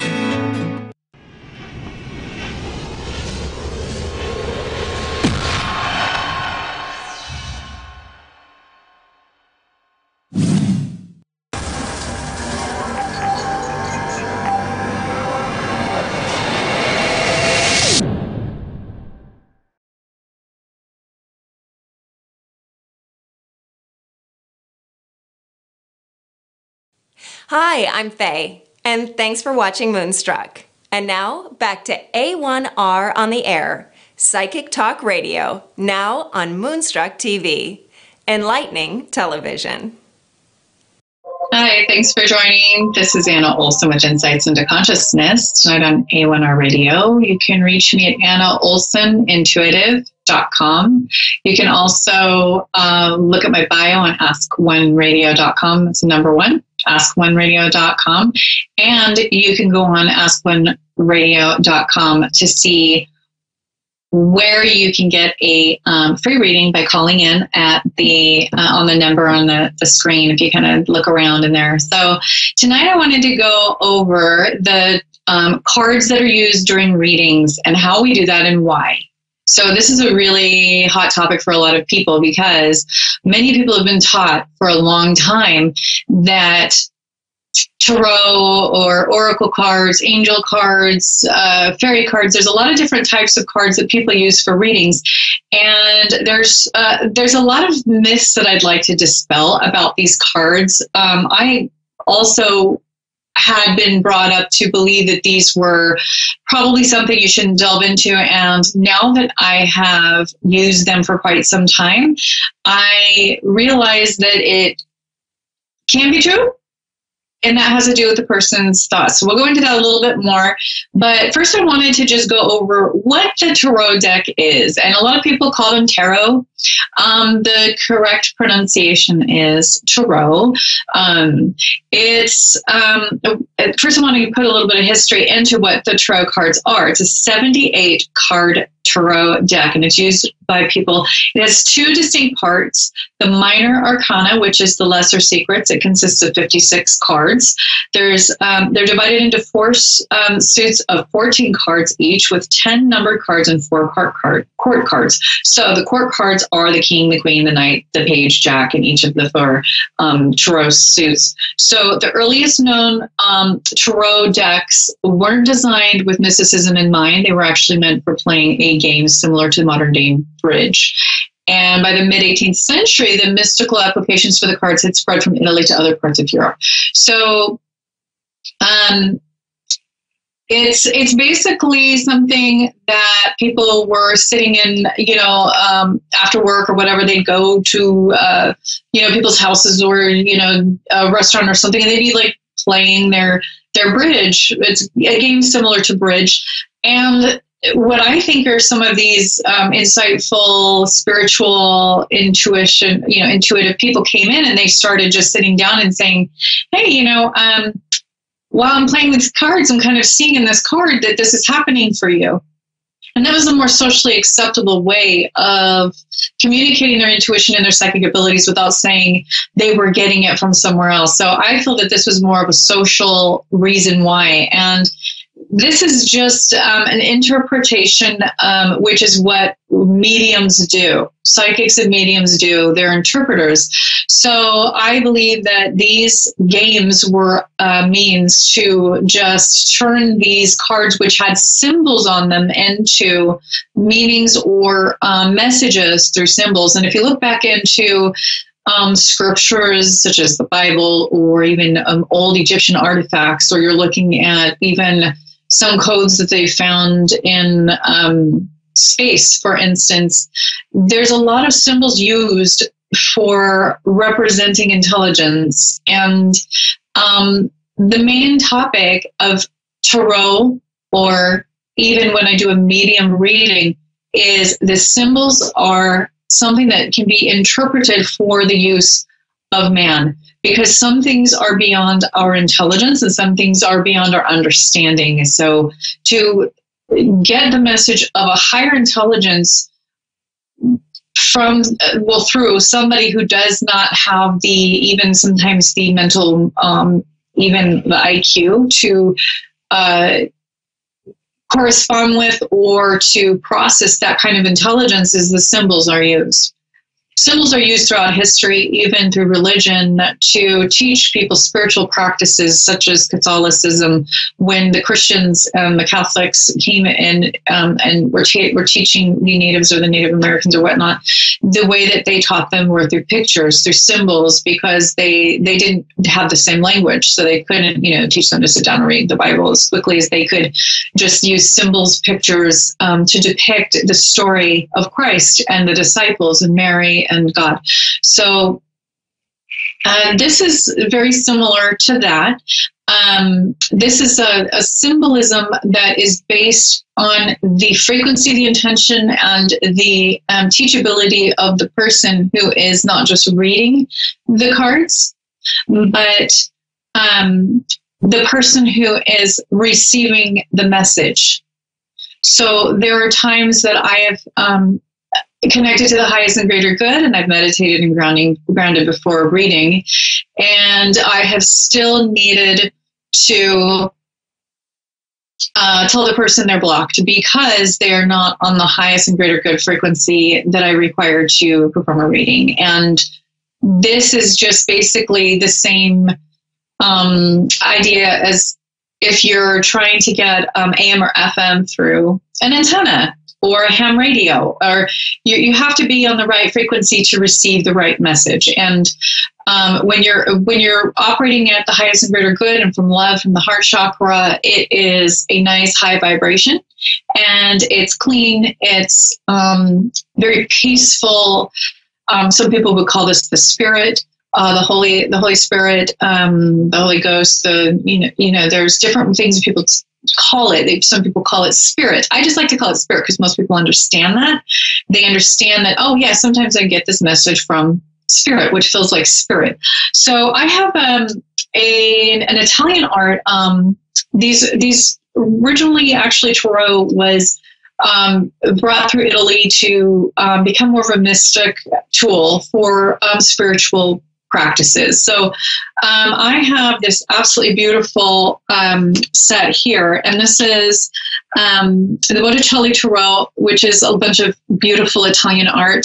And I really admire this deck because it works for men, it works for women, it has the masculine and the feminine, and it has these really beautiful metallic gold designs in them, which I feel reflects money and abundance. So not just money, but abundance of all kinds, meaning abundance of happiness, of all the things that we want, abundance in many forms, love, relationships, career, happiness. So this is a deck that I work with often. And the 3 cards I got this morning were strength. And this depicts the woman with the lion, and she's taming the lion. She's in a beautiful setting, and it's basically a woman who's tamed the lion.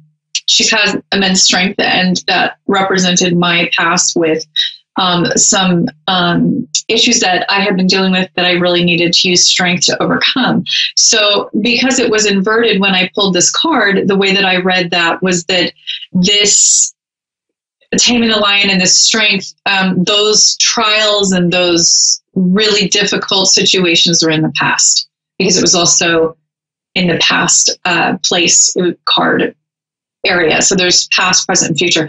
So the present, I got Queen of Wands. This is Queen of Wands, which can represent many different things. If you look in the guide, it will say one thing. If you look in the many books that tell you what each card means, it's wonderful to study and learn about. But I got from this that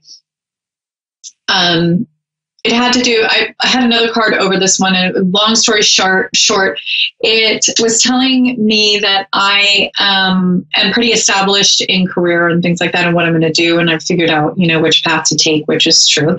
And then for future, I got temperance. So I felt that I would have temperance in my situation in the future. So that's just a real quick 3-card draw, past, present, future. And some of the symbolism that can happen with the tarot deck. Usually when I sit down, people, everybody does it a little differently, but when I get my deck, I sit down and I will just use, a little bit of a shuffle my cards, and I will cut the deck. And I use, left hand, right hand. It does have significance. We have the left side feminine. We have the right side masculine of our bodies. It all ties into not just energy, but energy fields in the body. I incorporate Reiki. I incorporate protection, shields, even Chinese medicine and Chinese healing practices into it. So, and Buddhist practices, Christian practices. I have just about a little of everything in my readings. So that's just a little bit of history on the tarot. It is just symbolism that we've always had. And we get messages from each card. When we look at the picture, it can mean a million different things for different people. So you look at the picture, you meditate on it, and you just get the message from spirit through the symbolism. And then you show the person the card and you teach them what you're getting. You teach them about it, about their situation in their life, why it's coming up, and you go over it. So we use the symbolism as a means of teaching and of getting a message in a picture, because when I do a reading, the experience of getting these messages is so experiential that I need to feel it, see it, sometimes even hear it. And most of the time I can see it in my mind's eye exactly what's happening.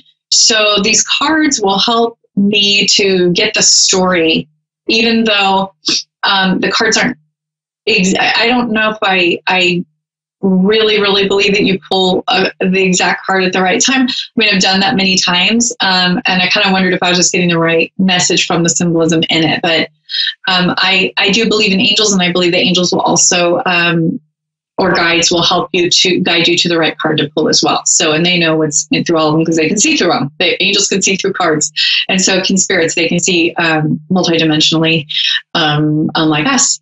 So, that's the basics of the tarot. I'd love to just pick a few cards and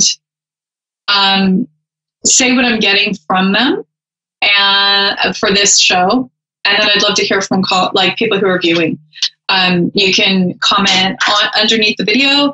You can email me at annaolsonintuitive.com and just go under contact me and email me. You just let me know what you get from these cards. So the first one is going to be the 5 of Pentacles, and this is the one that I already had before. This is basically, it looks like a beggar, and there's money falling all around this man. It's the 5 of Pentacles.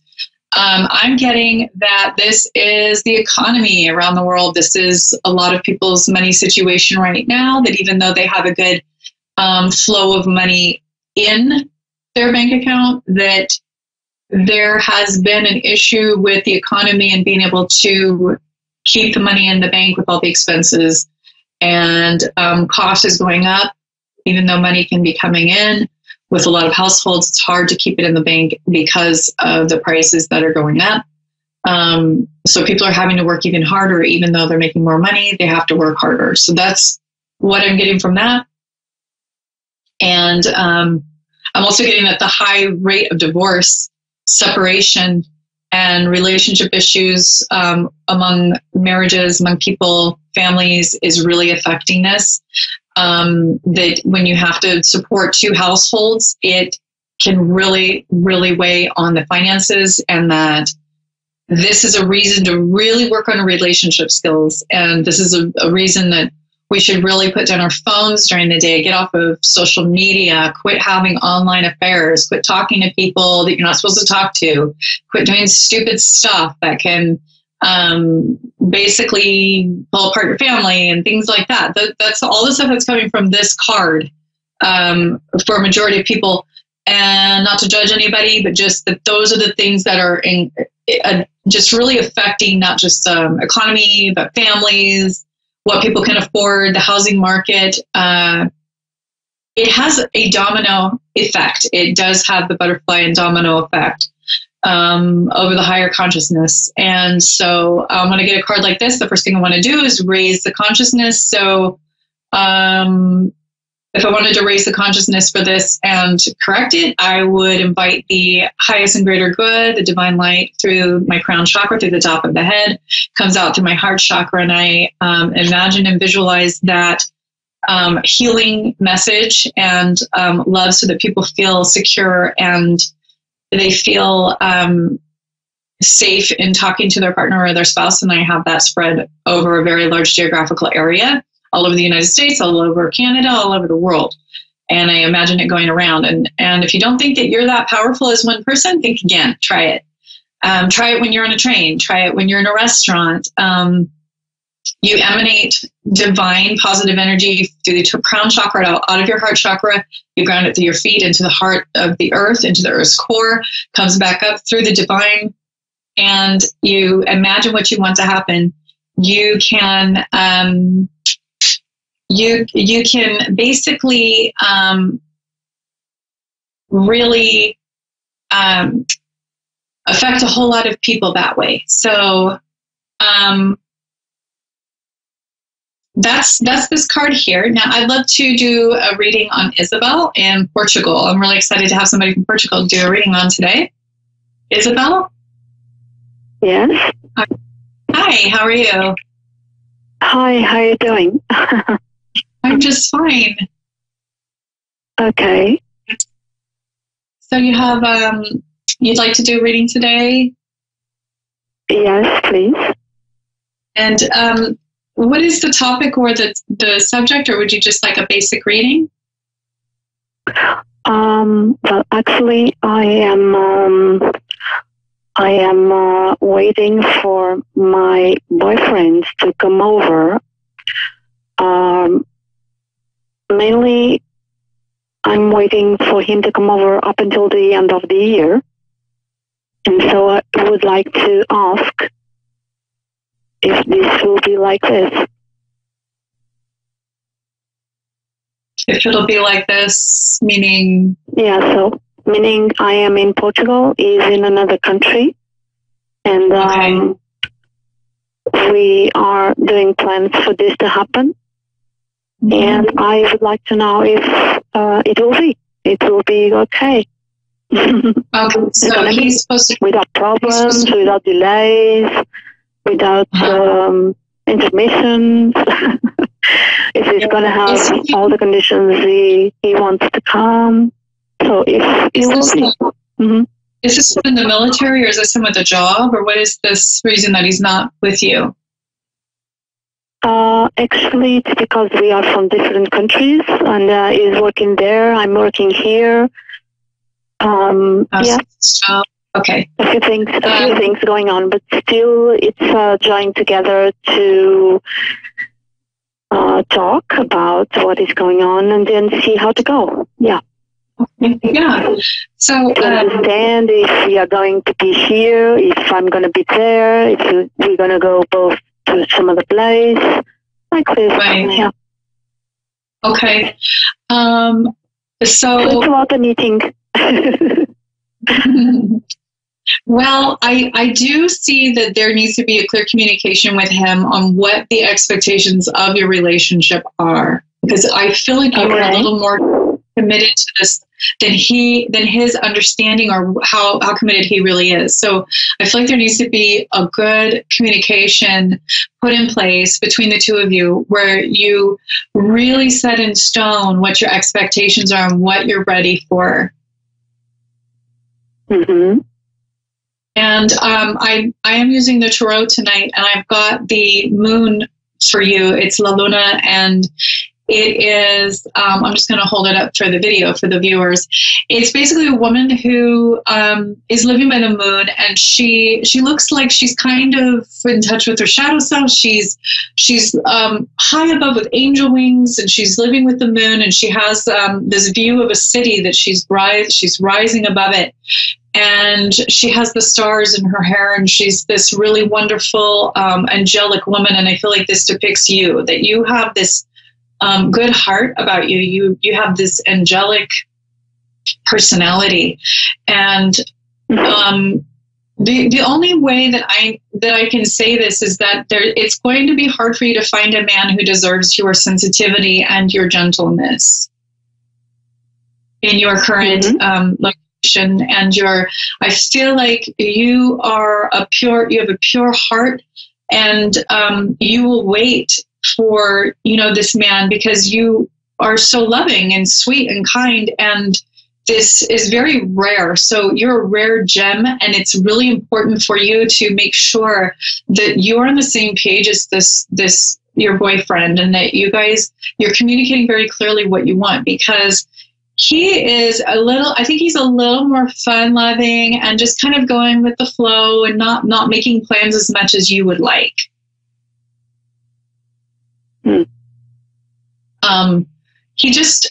I feel like he is very interested in you, and that he really does care a lot about you.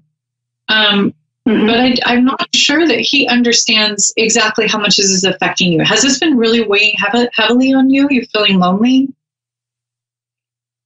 Well, actually, this is a relationship going on for like 10 years. And we had a lot of people going in the middle of us with very, very nasty situations. Also, we would be together many times, and always someone getting in the middle for money interests, social interests, and economy interests, and stuff like that. So, how to say? I agree with you in a few points, but in the point that it doesn't understand how important it is for him to be here, more or less, because he knows what have been going on. I mean, problems and problems, like people getting in the middle, taking advantage of him, then taking advantage of me, then lies. And, well, this is almost like a Mexican soap opera. And finally, at this moment, what I have to say to you in a concrete way is that more or less everything is more clean now, because we have discovered side by side what happened, really. And I keep asking him really to come, or otherwise I have to go. Maybe there is a problem in communications. I don't know. I'm not sure if he's receiving all my communications. That's a point. Right. And, I really feel you have to put your foot down with him. He is... It needs to be a very clear message that you need this, fill in the blank. I need you to come here and be with me and find the job here and make it happen, or this will happen. I will have to end this as a relationship, because he he doesn't see it as seriously because it's been like this for so long. It's kind of been on again, off again. He kind of sees it like, well, if I don't really have to commit, then, and it's sort of like there's always going to be a reason or somebody coming in between you guys. And I'm glad you said that there were people coming in between you guys, because I'm always hesitant to bring that up because I definitely felt that energy. And he could be committed to you and really be happy with you. I don't want to put him down at all, and I'm not trying to say anything against him because that's really not where I'm going with this. I think it's just you guys have different personalities and different upbringings. And his idea of commitment is different than yours. You need a man who likes to be with you more of the time. And this guy, he really just needs you to say, look, this is what I need, or I'm going to move on. Okay. And I feel like he would come move next to you if you really laid down the law and you really showed him that you were serious about it. Okay. He needs boundaries. He needs some, he needs some real clear boundaries that you're just going to stop this if it doesn't get serious. So. I understand.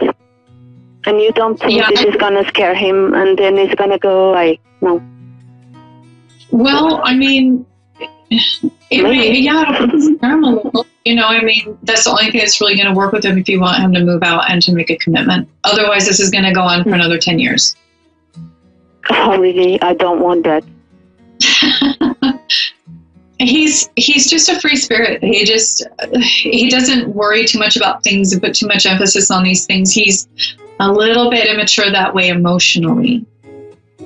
Compared to you. Yeah. You're more mature. Yeah, that's true. And everybody says so.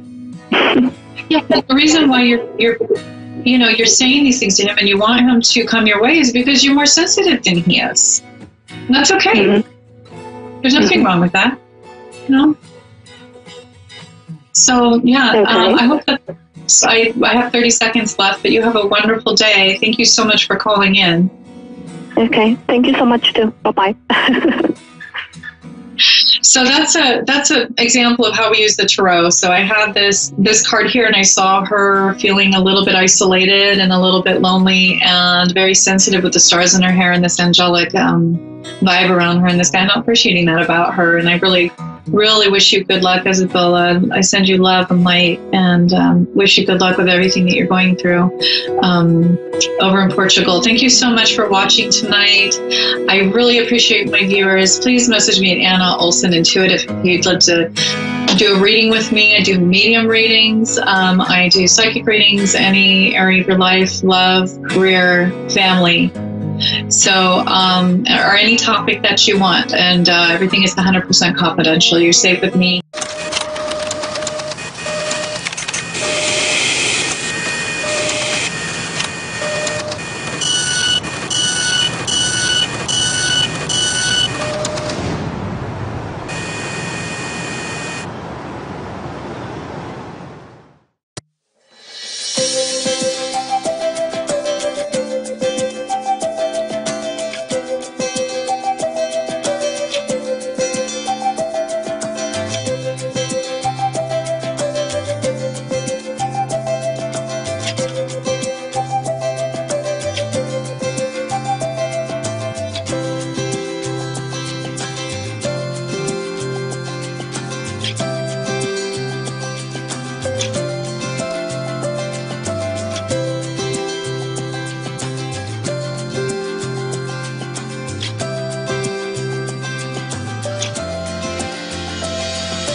is Linda Jarrett, and I'm the founder and ambassador of 144 Temples of Golden Light.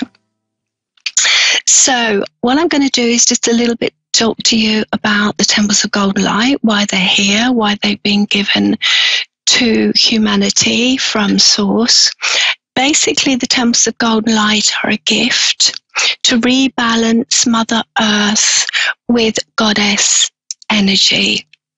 Now, they are overlit by 3 goddesses, the twin flame of Jesus Christ, and that's Lady Nada, and then a Mayan elder called Jacinta, and also another goddess from another universe. Now, the reason that they've been placed here is because they are to rebalance Mother Earth with Goddess energy. They can help you with abundance, they can help you to manifest, they can help you to be balanced, they can help you to forgive other people, they can help you to be heart-centered. They can also help you with inner peace, to be empowered, to love yourself, and they can help you with self-confidence and to be enlightened, and that means to be aware and raise your vibration. So the Temples of Golden Light you can connect with through meditation, and you can also connect with the Temples of Golden Light through your sleep time. You can go to sleep, and then just before you go to sleep you can say, I need to connect to the Temples of Golden Light. Now, they have been placed all around the world. They are in what we call the etheric. So the etheric of the earth is Mother Earth's real earth. So they've been placed in the etheric, just like we have energy centers, we have chakras. Then Mother Earth has her own chakras, her own etheric body. So all of these golden temples are in the etheric, and they can help you with so much. So what I'm going to do is just do a very short, brief meditation for you to connect to the temples. And in this time, we will connect to what's called the rainbow angels, and they will clear your chakras, rebalance your chakras, realign, rebalance, refresh, and also clear your auric field. So if you want to join in, then you just basically close your eyes and just take 3 deep breaths. So breathing in love, breathing out gold, and again breathing in love and breathing out gold. And one more time, breathing in love and breathing out gold. So imagine you're an old oak tree or any big, large tree native to your own country, and visualize long, thick, golden roots coming from your feet, and take your golden roots all the way down into Mother Earth's heart center. And now imagine 2 crystals of your choice. Imagine a rose quartz crystal and a hematite crystal. And then place the 2 crystals wrapped inside your golden roots in an area of water deep within the planetary core. And now begin to feel Mother Earth's energy flowing up through your golden cords into your feet. And then imagine the whole of Mother Earth's energy flowing up and through the whole of your body.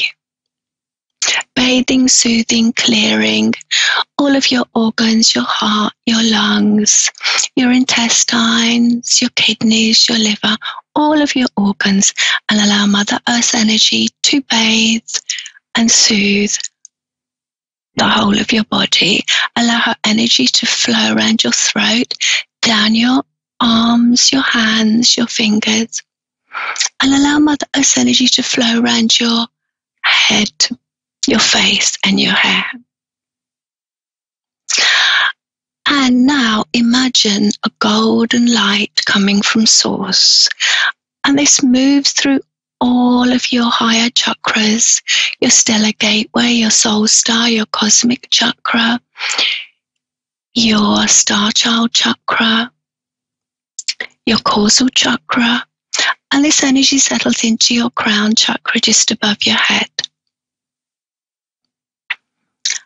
And the golden light is clearing away any negativity within your crown chakra, moving to your third eye, your throat center, and your heart center, your main heart center, your lower heart center, your higher heart center, and your cosmic heart center. And now the golden light is moving to your solar plexus, your navel chakra, your sacral chakra, your base chakra, and there's another chakra 12 inches below your feet called your soul star chakra. So the golden light is clearing away any negativity. And you're surrounded by the rainbow angels, and they are now going to help you to clear your auric field. Sometimes people can dump on you with negative energy. Sometimes people have clutter in their auric field. So this is now being cleared. Okay, so your chakras, your energy centers have been balanced, your auric field has been cleared. And I would like to thank A1R Radio, Psychic Radio, and Moonstruck TV for having me on their show. So a grateful thanks. And my website is www.templeofgoldenlight.com. And my Facebook is also called Temple of Golden Light. And I'm on Twitter at Linda Jara at Temple of Golden. So if you want to find out any more about my work, then you go on my website, go on my Facebook. I've also got a Temple of Golden Light Facebook group. So you'll find out more about what I do. I am clairvoyant, I'm psychic, meditation teacher, I'm an author, and I also am a writer for 2 magazines, and I'm a spiritual mentor, spiritual teacher. So now I'm going to take my first caller. So hello, Christina from California. Hello, how are you? Oh, hi, yeah, I can hear you now. Hi, Christina. Yeah, you're from California. How can I help you? How can I help you this evening? Well, it's my evening, but your day, I think so. I was just wondering if there is somebody who has passed on that has been trying to reach out to me or send me a message. Okay, yeah. Have they recently passed over?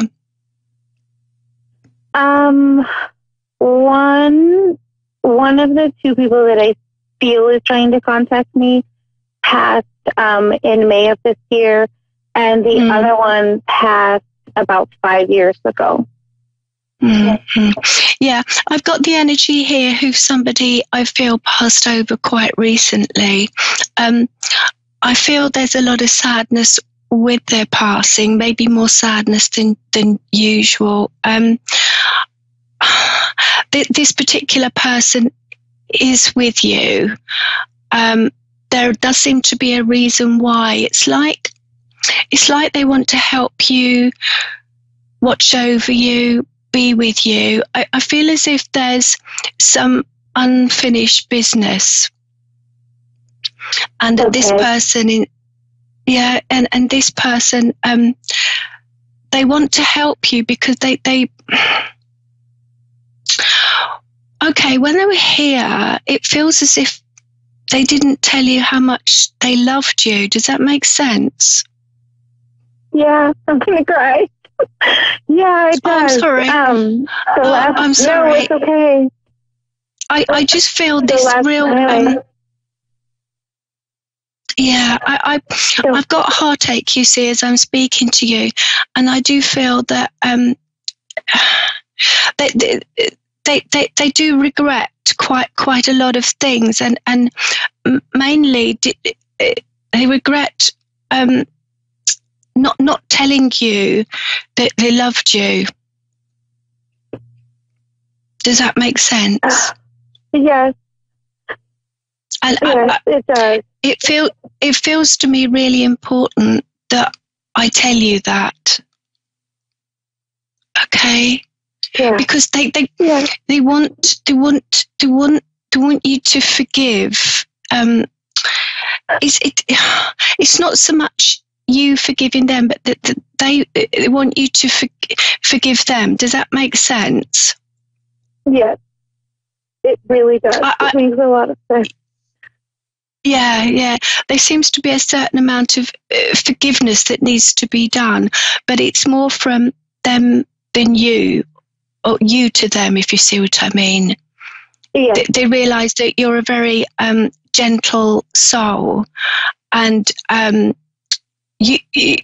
were things that you said that they should have listened to, but because you were young, they didn't think that it was the right thing to do to listen to you at that time.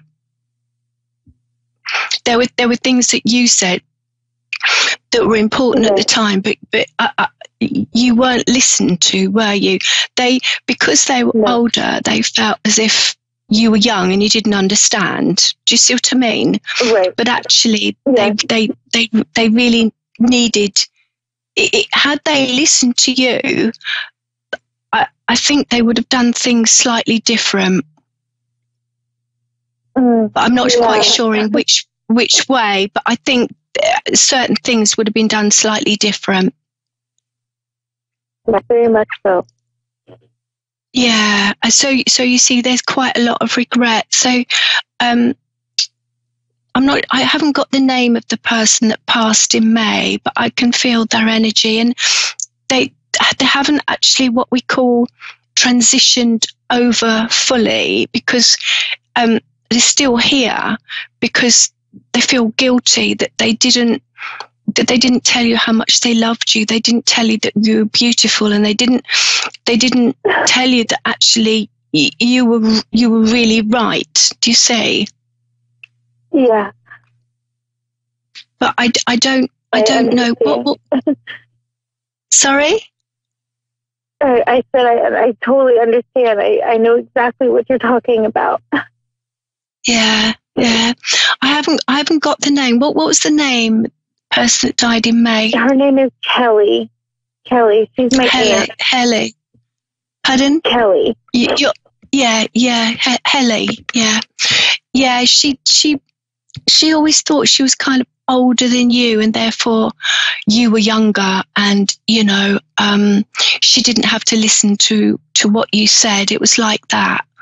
But now that she's passed, she realised that actually you spoke a lot of sense, and she wished she'd have listened to you sooner and done a few things that you'd said to do. So what she's saying is she's actually sorry. Okay.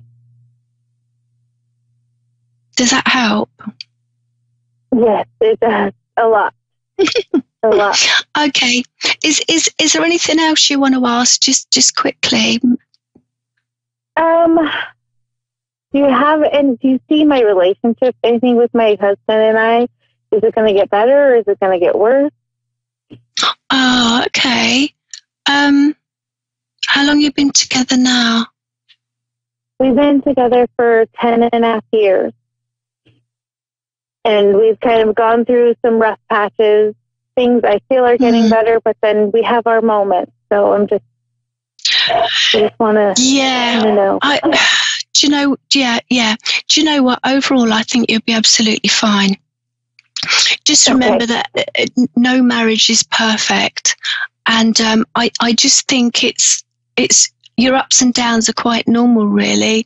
And I think with your ups and downs, it's probably about money, and making different decisions. I think you're both quite strong and quite powerful people. I think sometimes you clash, but actually beneath all that, I think you really do love each other, and I think you'll be absolutely fine. Okay. Thank you. You just hit the nail on the head. Just push through. Just push through. You'll be absolutely fine. Okay. Okay. Thank you so much for all of your help. That's okay. Thanks, Christina. Okay. Sandra, Oklahoma. Hello, Sandra. Yes, this is Sandra. Hi, this is Sandra. This is? I'm Linda Jarrett. I live in England, in the UK. So I'm here to help you today. How can I help you, Sandra? Well, I just like to know what my near future holds for me. Okay, all right. How old are you now, my darling? I'm 57. You're, sorry, 57? 57, yes, ma'am. All right, okay. I feel as if there's something around you that needs to be changed. You're not reaching what we call, you're not reaching your full potential. Okay. I feel with your work, I don't know what you do, but it's as if you're not reaching your full potential, as if you're not doing something that you really came here to do, or something that's really important to you. Do you have a goal? Do you have a dream? Is there something else that you feel that you really need to be doing? Well, I'm unemployed right now, and I've been looking for a job, so I'm hoping to find a good paying job. Oh, there you go. Yeah. What is it that you want to do? Because there seems to be something. You're very good with people. You're very good with the general public. You're very good. You're a person to person. Do you know what I mean? You're very good one to ones. You're very good with people. I'm getting so with the jobs that you do, you need to be working with the public. Really, I mean, you sometimes can be a bit blunt and say it as it is, but I think that's just you, and I think it's just an important quality of you. Thank you. Do some people think you're a bit blunt sometimes, or just you say things or something like that? I do that. I think in the past you've got into trouble about that, but I think sometimes but I think sometimes that you just have to say it as it is, because if you don't say it how it is, then people don't learn or they don't change. Do you see what I mean? Okay. Yes, I do. But there again, I understand that you may have said things that people don't always like to hear.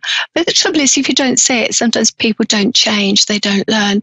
But yeah, you will have some good news about a job very soon. In fact, I think next week. At the end of next week, there is some good news coming. Pardon? That sorry. Great. Yeah, it's at the end of next week. Oh yeah, it is good news. It's good news coming, and I have to go toward the end of next week, not this week, next week. But there is good news coming. Yeah, I think you'll enjoy it. I think you'll enjoy it as well. I think you've been a little while without a job, so I think at first. Yeah, I think you'll get quite tired at first, but after a little while you'll be very busy and loads of energy, and you'll be absolutely fine. And it'll be really good once you get your first wage packet, Yes. To have some money to spend again. Yeah, that sounds awesome. Yeah. Is there anything else that you want to ask me? You'll definitely get the job. Don't worry about that. You'll definitely get it. Okay, that sounds great. Is there anything I'm living else with you my want to daughter ask? right now, and I'm hoping to get a job and get my own place. So that's what I'm hoping for. Yeah, you will do. You will do. You probably. I feel you'll get the job, and then actually you will have your own place. I think it's within a few months. It's quite quick. Oh, that's great. That sounds so good. I want to kind of go really just about 2 to 3 months really, and things start moving, and you find where you want to live. Although I think you've got an idea at the moment of where you want to live. Yes, I do. Yeah, I feel as if you have an idea of where you want to live, and I feel as if you'll move actually exactly to where the area exactly to the area where you want to live. Okay. You'll probably get in and do some decorating, I think. Yes, I love to decorate. Yeah. Yeah, I thought I just saw you painting and sort of what we call emotioning walls and painting walls and doors and stuff like that. So I think that you will get in and you'll decorate. It's quite quick. Okay. You know, you'll get the job, but then you'll get the job and you'll want to move, and it's all really quick. But I do feel also that you'll get some money, you'll get some financial help from somebody within the family. Okay. Somebody in your family, they will help you. I think go with it more being a man than a lady, but they will help you financially. You might get some money from a lady, but I feel you'll get more money, more financial help from a man that you know, definitely. Okay. Yeah. How old is your daughter now? She's 36. Oh, bless her. Yeah. She's going through a few changes herself, isn't she? Yes, she is. Yes, she is. She's very light energy, and she's quite a sensitive person, isn't she? Yes. Yeah, she's actually. I just want to know, what my future held for me, and I mean that was my question. And the job sounds great, the move sounds great, so everything sounds good what you're telling me. Yeah, in fact, even later next year, you'll have enough money to have a holiday. Oh, great! Yeah, you'll be able to have a holiday, a really nice holiday for the first time in some years. Actually, you'll have a really lovely holiday. That sounds good too. I haven't had a holiday in forever. It seems like. Yeah, I got that. Yeah, you haven't had a holiday in ages, but you will. Money will come from somewhere, and it'll surprise you. But it'll be enough for you to have a holiday and have a really lovely holiday. Right. Well, is there anything else? Thank you so much. That's okay. Was there anything else before you go? Okay. All right. No, I mean, you pretty much covered it. And I just want to thank you so much. Oh, that's okay. Okay, thank you, Ms. Linda. Right. I appreciate it. Okay, right. You're Bye-bye. welcome. Okay, thank you.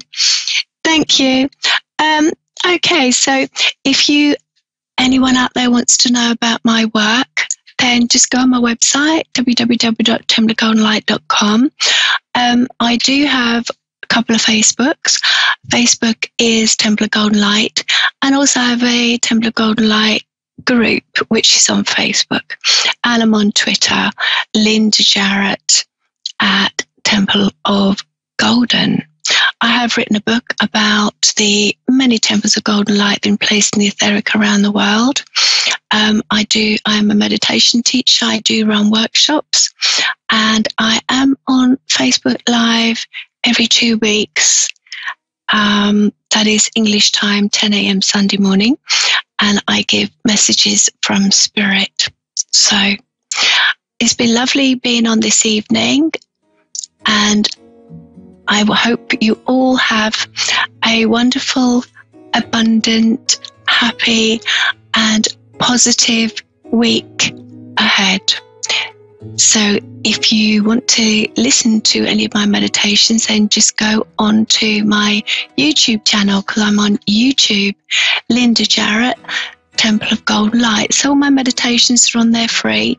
So there's lots and lots of meditations you can connect to the Temples of Golden Light, and you can connect to all my work, which is about helping people through life, helping people to be abundant, to believe in themselves, help people to manifest whatever they want, help people to forgive, help people to be enlightened, to be grounded, to be balanced, and to help people to feel joy in their lives. So everything we do each day is very important, and it's very important that you see the beauty of life and that you can feel the happiness. And sometimes it just takes a smile at someone just to help them feel happy. Sometimes it just takes a few kind words to help people feel happy. And sometimes it just, helps you to think of children laughing and playing, and that helps you feel happy. So remember the Temples of Golden Light, and remember me, Linda Jarrett. So anything else, just go on my website, find out a little bit about me, find out what I do, find out my meditations on YouTube.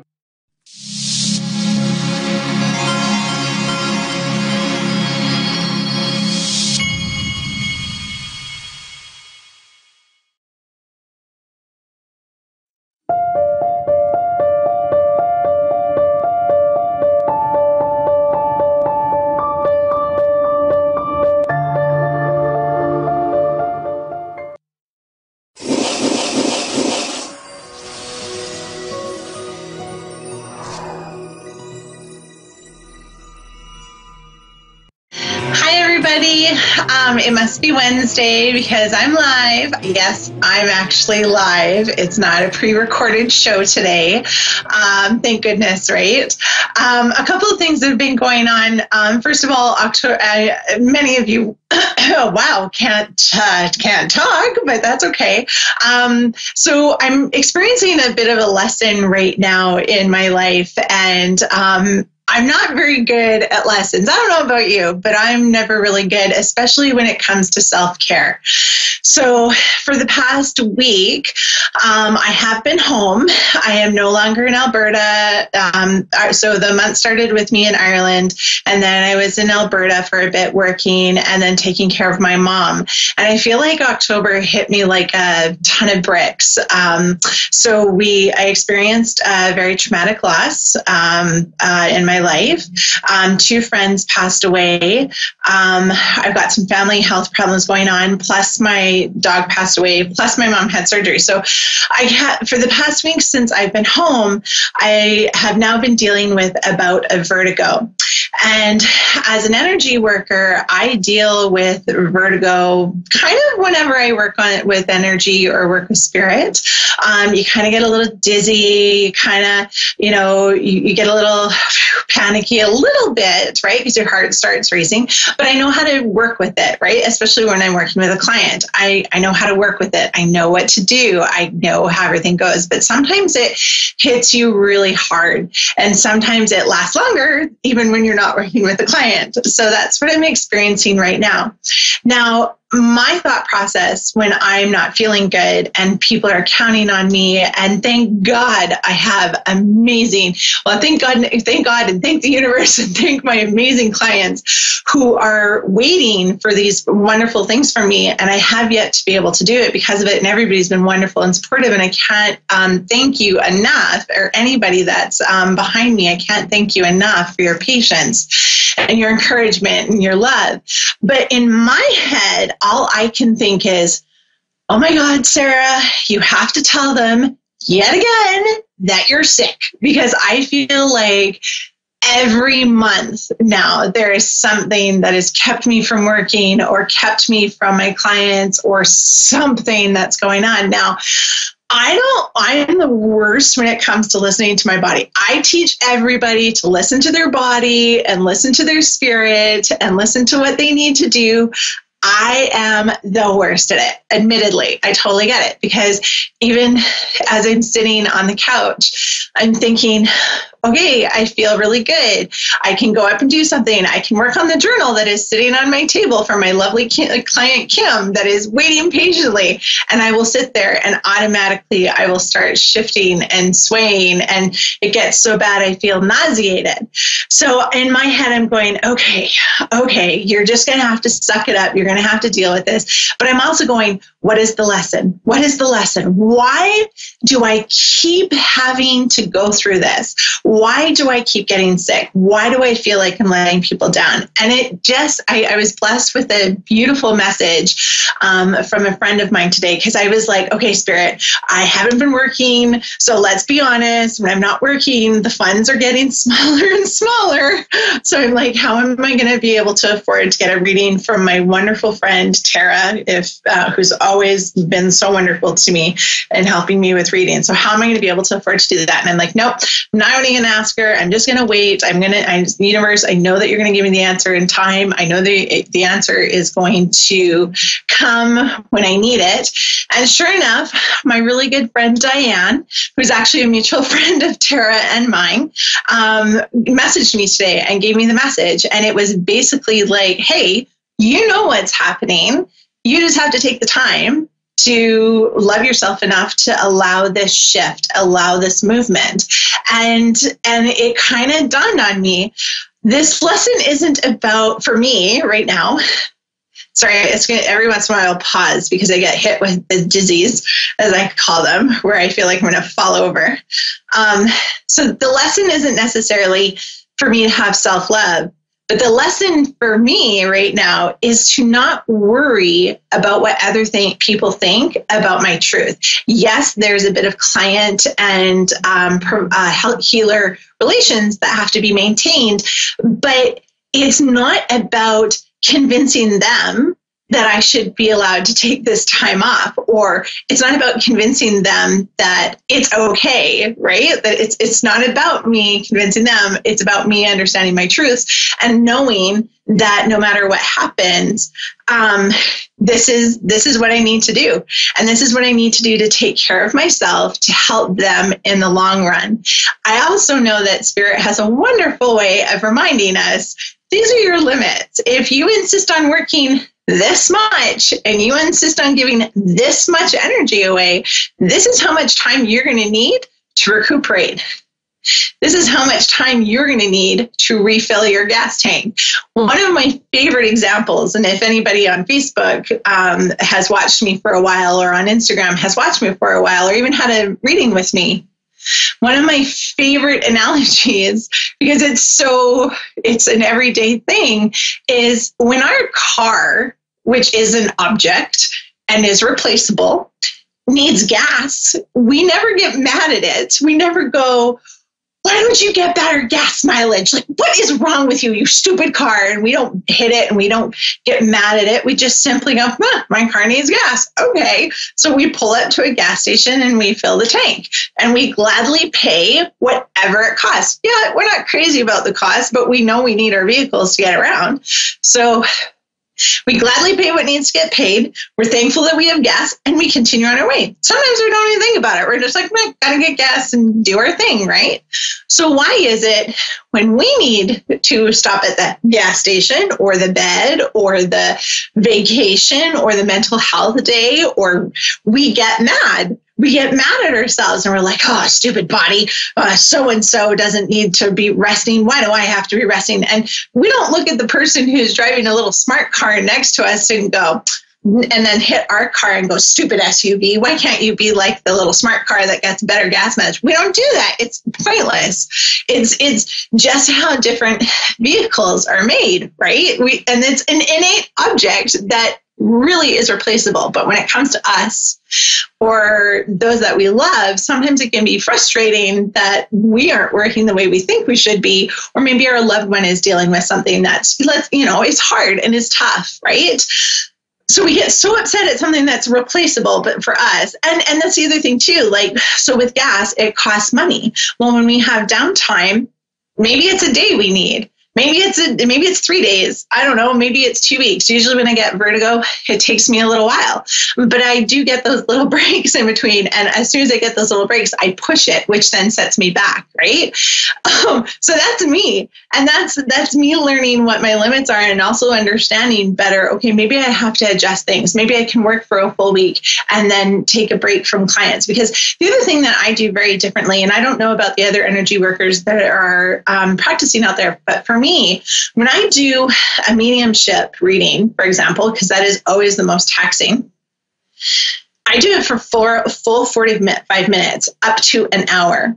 And that is like heart racing, sweating, feeling like I want to jump out of my skin. Sorry, getting a little dizzy here. So it looks like I'm just sitting there, but really I'm running a marathon. And then I might not just be running the marathon with this first client, but I also might be running another marathon with the client after. Plus, I usually have about 3 a day. So that's 3 hours of running a marathon. That's the best way I can describe it. Or running up and down stairs for an hour, right? Because you have a little landing, so you kind of get relaxed and then you run up again. But I just find it so interesting that someone like me who so I guess when I started this journey, I looked at people that were energy workers and everything, and I kind of put them on a pedestal as, they got their life figured out and they're doing good. And look at them. They've got life figured. And then there's me, who's been doing this for 4 years, full time, going on 5 pretty quick here. And I am still trying to figure life out. And I think that's one of the reasons why I'm so blunt and honest on Facebook, and why I share so much of my life, whether it's personal or not, with people, because I want them to understand that spiritual or not, energy worker or not, we are still all learning life lessons, and we are still all figuring shit out. Like, seriously, we are all doing it and stuff. So it's not necessarily that one person has, maybe they're at different levels, but that's okay. You just have to be okay with where you are in life and go, okay, this is lesson. Now, the one thing about energy working that I absolutely love is that I know where to go to get the answers. And it isn't necessarily to another energy or spiritual worker. I know to go inside and I know to listen. And it's those thoughts that just kind of trickle in that usually have the most impact. I also use cards for myself, and cards are actually a really great thing for anybody that wants, and that's my belief, anybody that wants answers. I think cards are a really great way to do it. This is a really special deck to me. It is the Rumi Oracle deck. I don't share this deck with anybody. It's the very first deck that I have ever claimed to be 100% mine. All my other decks, someone has either touched, which I always cleanse after, or I've worked with them on behalf of clients. This is the one deck that I will never, ever share with anybody else. And I say that and I'm always like, well, maybe, but right now I never share this. And I just simply shuffle the cards until one falls out. That's how I work. Some people will shuffle the cards for a certain amount, put them in different piles, then pick one. But for me, when I'm looking for a message for me, I will let one fall out and then I'll read the message. And basically, as I was shuffling, I was like, okay, Spirit, what is going on? Why am I experiencing this vertigo? What is going on? And basically, I got a really cool answer. I'm going to keep it private because this is like really private to me. This is one part of my life that I actually keep to myself. But it was totally reaffirmed everything. And it made me go, okay, right. And I'm really trying to change saying this sucks, right? Because it doesn't suck. My body and my spirit are going, okay, Sarah, you have had an incredibly stressful October. You really need to, lay low, gas up, touch base with people, communicate, let people know where you are, and then you can go on your way. And I trust that. I really, really do. And I also think that that's a lesson for everybody, right? Again, understanding that things don't always go the way we want them to go, but having faith and trust in the bigger picture and going, okay, I don't understand why this is happening, but the universe and the world always, one of my favorite authors right now is Gabrielle Bernstein. I find her incredibly inspiring. And one of the very first book, actually the very first book I ever read of hers was The Universe Has Your Back. So I say that to myself all the time. Sarah, the universe has your back. The universe isn't actually making life difficult for you, but what's making it challenging and difficult is your mindset and the fact that you keep pushing back, the fact that you're not releasing, the fact you're not surrendering and not going, okay, this is happening. Still going to treat it in a loving and light and kind fashion. And then once I understand why this is happening, I will look back and go, why did I fight it so much? And it's like, oh, because I was learning the lesson, right? So that's my belief. Now, does that mean that that cures everything? No, of course not. As I was having a shower today and I was like in my mind going, oh my gosh, like this is hard. Like this is tough. And I am sad. I am a little depressed about it, but I'm not going to let that hold me down. And how I mitigate that is I get moving. I can't move a whole lot right now because I'm dealing with vertigo, but I can move in some way, shape, and form. I was torn about whether I wanted to do the radio show today or the TV, did you catch that? I was torn whether to do A1 Psychic Radio News, I don't know why I always call it News Network. It's not. It's Psychic Radio and Moonstruck TV. I was really torn, but I was like, you need to connect with spirit and energy, and in some way, shape, or form, maybe that'll help release things. And it's like, okay, I have this overabundance of energy. Let's work. I'm excited. But I knew that taking callers wasn't going to be good because right now my spiritual antenna is all in a jumble. It's like that white noise is a little stronger than it should be, right? And the picture isn't quite clear. Remember, okay, I'm probably going to age myself here, but that's okay. I have to start getting used to this. Remember on our cars when we had to like move the little dials and it just like the little tiniest hair movement, it was clear. And the minute you took your fingers off, it was fuzzy again for the radio station. I feel like I'm like, every time I take my fingers off, I'm in the like fuzzy network area. That's honestly what I'm feeling like right now. So it just wouldn't be fair to anybody that would call in hoping to get a reading with me to get that nasty white noise. I'd feel like I'd embarrass myself more than anything. And honestly, that's the way it is. So that's okay. But I think it's so important for people to remember that self-care, no matter what anybody says outside of you, it doesn't matter what anybody says. You have to know your truth, and you can't justify. You need to let go of the need to justify your truth to anybody. I think that's super important. I think too that one of the big lessons I'm learning right now is to understand that if I think that I'm going to get a bad reaction, the universe is going to let a bad reaction come my way, because that's the energy that I'm putting out there. But if I simply go, you know what, I am so grateful that I have amazing people that are willing to give me time to heal and give me time to rest up, that's my truth. That's what happens. That becomes my reality. And now this doesn't come easy. It's not an overnight fix. It's not an overnight shift. I still in my head, I think it, right? I'm like, oh my God, this sucks. I feel really bad about this. People are going to be upset. And then automatically I'm like, no, they're not, because they know me. They know that how I work. They know that when I give everything I can to people. I'm not behind the 8 ball that much, right? So it's understanding that and going, I forgive myself. I forgive myself for being human. And some people are like, well, why do you need forgiveness? Like, why do you need to forgive yourself for being human? Well, because if I don't go, okay, Sarah, it's okay, I forgive you for needing this rest, I get mad. I get mad at myself and annoyed and frustrated and stuff. So that's kind of where I'm like, okay, I need to work on that, and I need to understand that it's okay, right? So let's see, what else do I want to tell you guys today? It's amazing how much you can fill in 30 minutes, but it's also amazing how long 30 minutes take. Not that I don't love it. it. I do love it. But, and you know, the other thing I was doing before we did the radio show or before I came on is I was like, okay, Spirit, I am tired and I'm not sick, or not sick. Well, there you go.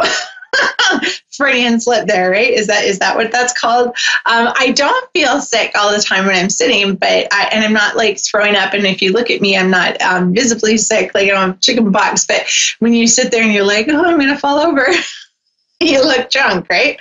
Anyways, I was like, okay, Spirit, whatever comes out of my mouth, let it be from your inspiration, and let me say what needs to be said, and let me reach out to people and stuff. Oh, that's the other thing. I meant to start the show with, I'd like to pray for all of those that are affected by the California fires, whether they are fighting them, whether they have lost something, whether they know someone that's involved in the fires, the pets, the animals. California is in such a burning state. It's absolutely terrifying and stuff. And I know in being in BC and being affected by fires all the time here, I know how stressful that is and everything. And this time of year, I don't necessarily think of fires. So I just want to send that out into the universe, and anybody else that's just watching, think of California and keep them in your prayers. Let's see. What else do I want to tell you? Oh, things that help. So the other thing that I kept being told before I got vertigo was, even when I was away, Spirit kept saying every morning I would wake up, Spirit's like, you need to get a workout in. Sarah, you need to work out. You need to move. And I'm pretty sure that's part of the reason why I'm dealing with this all right now, because I didn't work out. I was like, no, I'm too tired. And if I work out, I'm going to sick. But I think all the pent up energy and the pent up stress, my body and spirit was like, get rid of it. You know, let's work it out and everything like that. So I think that's partly why I'm dealing with this, because I just didn't listen. I did a little bit. Not normally what I do. And it's not punishment. It's just that energy and that stress has to get out some way, shape, or form, right? And this is how my body is doing it. So it is a big lesson to learn. It's also a lesson, like I said, it's a lesson to learn not to need validation or understanding from other people. I get it. Like, I get it all the time, because my clients and my followers and everything are just so amazing. And I can't stress this enough. I am so blessed to have such amazing people. And one of the I feel like I'm tooting my ego here, but one of my very special students from Edmonton commented on my Instagram and said, you have the best clients because you're the best. And I was like, oh, that just makes me feel so good. But honestly, when I come online and I tell people I'm not feeling well, or I post again, I'm sorry, phone calls and messages will not be answered because blah, blah, blah. I honestly feel like I'm coming across as wanting attention and wanting people's love. And it's not that, it's to communicate, because I do have a nice presence on Facebook, and I used to go on all the time doing lives. And in fact, because everybody's love and support over the past month, I wanted to go live on my Facebook page and do free readings. When I go on live Facebook, I usually go for about 2 hours. But I ended up getting really sick over the weekend. And I got so sick that I didn't end up even posting and telling people, I'm sorry, yet again, it's been postponed because I was sick. But every time I looked at the screen, I just my face would go white. And Colin actually, he's like, let me take your phone away from you. Because he's like, every time you look at that, I think you're going to. So he's like, let's not let you do that. And I was like, okay, I'm sorry. This sucks. But I have a really good caretaker in my husband, who's always very helpful and taking care of me and everything. Right. So I'm lucky that way. Okay. What else would I like to say? Oh, I'm hoping that, right. For anybody that sent prayers, thoughts, energy, healing, comfort, strength, whatever to my mom, I thank you very much for that. Very much to anybody that did that for us. I appreciate it a lot, because although it was a very hard recovery, it was an incredibly painful surgery that my mom went through. It was supposed to be originally 2 surgeries, but then it ended up being 3. They did them all at once, though, which is really great. And the doctor did say that that it would be a very long and very slow recovery, but I don't think any of us expected it to be this long, this slow, and incredibly painful. And it's still really painful. So I just like to acknowledge all those that are aware of what's going on and for all the love that they sent and everything like that. So it's super nice and everything. Very much appreciated. The other thing that I want to recognize today is, again, if you follow me on Facebook or Instagram, you do know this, but I would like to, I'm going to totally botch their last names, but I'd like to send Barbara Latondras, Barbara Lawrence, Latondras. I know I'm botching her last name. I'm terrible at that. I would like to send them a lot of love. Barbara passed away unexpectedly the other day, and I did not obviously know her as well as friends or family did, but I did know her as I would say more of an acquaintance, but because she was a client of mine, but also I got to visit her on a personal level at a few gatherings that my cousin would have. And she was one of those gals that just touched you immediately as soon as you saw her. And she was so open and so much fun and everything. And I just really want to give her family a lot of love and encouragement and comfort, and know that even though she's not here in a physical form, that she is still with them and everything. And in fact, I started crying when I realized that she was the one that passed away. So it's not been a good month. Let's put it that way. I hope everybody has did something for Remembrance Day. I personally, every year for Remembrance Day, wow, I feel like I'm fainting. Every year for Remembrance Day, for me personally, it's important that I do what feels good to me on that day. I hope you guys did as well. And the other thing that I always like to bring up about that is these people fought for freedoms that I am more grateful for now, because growing up, I wasn't allowed to be grateful for that for a lot of different reasons. But the freedom that I have now, the freedom that I have to do this, the freedom that a lot of energy workers have is amazing. And the rest of the world is as a result of all those sacrifices made. So I'd like to honor my grandfather who's passed away, who fought in the war and as a merchant marine and not just a merchant marine, but a marine that, can't talk, as a marine engineer who worked on ships. Thank you. That's what I wanted to say. So, okay. So those are all personal things, but I always feel like that's super important to have in a show, because I feel like it's always nice when you can relate to somebody or relate to the host and relate and stuff like that. So, I also would like to thank Dave, who is always there and helping me get this show on the road, as well as Connie. And he's great with letting me know how much time I have and all that stuff. So, and they're patient. Okay, I have to laugh because you guys don't see this, but I do. I just saw a message from Dave that said, I rock so much. And he really does. Actually, this whole team does.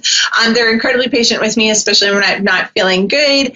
And they let me know that they will do whatever they can to make my time here easier. So it's always appreciated. So that is our show for this week, guys. I actually really hope to be live next week with callers, with you. So let me know, and we'll get things going. So love and light to all of you. Thanks for listening, and love your lessons, guys, whatever they are. Bye.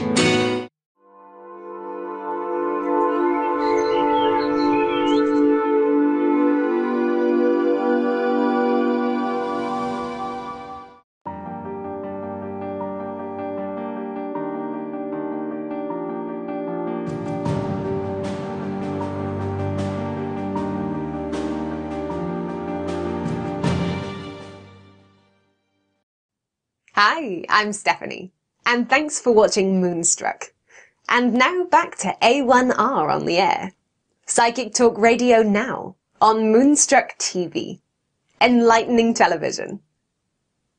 Hello everybody, this is Fiona. Usually medium, I am power, and I am in Corona Glomar, avid awakening, and I have rap artist Henry. Hello Henry, how are you doing? What's up world? Thanks for having me today. Of course. As she said, my name is Henry Aaron Westbrooks. I go by the name A Universal. I represent Rochester, New York. Shout out to the 585. We're all the way here in Southern California, so I represent the entire globe. That's why I call myself A Universal, okay? I don't care where you're at in the world. I don't care what you're doing, what city, what state, what time, what planet, what country, what continent. I represent you. Wow, that was powerful, man. That was amazing. Yeah. Do you have anything that you can say, like, in your way and in your language about success? Because there are a lot of young people that are listening to you right now, and as I know, if you are a successful rap artist, then I want to know, like, what you can tell to people. For sure. So the number one thing is just follow your dreams.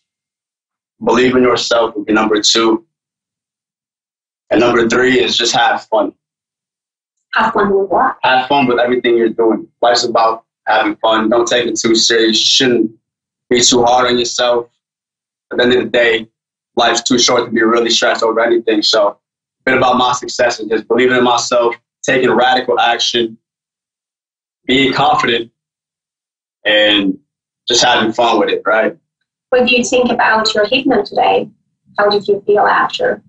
So today's hypno had me feeling great. To sum it up, I feel refreshed. I feel more awakened than I did prior. And I feel as though my spirit has been rinsed. Henry, when spirituality or spirit help you to success? Do you believe in spirits? Do you believe in spirituality?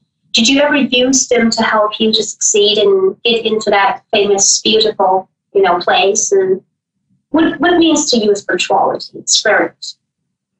Are you a believer? Yeah, so I'm definitely big into that. I mean, I believe that we are not humans having a spiritual experience. I think we're spirits having a human experience. So I think that this body is just temporary. I think that my energy just found this temple and it's here. So spirituality has been huge for me. Just growing up, having faith in the unseen. It's been huge. And just tapping into different universal frequencies, higher powers, whether it's left, right, in front of you, behind you, below you, above you. I don't know what the fucking power is. Excuse my language. But there's definitely something in control of things here.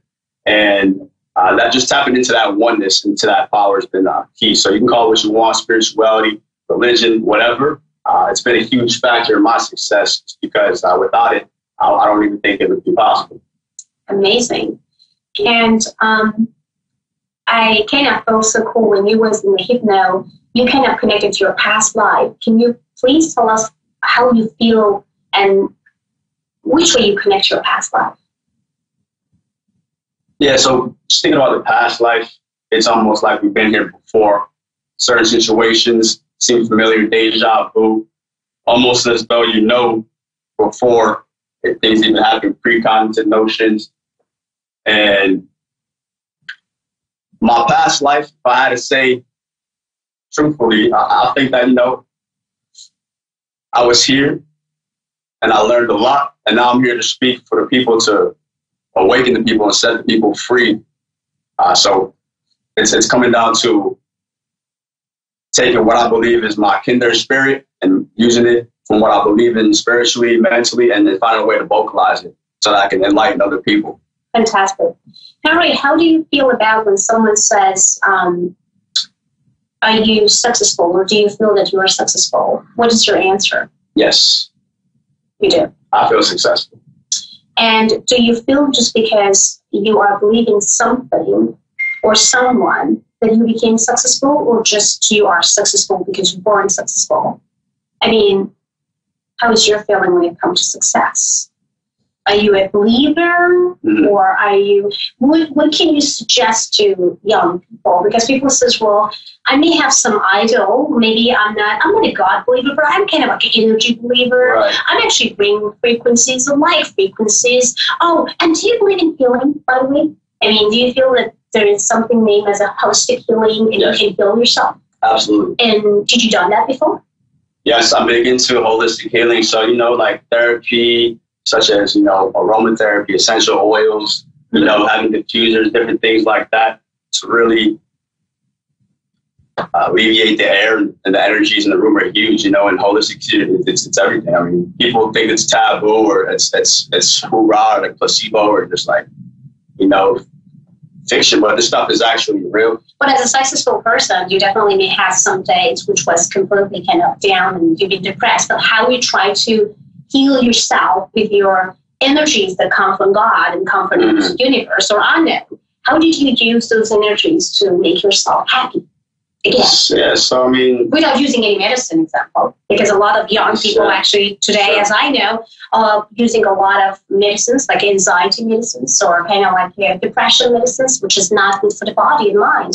So what is your recommendation if they want to do their own healings and heal themselves, heal their mind, how they can do and how they can succeed without they get depressed and low confidence and, you know, low self-esteem? What is your suggestion to those young people?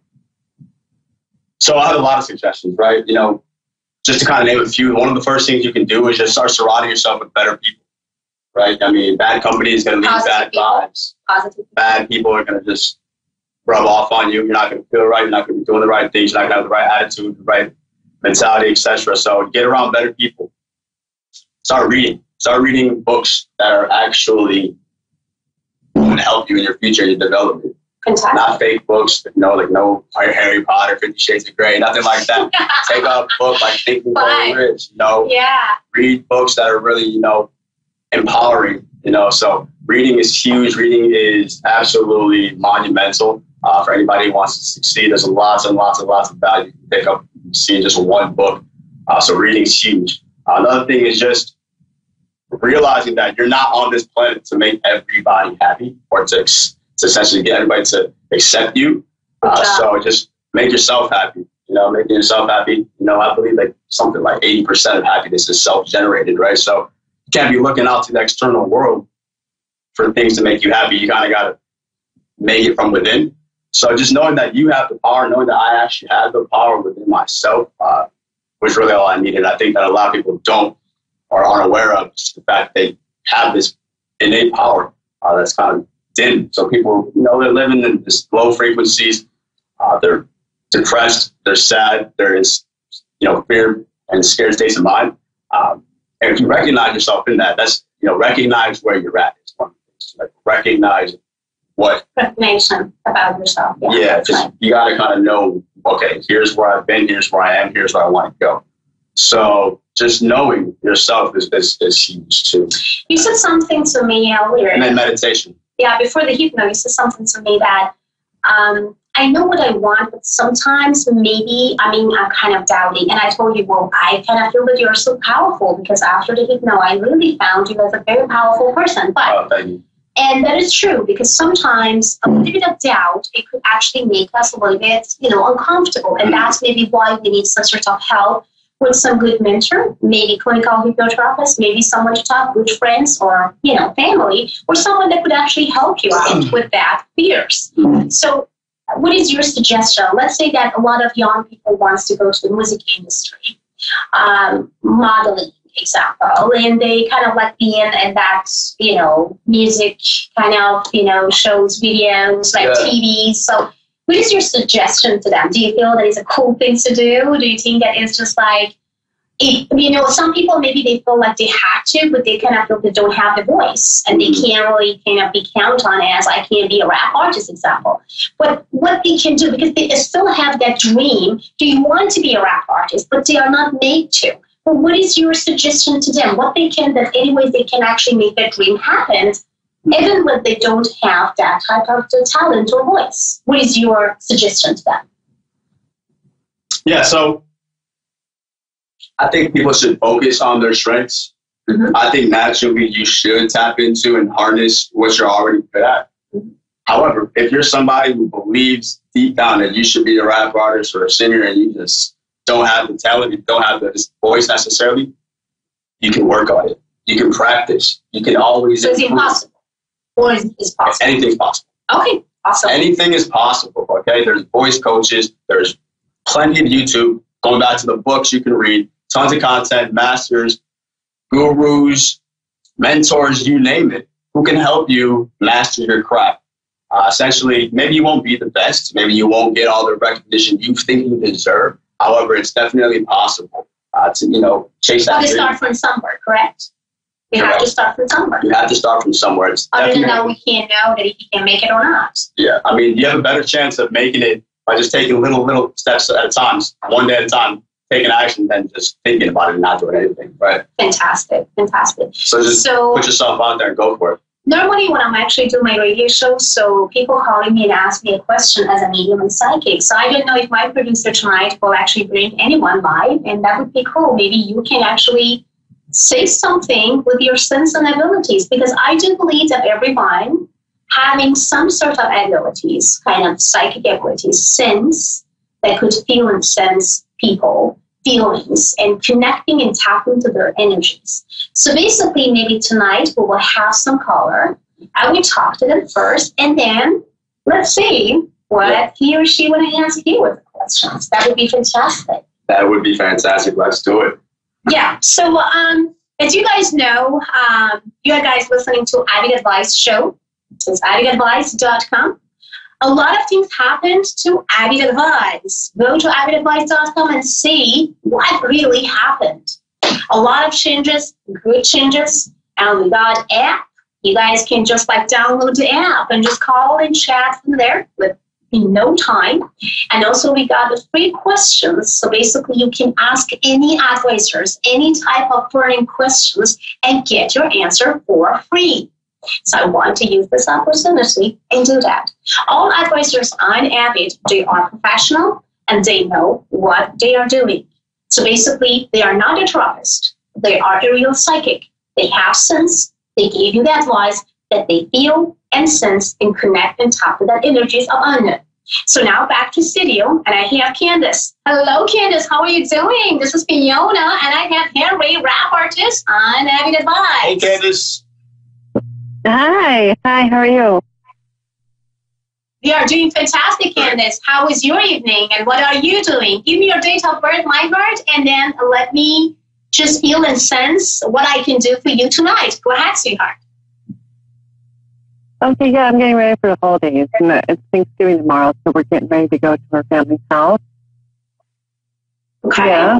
So, okay, good. So give me, tell me again, because I kind of couldn't really hear you clearly. Just give me first your date of birth, because I have to really clarify and actually feel and sense about your date of birth, and then also shoot your question. Okay, yeah, my birthday is 9/26/81. Awesome. And shoot your question. Oh, my question? Yes. I'm not sure. I just want to know if I had any messages, and just in general. Well, the first thing's fantastic, Candace. I mean, I got it. I got your messages already right now when I actually talking to you right now. I actually tapped your energies right away. So the first thing is you should know, my love, drop anything and everything that makes you feel nervous and uncomfortable right now about something that you have to agree and disagree about next week.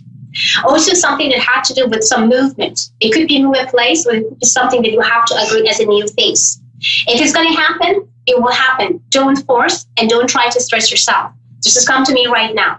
Your life has been kind of very rocky just because you've been always there for people. Stop it right away. I don't want you to give so much of your energies to many of people around. Why? Because you're tired and you're exhausted. You may not notice it right now, but you're going to do it later. Go ahead, sweetie. Tell me. Go ahead. What's that? What's the last part? So that's what I'm saying. Don't give too much energies to people who may not really understand your value. So make sure that you're around people that feel that you are worth enough. This is actually how I feel. Yeah. Maybe here we go. There is some kind of sadness, some kind of like a Christmas that been unhappy or ongoing, like in the past couple actually months. I wanted you to drop it. Sometimes we can't change circumstances. We can't change people, and we can't let them to understand us fully. If they can't understand us, it is time to move on. You don't need to argue with any of them. Just change your circumstances, change your life, and change yourself, and then choose something that making you to feel good. Now I have Henry, a successful rap artist. So he's not psychic, but I love the way that he feels and connect into when it comes to people, energies, and connection. So what you can say to Candace, because as I can feel Candace, she was a giver. She gave a lot of people, but she also burned herself just because no one could value her, that I feel psychically that she should stop giving to people actually of her value, especially those that don't understand exactly about her value in her love. So what is your suggestion to Candace? Candace, what we need to keep in mind and in spirit and in heart is that not everybody is like you. Not everybody is as careless, as selfless, and as giving as you are. And not everybody is going to be able to recognize, understand, or even realize what you're doing for them sometimes. So you can't take things personally. Okay. Learn to not take things personally. And you'll be a lot more happy. You'll feel a lot more liberated, and you won't be feeling as though this isn't worth it or you need to get something in return. Sure, there are there's valid reasons to, expect reciprocation in some regards. However, this world is designed, and it's going around by people who are doing more than they should, giving more than they should. And if that's you, just keep on giving and believing that one day the universe will reward you 10x. Which is actually, you already got rewards, because I can see that you became successful. You should be proud of yourself, Candace. And I have psychically a couple of dates for you that will change your life. The number one date that comes to me psychically is about December the 13th, 2018, which I wanted you to focus on that day, because something huge will happen. Some very strong changes on the way for you. If anyone asks you for any type of changes or anything, I wanted you to say yes to it. Go ahead, sweetheart. Oh, okay. Yeah, it just totally makes sense with me. I've actually been just shutting off my phone and not answering any calls or anything like that, and just kind of keeping to myself lately, because I've been feeling so drained, because I've been giving so much and being so selfless.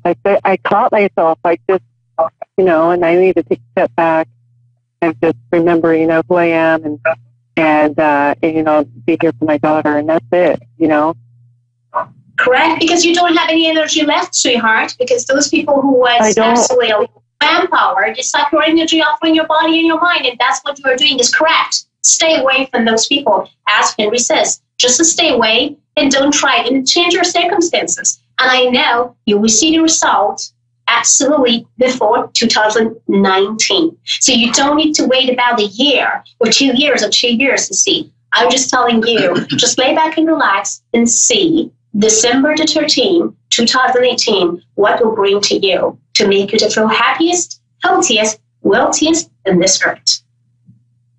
Okay, that's great. And believe in yourself. Continue believing in yourself. No matter how people can turn you down, no matter what people can say negatively or whatever, always believe in yourself. Don't care about what other people says about you.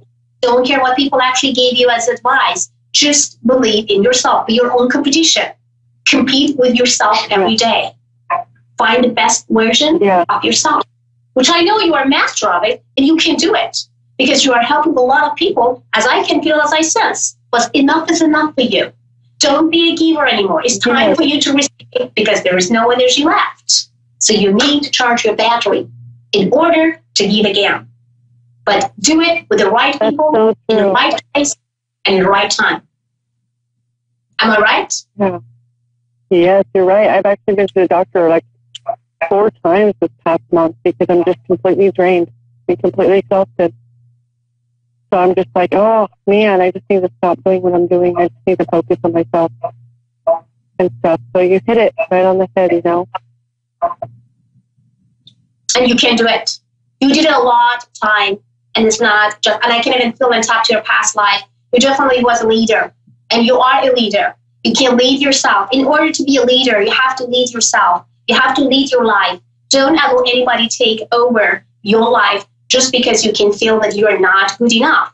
You're always good enough for yourself. You can find the best version of yourself, and no one can take you down. Remember that. Nobody can do that. Just you can give you the best ever created in the earth and not listening to anyone else. That is my advice to you for tonight. And I wanted you to meditate as much as you can, my heart, because this is so important. I wanted you to meditate. Meditation for some people is about, like, what do you mean meditation? When I'm meditating, I'm just reminding about every single craziness that happened in my life. Well, that's meditation for.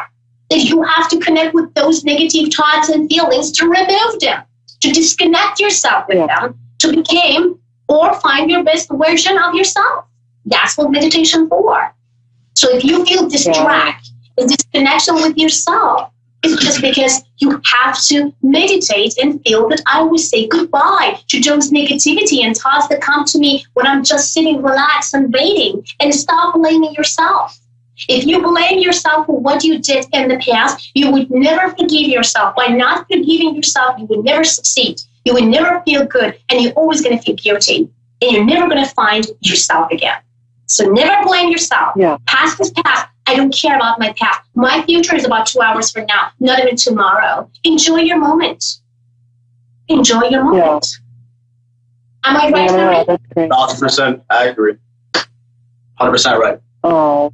You have something to say, Candace? I wanted you to say something positive, like a positive word. What Candace going to do tomorrow? Just tell me. One word. I'm going to go have dinner with family. Yes. It's going to be a great day. Good job. It'll be a Good great day job. tomorrow. Yes. Good job. And I wanted you to happy continue Thanksgiving to you guys. be lovely. What? And be lovely and be successful and believe in yourself. All I wanted you to do. Just believe in yourself. Thank you so much, sweetheart. Thank you that you joined us today. You guys listening to A1R Radio Network, and this is Avid Advice Show. And by the way, Candace, you can go to avidadvice.com, and if you want to talk to me or any advisor on Avid, please just go there, sign up, and give your free questions and any type of questions. You may have some burning questions. You don't want to actually talk to me in the radio show. That's perfectly fine. Go to Avid Advice, get your free time, and then ask me the questions that you want to get answered. So again, this is me, Fiona, Virgin Medium, I am Powered, and now this is Henry in the studio, and now we are doing Avid Advice Show. We may have about like maybe 1 minute. So Henry, yes, just give us the last word, man. Right now, a lot of you watching may be asking yourself, do I have what it takes to accomplish my goals? Yes, you do. Whether you believe that you can or you believe that you can't, either way, you're right. So start shifting your brain right now to I believe and I can mentality. Fantastic. And what else? For tomorrow, should we eat turkey and how much? Yeah, so tomorrow, for those of you celebrating, happy Thanksgiving. Happy Thanksgiving to each of you. And don't eat too much turkey, because then maybe you're going to get some pain in your tummy. Have fun. Okay, guys, so have a great one. And this has been Fiona, Virgin Medium, I am Powered, Avid Show. And this is Mr. Henry, rap artist in LA. Have a great one. And bye.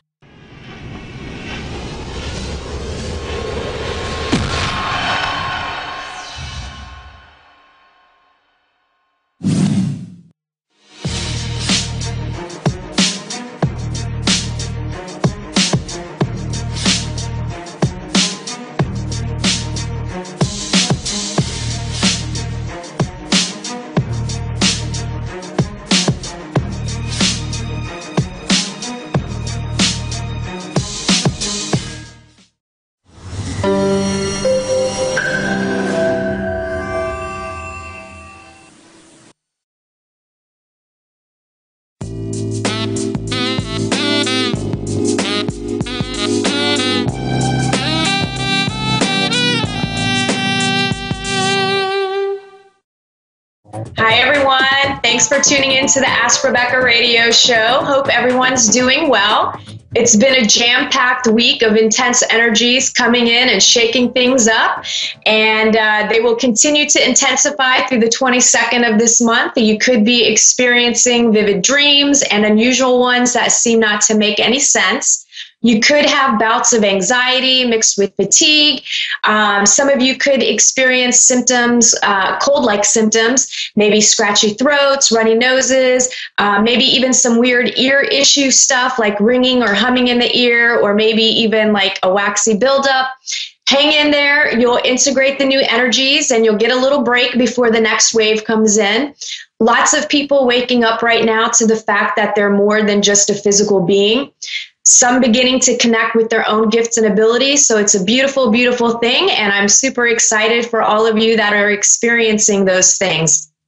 Just a friendly reminder that tomorrow, Friday, November 16th, I'll be launching Free Question Friday on my Instagram and Facebook pages. If you're interested, be sure to follow one or both of my pages so that you can get in on the action and ask your question. I'll be answering your personal questions randomly throughout the entire day. I'll be posting a video in the morning where you can ask your question. You'll receive a private message response for any personal life questions and any questions about spirituality, ascension, consciousness, conspiracy theories, aliens, or any other worldly topics that you want to ask about will be answered in a public format. That way everyone can see the response and hopefully learn and grow from it. Also, if you're into horoscopes, I posted November horoscope predictions on my Facebook page and my YouTube channel, so go check those out if you like. Tonight, I won't be taking a caller since next week is Thanksgiving and I won't be able to do the show live. So tonight's show will cover what you can expect from tonight through to Thursday, November 29th. These are general predictions for everyone in areas of work, love, finances, health, and spirituality. General themes that I was getting for you guys. Partnerships will be happening over the next 2 weeks. It's probably going to be longer than that 2-week time frame, but there's lots of partnership activity going on. This could be a love partnership, it could be friendships, it could be a work partnership, or it could be all of the above. And I feel like there's something for you to learn from each other. So that's why you're coming together. And even if you come together in a romantic relationship, I do feel like you're still meant to work together to achieve a collective purpose. And I feel twin flame connections for some of you, which will be helping you work through your relationship junk. Sometimes that can be a little bit intense when you meet a twin flame, but you'll get through it. I also feel lots of business collaborations and work partnerships as well. So I do feel like there's a building of energy with these connections where maybe things won't be launching or quite happening until early next year, but the foundation is being built, right? The connections are being made, and then next year things will start manifesting more in line with whatever collaboration type of work that you do. It's kind of right now like a testing ground or training is kind of what it feels like. Some of you could also experience a heightened sense of alertness, becoming uber aware of all that's happening around you. Some of you won't be feeling that way, but I encourage you to be alert because I feel it will be important to be aware of your surroundings. And I feel like you need to be paying attention to where you're walking, make sure you're not texting and driving or just being on the phone, not fully focused on the road. I really just feel like, I don't know, I just have stuff going on with walking and driving and anything of that nature. So just pay attention again to what you're doing, focus on walking, don't walk backwards or be on your phone, looking down, texting. I also feel like this energy will come into play during Thanksgiving when you're spending time with family. I do feel like you're going to have some realizations about yourself and the ones that you surround yourself with. So it feels like a shattering of what you've maybe seen before, right? So maybe you just notice things about certain people that you never noticed before, or you notice how maybe something that in the past you would brush off and be like, oh, that's just so-and-so, that's how they are. Well, now I feel like you're going to actually feel the impact of what the other person's actions or words or whatever they're doing, how it actually impacts you. And you're seeing it from a different perception. So there's some things that could come to light about other people and about yourself. Some of you, I feel, could be dealing with feeling irritated, and I feel like some of you will feel like everything is just rubbing you the wrong way. From the smallest of things, it's just like maybe you go through a day of just feeling completely irritated and annoyed with everything and everyone and all that's around, maybe even yourself. To me, it feels like it's a grain of sand that's stuck under your nail or in your bathing suit. And I just feel, again, like it's just going to be rubbing you and irritating you in some way. And maybe you guys will, some of you will actually literally experience this. Maybe you are going to be spending time at the beach over the holiday. And, I don't know. But I do know that you'll need to figure out what's bugging you. Why is everyone and everything getting under your skin? And I feel like once you figure it out, it will be up to you to change what's causing this feeling. Whether it's recognizing something about yourself in someone else, right? A lot of times when other people trigger us, it's really our problem. So if someone is saying something and you're taking it personal and getting upset about it, that's really your issue in some way because it's affecting you on a deep emotional level. So again, just kind of pay attention, figure out what you're feeling and what the cause is and how you can figure out a solution. And although it will be frustrating, I do feel, it's important to remind you that all of this is coming up to be cleansed. You're cleansing your soul of its traumas and misperceptions. And, it sometimes is a little uncomfortable, but the end goal is a really great one. There's also a possibility some of you may be extra clumsy or experience sudden pockets of chaotic energy that seem to spiral out of control. To me, it looks like, I just see people tripping, maybe even tripping over your own feet or you're tripping over the sidewalk. I feel like things could be breaking. So maybe you're grabbing something out of the pantry and something else shatters all over the ground.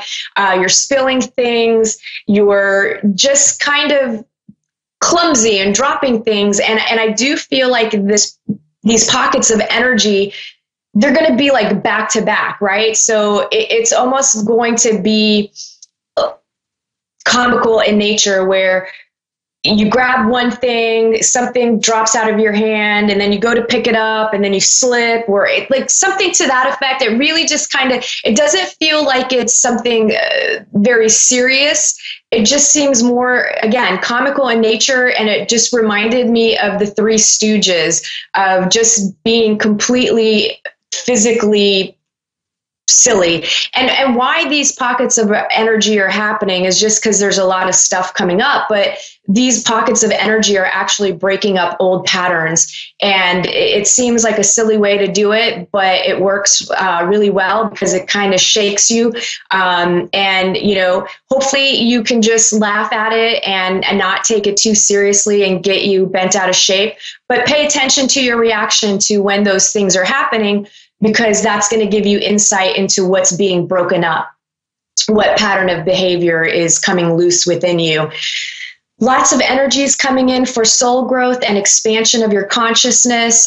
They will affect your behavior, your perception, and current situations may finally come to a resolution, or at least they look like they're heading to a resolution. I also pulled a card for you guys. It's called the Path of the Dragon. It states the dragon is a powerful being who brings transformation wherever they go. There are dragons of the earth, dragons of the water, dragons of fire, and dragons of air. Since you are now on the path of the dragon, you must move through life with integrity and full empowerment. You bring transformation with every step you make with love and trueness. And I feel those of you on this energetic path of the dragon, I feel like you'll receive confirmation this week or, within the next couple of weeks. I feel like you'll know that that's the energy that you're connected to through maybe dragons coming into your awareness in some way. You'll see synchronicities with it. Maybe you have a dream about dragons, or you see a picture of a dragon, or you read about them, or you hear someone talking about them. Whatever way it will come to you, if that is the path that you're on. And if it comes into your awareness, I recommend, doing some research, seeing what that exactly means for you or how it resonates within you. It might give you some insight into yourself and into your journey. You may also experience extremes of love and fear. So one minute you're tuned into love, then the next minute fear rears its ugly head. And it just feels like all things of duality are coming up or can come up. The energies coming in are purging your third dimensional frequencies, which is duality. And duality is, good, bad, up, down, left, right, heaven, hell, the duality. And it's also third dimensional frequencies. It's also connected to linear time. And that creates a buffer between your thoughts and emotions from manifesting instantaneously. So that's kind of what we're all here to do, right? We're here to learn that our thoughts and our emotions have power and that we can create with those. We just have a difficult time sometimes making that connection, especially because there is that time, the linear time gap. So you might be worrying and stressing about money, and those thoughts are being let go into the ethers. They're being sent out there. And then they percolate, they manifest eventually. And sometimes the lag time could be, a couple of hours. Sometimes it could be a couple of weeks, a couple of months, but eventually your focus on worrying and stressing about money is going to bring financial situations into your life that are more challenging, and maybe you're always stuck in a position of lack. So all of this is happening because you're being pushed to embody fourth dimensional frequencies, which basically is a different perception of your current reality. It's less about the physical and more of the spiritual. It's very in-depth. Feel free to do your own research on this. It's just too much to get into right now. But in the fourth dimension, synchronicities and quicker manifestation of your thoughts and emotions occur. And dimensions, in a very basic description, are just levels of perception. These dimensions exist in the same space that you're in now. They're right next to each other, on top of, they're all right there. And you are basically like a radio, right? Like imagine a radio that you're tuning to a station. Well, you're vibrating at a certain frequency and you're tuning into the third dimension or the fourth dimension. Or so as you are purging and growing, your frequency is going to change and you're turning the dial, and then you're going to be connecting with the other dimensional levels. So that's kind of how it works. The simplest way for me to try to explain it.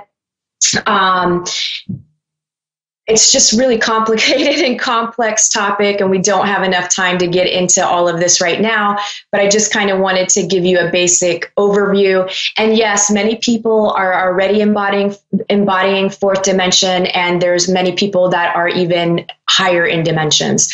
So some of the fear that could come up has to do with things you're clinging onto, like relationships, jobs, money, situations, behaviors, and anything else that you're afraid of losing, leaving, or letting go of. It's the same stuff, right? It's the same stuff that we've been dealing with now for several years. It's just intensifying because we're really, really getting to the core of things, and everybody's on their own path. So, again, some of us started this journey way, way long ago, and others are just now starting to wake up to this. So everybody's in their own space, and we're all here to help each other through this. Now, control issues is another topic that could surface this week and the next. Are you a control freak? I would say yes. Some of you are control freaks. We all have our control freak tendency, and just realize that control equals fear.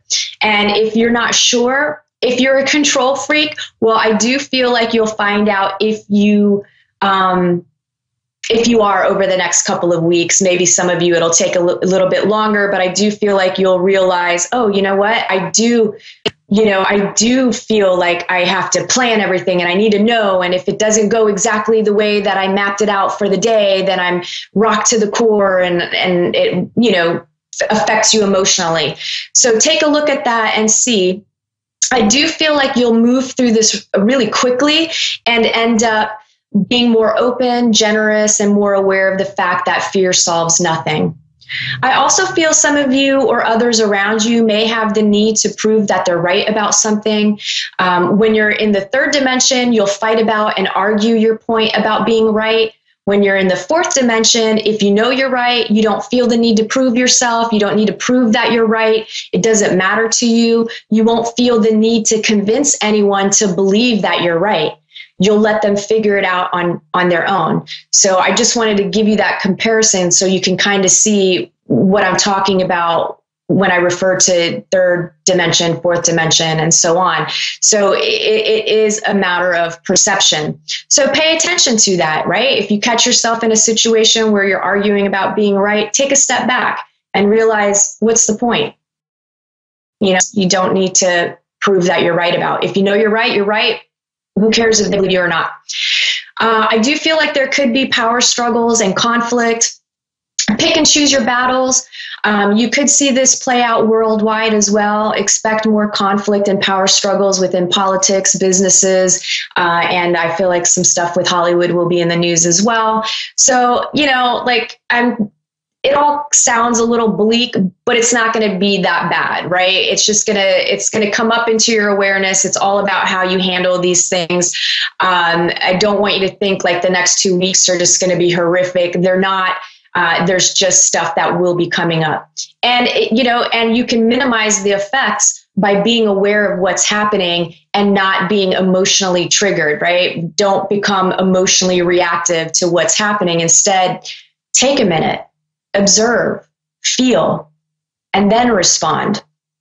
Work, for those of you employed, choices and decisions will need to be made.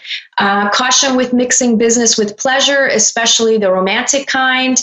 I feel like some of you could be stressed out about losing your job or being laid off. I feel like some of you are hearing things through the grapevine. I just feel like there's people talking, and try not to listen to that stuff, right? Like it's kind of, how when you were younger, you used to play the telephone game and you'd start off with somebody saying something and whispering it into the other person's ear and go around the room. And by the time it made it back to you, it was completely different. So remember that. Keep those things in perspective. Don't let stuff trigger you and get you all riled up over nothing. Some of you could be so focused on this whole like rumor mill or gossip or whatever's going on or the security of your job that I feel like your work will suffer and you're not really focused on what you're doing because you're stressed out. And in turn, you could cause yourself to get a stern talking to. So it's almost, again, like you're going to manifest that because you're putting the energy into it. So deal with situations as they arise instead of worrying yourself to death about something that hasn't happened yet and possibly may not even happen. So deal with things as they come. I do feel some of you will get caught up in drama at work or even be the one creating conflict to stir the pot. I feel like some of you might be triggered with maybe some insecurities, or maybe there's somebody at work that you've had beef with, or they've been pushing your buttons. So now you're just like, you know what, I'm going to push their buttons back. Again, just don't do that because I feel like it will have a negative outcome on you. Where there could be some issues arising at your job. And I feel like some of you, or it may not be you, it could be someone in your workspace. I feel like they could totally lose it. And maybe, like I see a vein popping out of their head and maybe they end up losing their job because they say stuff they shouldn't. work for those of you that are looking for a job. Unfortunately, I'm not feeling much on the hiring front. I feel like it's a slow time due to the holidays. I feel like some areas are affected by weather. So I just feel like there's just going to be a lag and a delay. And I feel like there's just unforeseen issues that may arise at places of business or with, I don't know. It just feels like there's going to be reasons and situations that hiring is kind of at a standstill for the next 2 weeks. But don't be discouraged. Just keep looking for a job. And if you're absolutely desperate, make sure to get a seasonal job right now. Love, for those of you in committed relationships and dating seriously, I do feel like love will be center stage. So with like all this purging of crap that's going on, the bright part of it is there's just so much love that's happening, not only in romantic relationships, but love in general with people that you are really connected to and in tune with. And that's going to help balance out, because of the duality thing, that's going to help you see where some of your relationships are lacking, because you have these other amazing relationships that are reciprocal, and it will shed light on the ones that aren't and give you the opportunity to work on changing them or maybe setting boundaries in some way. All right, so romantic love. Again, I just feel like it's going to be a lovey-dovey, mushy time. So that's exciting for some of you. I do feel like some of you guys are just in complete sync in the next couple of weeks. You're falling over again. You're just happy. I feel laughter. I feel joy. I just feel like there's a lot of really great things. And depending on where you are in your relationship, I feel like you're making positive choices towards the future together. Engagements, pregnancies, moving in together, meeting the parents, like all of these things I feel are really coming together. Now, I do feel some of you are finally letting go of fears surrounding relationships, and your heart bursts open, breaking down all your walls, which in turn strengthens and deepens your current relationship. So that is also a positive. With that, there could be, the way that could manifest is maybe a fear being triggered, and then you finally actually communicate and express what you're feeling, or maybe your partner expresses their fear, and together you're just melting down these brick walls. I also feel that there will be some of you who will find yourself having conflicts and power struggles, and who's right within your relationships. I do feel that it's going to be over. Some stuff will be minor, some will be a little more major. I feel like it's things that have been swept under the rug for a long time that you haven't talked about or haven't expressed, and they finally come to a head. I do feel like a lot of it is connected to the imbalance of masculine and feminine energy. So check yourself with that. And I would just say to you, do you want to be right or do you want to be happy? And sometimes you have to let go of your ego and accept things. So consider that. Those of you looking for love, I just feel love connections, like serious stuff, potential long-term, getting married and having babies kind of relationships are coming in. Others will be overcoming fears of rejection and abandonment before meeting someone. Or you could meet someone who's going to actually help you get over those things, even though it may not lead to a long-term relationship. It could be a temporary one. So either way, it's a plus, because that's what's standing in the way of you meeting your forever person. So get out and mingle for sure. Finances, some of you won't have your mind on finances at all because you're totally blissed out in love. You're getting your groove on. Some of you are getting over your fears about lack of money. You realize worrying creates more problems. And lastly, some of you could be fighting over money. That could be some of the conflict. Health. Some of you are dealing with health issues connected to holding on to past hurts. Forgiveness work will help. Some of you have been carrying around so much fear and worry that you're bursting emotionally. Let it all out. Punch a pillow, cry in the shower. Spiritually, listen to your heart and intuition. Some of you could have some strong psychic experiences and spiritual awakenings happening. A mentor could come in your life. you'll suddenly won't be limiting yourself any longer or holding yourself back from accomplishing your goals. And some of you will remove yourself from a religion or spiritual tradition and embark on a new path. So that covers the predictions for the next 2 weeks. I'm sending you all lots of love and wishing you a happy Thanksgiving. I hope that everybody celebrates and has a fantastic time. Try not to eat too much. Try not to drink too much. You don't want to make yourself sick. And if you're interested in booking an appointment, you can call or text me at 407-374-3133. I hope everybody has a great 2 weeks. I'll see you soon. Bye.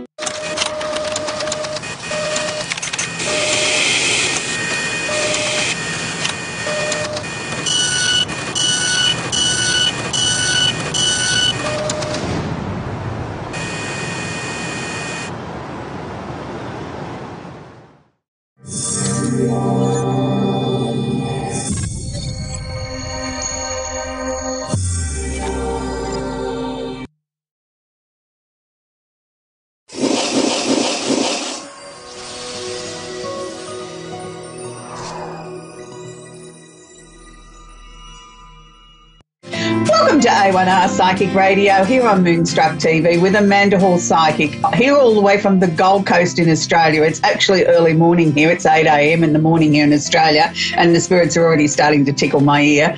And it's just absolutely an amazing, perfect spring day here. I know for those of you that are in the Northern Hemisphere, you're starting to sort of get into your cooler months of the year. So, you know, you may like that type of weather. I particularly like the warmer weather, so it's my time of the year to shine. So before we kick the show off, I just really want to sort of stop and take a minute or two to sort of join our hands together and please pray for some rain. I mean, those fires in California are beyond devastating, you know, not just the loss of property, but the loss of life. And so many people are going to be affected by this for such a very, very long period of time. And it's not something that most of us can even comprehend. Want to lose everything that they treasure and they value and that is so important to them. I know people say, well, they're thankful if all their loved ones are still alive and with them and weren't affected by the fires. But the thing is, when we lose the things that are personal to us, the things that our children made for us or our grandchildren or something that was left to us by a relative that's no longer with us, that's equally as painful. And there is a grieving process that goes with material possessions as well as loss of life. And I think we underestimate that as a globe. We don't remember or acknowledge the fact that people will grieve over their personal possessions that they've lost as well as other things in tragedies like this. So, okay, so let's kick the show off and get it into a more positive, happy, positive vibe because it is going to be Thanksgiving in America, and I want to wish everybody over there a very, very happy Thanksgiving. We don't celebrate that here in Australia, and I wish it was one of the holiday traditions we did celebrate, because I really do think we need to learn to be thankful for the things that have happened in our lives. But anyway, moving along, the Simply Tarot card of the week is the Eight of Pentacles. Now, this is a card that's pretty self-explanatory when you look at it. Here he is sitting there chiseling away doing his work. It is the card of work, and it is also the card of paid work. Now, people say to me, well, look, that mightn't relate to me. I don't have a job, or I don't want a job. I've retired, or I'm doing different things in my life. It's the things that you are working on. And working on can be many different things. Some of us could be working on relationships. Some of us could be working on, you know, things around the house or things that we find that give us pleasure. You know, one of our hobbies, you know, we might be making beautiful pottery, or we might be painting a picture or writing a book or just writing a song or just enjoying being in the garden or just working on enjoying with our family. Whatever it is that you might be working on is what this card represents for the week. So it's a very, very busy week astrologically this week. I mean, I'm so excited to say that Jupiter has finally entered Sagittarius, and this is a really magical cycle that happens only once every 12 years because Jupiter spends approximately 12 to 14 months in any one sign. So it's just come out of Scorpio where it was very intense. There was a lot of things that people had to work through. A lot of things came to the surface. A lot of truth was revealed. And I think that was a really important thing, that a lot of things that had been hidden from all of us collectively as a globe were brought to the surface, that we had the opportunity to take a look at it, resurrect it and say, hang on a minute, this is not right. We can no longer as a society or a family or an individual put up with this sort of stuff. So and happily I'm to say just because Jupiter's moved out of Scorpio into Sagittarius doesn't mean that that's where we shut the door on it for another 12 years. It just means there'll be more and more layers to be revealed over time, and it will be dealt with. So don't just think that the energy stopped because it's changed. But because it's moved into Sagittarius, we kick it up a gear or two because Jupiter actually rules Sagittarius. So Jupiter is feeling very, very comfortable, very much at home. It's the opportunity for, no matter what your star sign is to get up off the couch, make hay while the sun shines, do something constructive in this next 12 months. If there's projects or situations or opportunities that you want to get off the ground, now is the time. Don't let this opportunity pass you by. It's the opportunity for expansion and luck and opportunity. But opportunity only knocks if you get up and look for it. Opportunity doesn't knock on the door and say, hey, are you ready? It means you've got to get up and actively participate in making things happen. So it's a time when things are quite magical. Things can happen. Things can change at a moment's notice. You have to also be careful of any sort of expansion can mean expanding waistlines too. For those of you that might become a little bit self-indulgent and too many sweet treats over the festive season, that's okay. We're allowed to do that, but don't forget to counterbalance it with some exercise and some good healthy eating as well. It's all about the balance. And when we've got Jupiter in Sag, Jupiter says, oh, just one more piece of candy or one more slice of pie won't make any difference. Well, it does. If you know that your tummy's full, it's full. So don't sort of force that next bit down just because it was so tasty, because it's always tomorrow. And it's a time when we get back to more serious matters where you really can make a difference in the world. It's a time when we really do need to be bluntly honest with ourselves and the people around us, because Sagittarius and Jupiter both rule honesty. And they do like to sort of look at the much bigger picture. So we're going to see a lot more world events. We're going to see a lot more stuff happening with world leaders, and we're going to see some breakthroughs there. I'm not sure that what I saw this morning on CNN with what President Trump was going on about was one of those things that I'd like to put into that category. I mean, we can also see people exaggerate the truth or bring things out in a more embellished way. So we need to be careful of that. So you need to sort of be very careful when you're listening to what people have got to say, and make sure that you believe that they're telling the truth. Now, that takes me on to the next part of the astrology section, and that is we have the planet Mercury that we talk about a few times a year. Mercury actually goes retrograde or backwards 3 times a year, approximately for 3 weeks. And this is the time when we really need to be very, very, very careful of what we say. And I think, President Trump didn't realise about Mercury retrograde and just sort of let his tongue do the waggling this morning that I saw. And that's just one example, but I'm sure there's plenty of politicians and important people around the world that haven't really thought about what they're going to say. And this is a time where people don't have their listening ears on, where people are only half listening to you and can get something misconstrued and not fully understand in the context that was being delivered.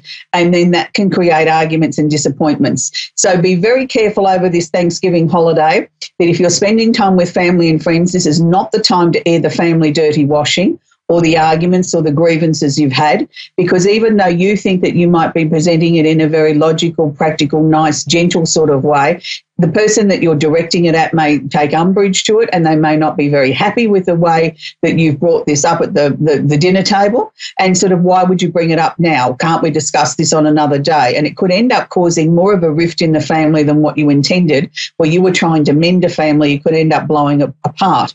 So be very, very careful. Mercury retrograde is the planet of communication.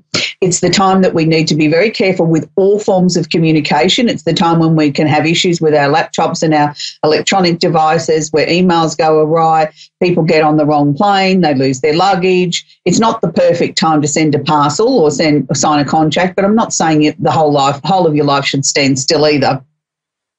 If you need to sign a contract, make sure you thoroughly read it, get someone else to read it, proofread it for you, and make sure everything's in its rightful spot, and then go ahead and sign it with confidence. So Mercury retrograde finishes about the middle of December. So up until then, I think you just got to be careful that, you really do listen to what's being said. And if you don't understand something, please ask the person to repeat it. So our famous actor of the week, and we're up to a male in Taurus, is the one and only George Clooney. And I'm sure there's not too many women that are watching today and tonight, wherever you are in the world, that don't sort of like to watch a film with George Clooney in it. He's been one of the world's greatest sex symbols of our time anyway, where everybody sort of, you know, when George was single there for such a long, long time, I think every woman in the planet dreamed at some stage or another that they might have become Mrs. Clooney, but he is now happily married. But George Clooney actually started out in television. He's been in films. He's been a screenwriter. He's been in politics. He is a real humanitarian. But he's a man that really takes his business really seriously. Business and doing things correctly is very important to him. He likes to make sure that the message that he's delivering in whatever work that he's working on is very thorough, very articulate, and it has to have some basis or purpose. He doesn't like things that are sort of seen to be sort of frivolous. You know, if you're going to put all that energy into producing something like that, he wants it to have a very deep and meaningful message. And that's really important to someone like a Taurus, because value systems and things that are important to them besides money is a very important part of their ethos, and he does this very, very well. He comes across with this very suave, sophisticated, very strong, definite and very methodical front.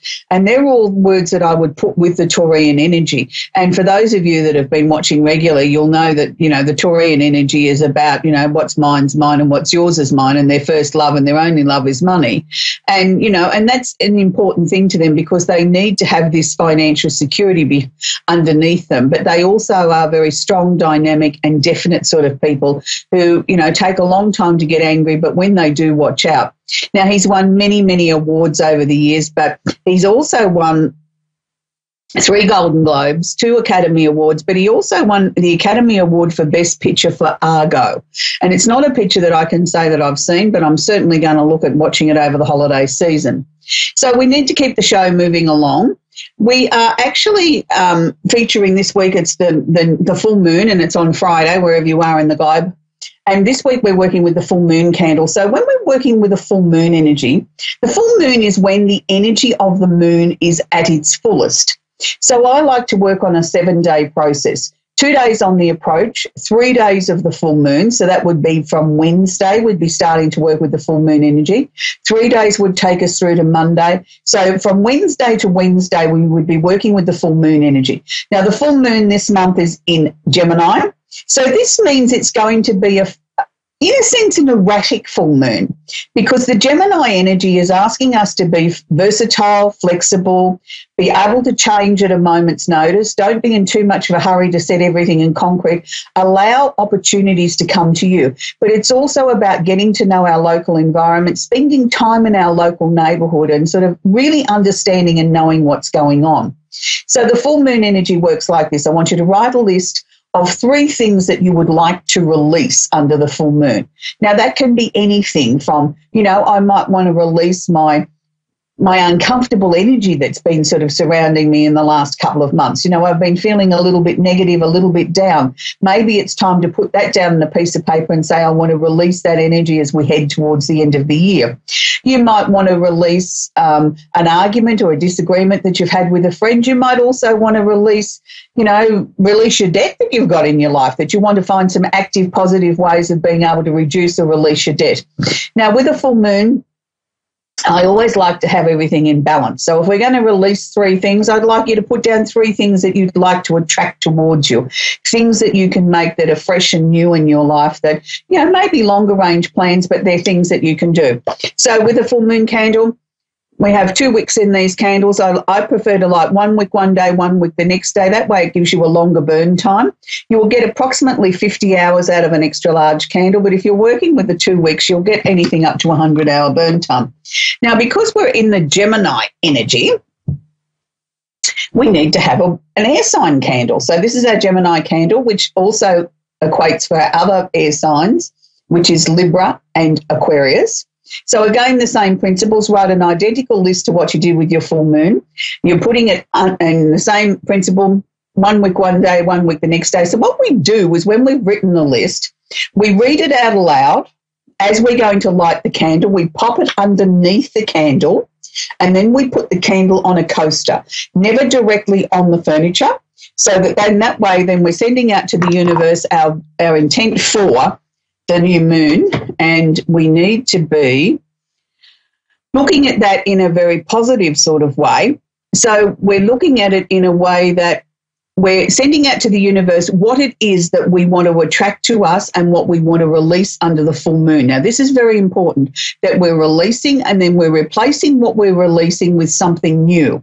Now, I want you to be very clear on that you know and you fully understand what it is that you're trying to attract towards you. Now, be aware this full moon may make your emotions a little bit erratic. 1 minute you might feel very positive. The next minute you might feel a little bit emotional. Take yourself to a happy place if you're feeling a little bit emotional, or go and sit in nature, go for a walk in the park, do something to shift and change that energy, because it's going to bring up a lot of thoughts into your mind with the full moon process. Now, I want you to sort of burn your full moon candle for about 15 minutes a day, 15 minutes to 2 hours. For those of you that don't have time to be burning that, we have our travel kit. These burn for about 15 hours each. There's 3 individual candles that make up the gift box. You can make them up from the 27 out of our range. This week I've made 2 air sign and 1 full moon, but you can make up the box entirely whichever way you'd like to do that. Now, for those of you that don't want to work with a flame, we actually have a melt warmer. You can pick these up at your variety store, your department store. Here in Australia, around about $15. They are electric. You put a couple of teaspoons of wax in there to begin the process. Now, yes, you can put your full moon wax and also your air sign wax out of your candle directly into the little tray on top, and you can light pop your list underneath the melt warmer, put that on a coaster, turn it on. You can leave these happily going all day. So you can have this going all day in your office at home and just flick it off overnight. So that's how we work with the full moon energy. So we're going to take our first caller, and we're looking for Suzanne in West Yorkshire, England. Are you there, Suzanne? I am. Hello. Hello, Suzanne. Hello. Do you have a question for me, sweetie? Hi. Yeah, I'd just like to know if you've got anything regarding what I could do as a job, work-wise. Okay. Suzanne, they never give me a sort of profession. They give me a series of things that I will share with you. They don't give me, you need to go and be a hairdresser or something like that. The first thing I'm picking up, well, that's good. Because some people think I can be that clever and give them, the place that they even need to ring up for the interview. Okay, the first thing that they're showing me, Suzanne, is there's a definite change or ending to things that you've done recently and in your recent past. So I'm going to say to you, has there been in the last 6 months, since about June, have you really felt as if a lot of doors are closing around you, like things are tidying up and finishing off, getting you ready for a new cycle? Yeah. Yeah, well, that's good. We need to continue on with that. Now, I sort of feel the new job is not just yet. It's sort of like I've still got question marks around what it is that you want to do. You've looked at so many different things, but nothing seems to really fit like a glove. That's right, yeah. Yeah. So having said that, what I'd like to see you do, if the job that you're in is not that terrible, then sit there for a little bit longer and allow yourself the luxury of time to say, I just don't know.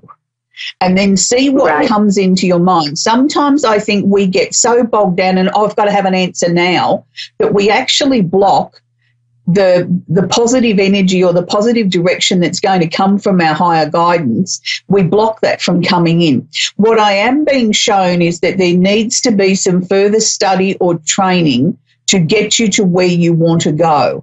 Now, the only thing that they've shared with me is that your job needs to be taking you into working more with people on a very direct level, sort of like on a face-to-face level, not on a remote level. It's like I need to get you back amongst the people again. That's really important. I feel like you've been isolated for too long. But I also sort of feel that you have very, very great skills in helping people find solutions to the things that are troubling them.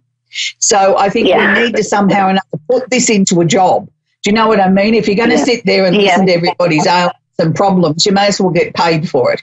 So I'm not necessarily saying go off and be a counsellor, but what I'm saying is they're the areas I think we need to start researching and sort of looking at what sort of these skill sets fit and then look at, do I have the skills to do that? Do I need a couple of other things to add to the resume to make it easier for me to get a job in that situation? Look, this is probably not what you're going to want to hear, Susan, but they're showing me that there's not a job change until about March. And I know when you think March from November, you think, oh, gee, that's a lifetime away. But it's not really, because they're showing me that this is important. Who's the dark-headed man that's just caused you to get really angry? Was that somebody really close to you? Because they're showing me somebody here you could have quite happily donged on the head.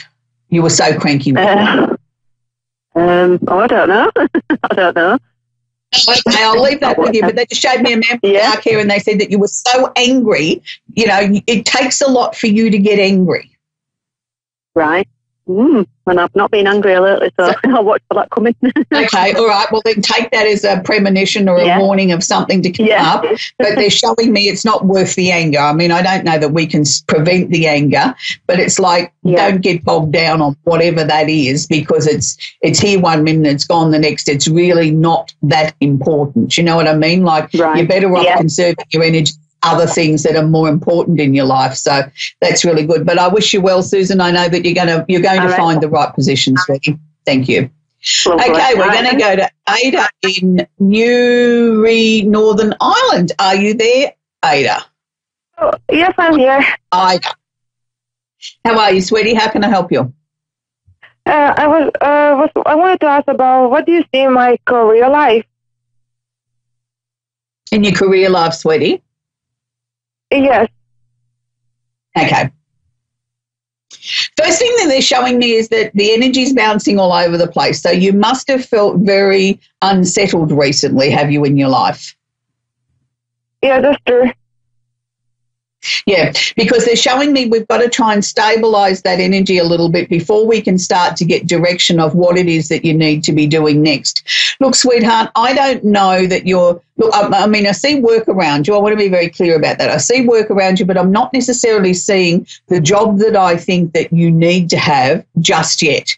It's like you need to sort of let this bouncy sort of energy sort of settle down a little bit, find some sort of balance in your life, and then I think we'll start to sort of peel back the layers of what you need to do next. There's been too many people around you, Ida, that have been telling you that you're no good at things. They're not sort of boosting your confidence. There's too many people sort of trying to take you down. I want to see you sort of try and rise above that, because I think there's too many people sort of trying to give you what they consider as their wisdom, and none of it's is of any great meaning towards you, because nobody really understands what it is that you need or what you want out of your life. You're a very giving person. You're a very caring person, but I want to see you start giving to yourself. I think you need to start looking after yourself more than everybody else, and then I think we'll start to get directions. Were you thinking of working with children? Because I keep seeing children everywhere. I haven't thinking about working with children, but I was mostly thinking about working, like, helping people around. More like a social care work as well. Too, but they were showing me children. There was like, not babies, but children sort of from about 7 to 10 were everywhere around you, as if that was sort of the direction that you need to look at first as far as work situation of sort of what opportunities are there. That may not be where you end up, but that'll put you on the right path for the sort of work that you want to be doing. You know, it'll either be children or working with people, but I feel it's going to be more to do with children. And I'm not talking about in a teaching capacity. I'm talking about in another capacity where it seems to be very rewarding, very fulfilling for you. You seem to be able to reach everybody at their level. You have a wonderful personality that's able to put yourself in other people's shoes and makes you such an approachable sort of person. So no matter what you end up doing, it will be with helping people. I understand. Yeah, but you've got to look after you first, Ida. That's the important thing. You've been neglecting looking after you, sweetheart. That's true. I feel actually a bit stuck at the moment. Yeah, I know you feel like you're stuck, and I agree with you that you are to a certain point, but it's like you're stuck for a reason. You're stuck because you need to look at some of the other areas of your life that need attention, and number one on that list is looking after you. Once we start looking after you and meeting your needs, then we can start peeling back the layers like an onion, peeling them back and sort of dealing with the other issues. Look, I don't know that you're going to get the exact answer of what direction you need to be going career-wise before the end of the year. But I do feel that you need to look at a lot of things. And, you know, you look at it and you can cross that off the list, or I can move that over to the basket that says maybe, you know, and that's a definite yes, or that, you know, like we need to put things in piles. And by that will come the answer of what you need to be doing. But children was the thing that they kept showing me, was that you seem to be working with groups of children. I would check about it. You what, sweetheart? So can I ask another question as well? Yeah, sure. What do you see in my family life? Can you be a little bit more specific than just family life, sweetie? Like relationships. Okay. So has there just been an end to a relationship? Yes. I feel that you need to let that one go. I don't feel that one's going to come back towards you, and even if it did, I don't feel that it's right. There is a new relationship coming, and I feel quite quickly, with someone with sort of lighter brown hair, more green to hazily coloured eyes. It is somebody that you know, but it's not somebody that you've ever had a relationship with. I think it's somebody that's moving back home, moving back to where you are, and the two of you sort of rekindle your friendship, and it'll lead from there. It'll develop into a relationship. But he's really lovely, and I think he's going to bring a joy to your life that, you know, everything that's been in your life this year up until this point has been sort of like dark and grey and sort of unhappy. It's sort of time we turn the corner and bring some positivity back into your life. But things will certainly be on the upward swing. So I hope that's helped you, Ida. We've only got a couple of minutes left of the show. So again, I want to wish everybody a very, very, very happy Thanksgiving around the world that celebrate Thanksgiving. And don't forget, make sure you've got your listening ears on and be very careful of the communication that you have with others, because remember, other people may not be listening. And also we do need to really keep our Californian friends in our prayers and in our positivity and in our thoughts, and just hope that they get rain and they can start to rebuild their lives again very, very quickly. It's going to be a long time before those people actually get their lives back in order again.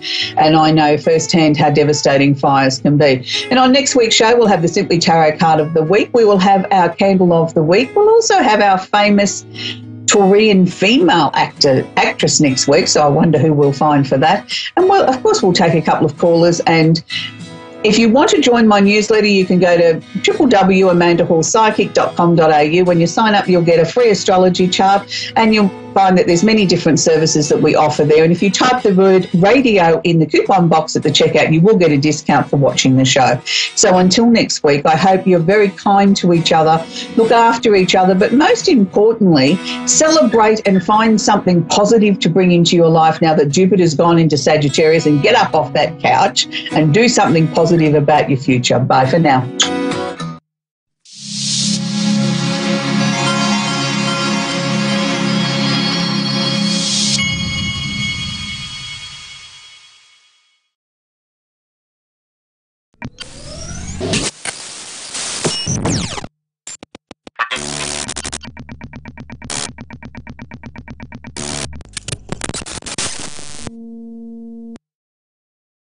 Hi, I'm Mark. Thanks for watching Moonstruck. And now, back to A1R On the Air Psychic Talk Radio Now on Moonstruck TV. Enlightening television. Hey, welcome to Prairie Lines, New York City Celebrity Psychic, and I'm here to take your calls.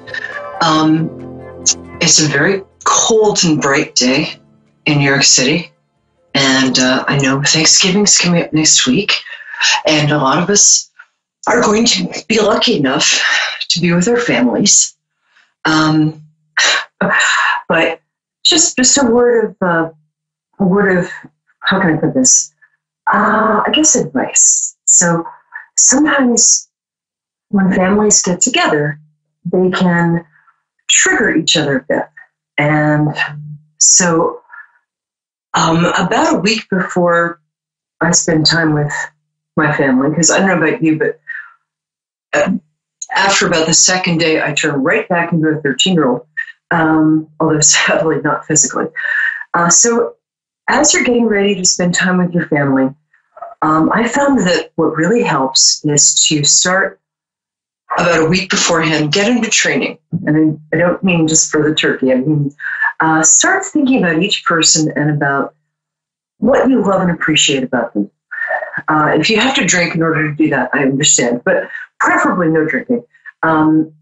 So with each person, think about like a couple of things, maybe 3 things each person has done for you over the years that made you happy, or that you appreciate, or that or something charming that they've done, or some way in which they've surprised you with how loving they are. And I don't care who the person is, you can find 3 things.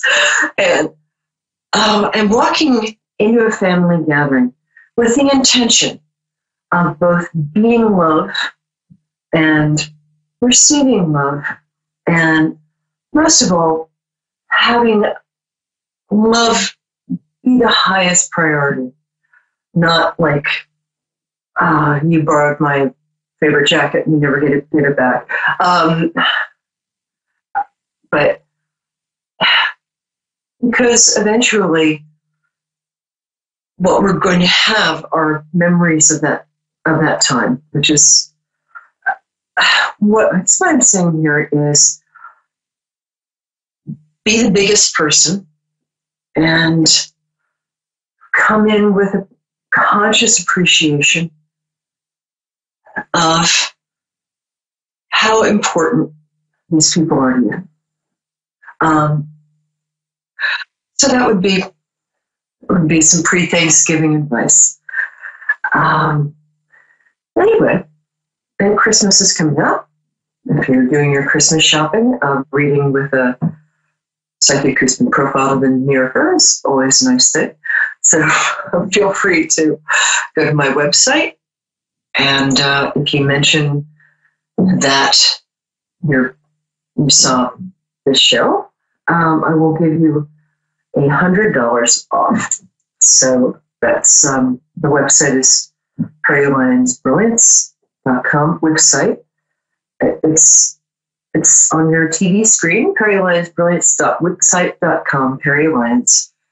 And people I do readings over Skype and FaceTime, and people really enjoy them. They make a great gift. Okay. What else was I going to tell you?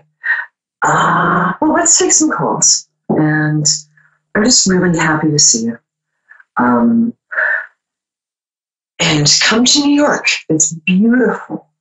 The chestnut cellars are out along 5th Avenue, and that's the essence of Christmas. Come watch the skaters at Rockefeller Center, and come visit my town. It's fabulous. So, okay, our first caller is from Queensland, where I've been, and it's great, in Australia. So hi, it's Deb, right? Can you hear me? That's right. Yes, I can. That's right. Hello. I'm going to just find my water here. Hi. Hello. Oh, that's fine. Wow, great for Queensland. Beautiful. Oh. So, yes, how can I help you? I live you? in Queensland.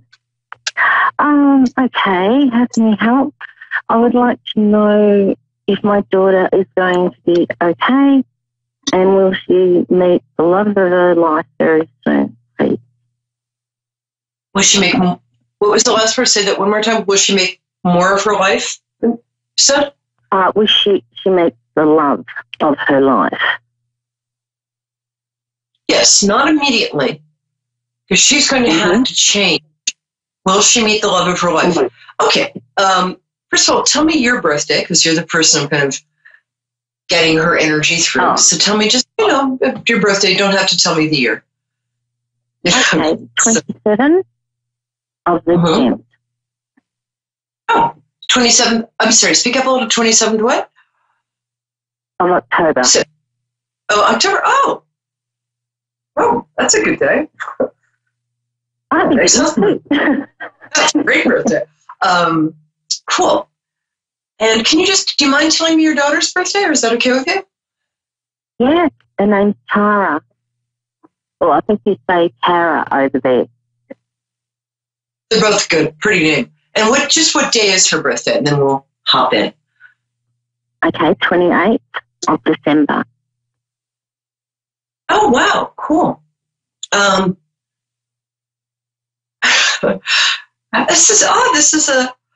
It's kind of fabulous, but I wouldn't normally say something like this, but your birthday is my ex-husband's birthday, and your daughter's birthday is the day we got married. So, obviously, I'm supposed to ask this question for you. Yes, I think she is. Here's the thing. She is coming out of a time of, how can I put this? She's relearning who she is right now. She's coming out of a time where she was, making mistakes, as we all do at that age. How old is she now? I get that she's 27, but I'm not sure about that. So, yeah, I think she's 28. You're close, very close. Terrible. Mum doesn't even remember. Well, what's interesting is I feel like she has suddenly changed in a good way. I mean, she was good to begin with, but I think she kind of was this fabulous little girl and then got distracted by, as we all do, by, boys and being popular and stuff in high school. And that kind of took her down a different path. For some reason, I'm getting now that she is coming back to her real self. So you're seeing glimpses of this terrific little girl. And now she's also got some wisdom. And I think the thing that's going to really help her is that she has kind of taken time to think about her life. I didn't do that at 28. She's smart. And I think she's actually learned from her experiences. And I think I mean, very few people do. So hats off to her. It's funny. I think I see somebody big coming for her. I mean, not like big, although actually maybe that too. But I think that she is taking her life in a different direction. And it's almost like she's turned. Is that what? I'm sorry, what? Sorry? I feel like she's taking her life in a different direction. And I think that she's turning into the person that she will need to be to attract the high caliber of man or woman or whatever other deck chair. No, just kidding. Sorry, not deck chair. I don't know where they came from. But I think that, it's like she suddenly snapped into taking herself seriously. In a good way, not like taking herself pretentiously, which happens a lot in New York City, but that's really cool. Is she going back to school or starting a new career? Because I think that she is, first of all, I like her. She's cool.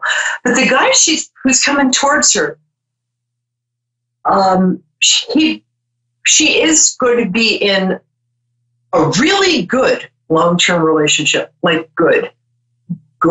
Awesome. But yeah, but that's going to be, I don't think it's immediate.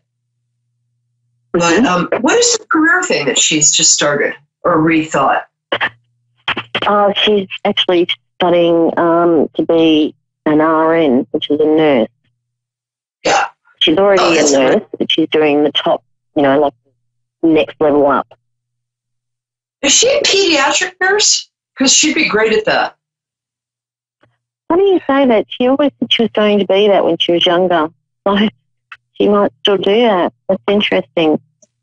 She'd be fantastic. Yeah, she would be a fantastic pediatric nurse.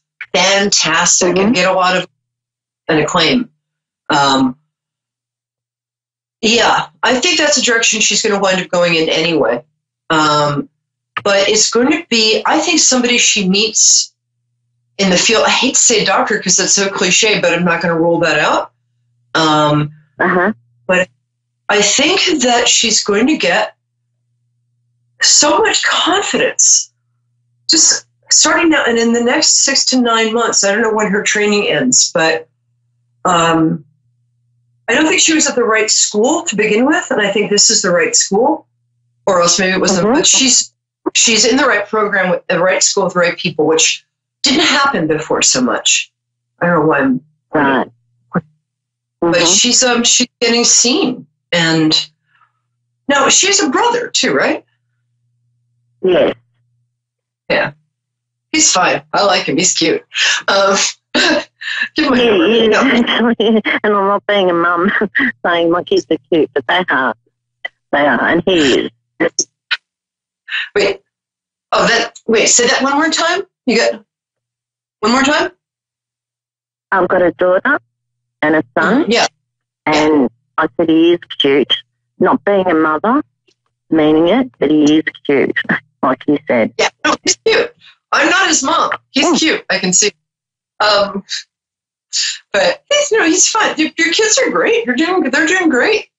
And wow, so that's really nice. You're a good mom. You've reflected them both. You are. You've reflected them both back to themselves accurately.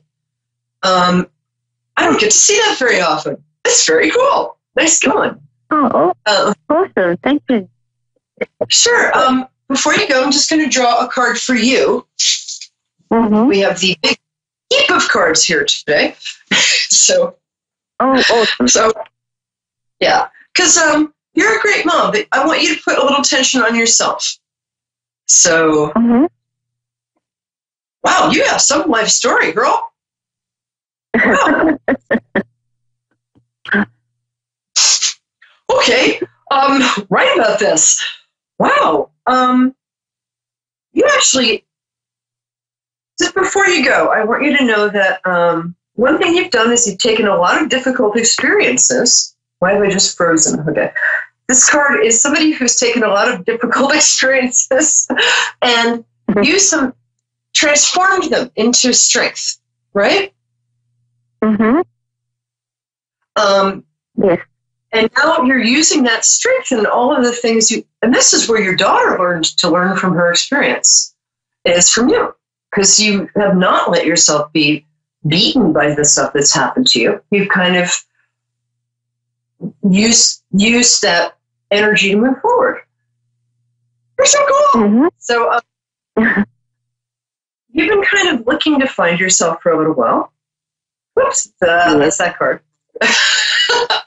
But just keep asking of what your truth is, because you'll get the answer, and you're getting the answer, and then you're going to get a lot of like possibilities. And I just covered my face. Possibilities and encouragement. And wow, you got a nice year coming up, babe. Cool. Tell your daughter she's totally going to meet the guy. I get 2.5 years at the outset. She might meet him as soon as 6 to 9 months, right around the time she's finishing the course. Yeah. So call me back and tell me I'm right. Invite me to the wedding, okay? Yeah, that'd be fantastic. Thank you. Oh, lovely to meet you. Come back next week. And lovely to meet you. And you were spot on. I've had a very hard life, but I turned it into a positive. I went through cancer, and I used to go dressed in different things, like a pirate or a belly dancer, just to make people laugh instead of being very sad. So, yeah, I did turn it around. I belly danced, by the way. And I used belly dancing to get me through a huge physical challenge. Not as big as that, but pretty big. So rock on, sister. And come back next week. You're Absolutely. Absolutely. Thank you. And you are too. Jeez, I just feel like we could have been friends. It's cool. Well, thank you so much. Oh, thank you, sweetie. Helped me. You've been wonderful. I really, really appreciate it from the bottom of my heart. I'm so glad. Just invite me to the wedding. Yeah. I'll pay my fare. All right. Yeah. Talk to you soon. Awesome. Be in touch. Yeah, will do. Bye. I just get the coolest people. Since this show began, I have to say, I mean, this is true in my private practice as well. But I'm just really grateful for all of you who call in. I just learned so much. And without exception, you are the most awesome humans. Okay. Now we have somebody from New Brunswick, Canada, which is a very special place for me. And so, I'm sorry, I didn't hear your name. So tell me what your name is, love. And hi, I'm Perry. Back. Here? Hey. How are you? Hello. Wow, you've got a lot of energy. I know, it feels flowing. When's your birthday, sweetie? January 31st. Ooh, Aquarius. Ooh, we like those. That's interesting. That's the birthday of the writer Norman Mailer and his wife, who I was very close, Norris Church Mailer, and it's a very, very exceptional birthday. So what's your question, my love? Well, it's more to do with my health. I've been going through some health issues, and some of them are serious, and I'm just kind of wondering where it's all going to lead. It's interesting.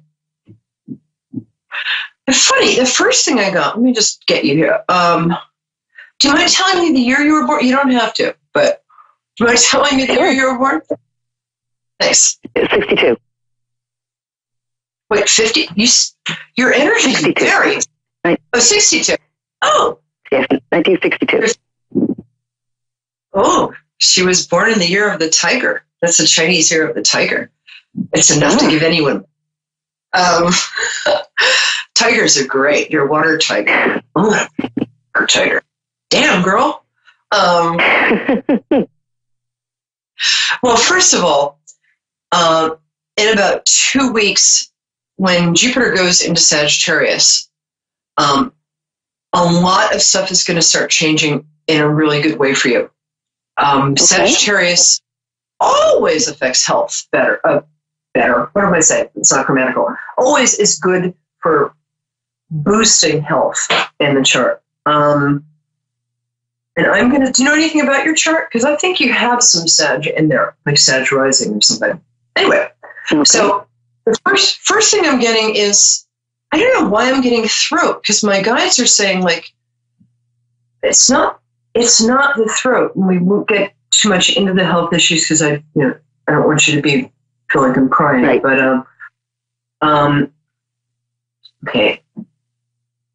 okay, I get them. Yeah, I would modify your diet a bit. I think some of this. I'm going to start out. Let me grab some cards. But I'm going to start out by saying that the first thing I get is that all of this stuff is passing through you. Well, going to stick around. What? Okay. But it's not going to stick around. No,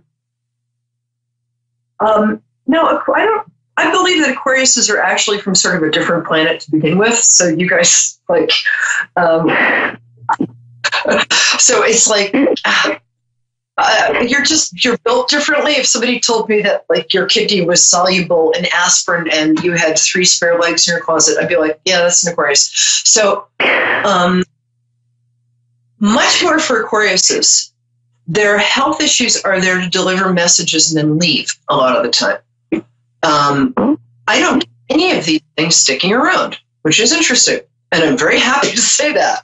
So me too. And I'll tell you why I say that.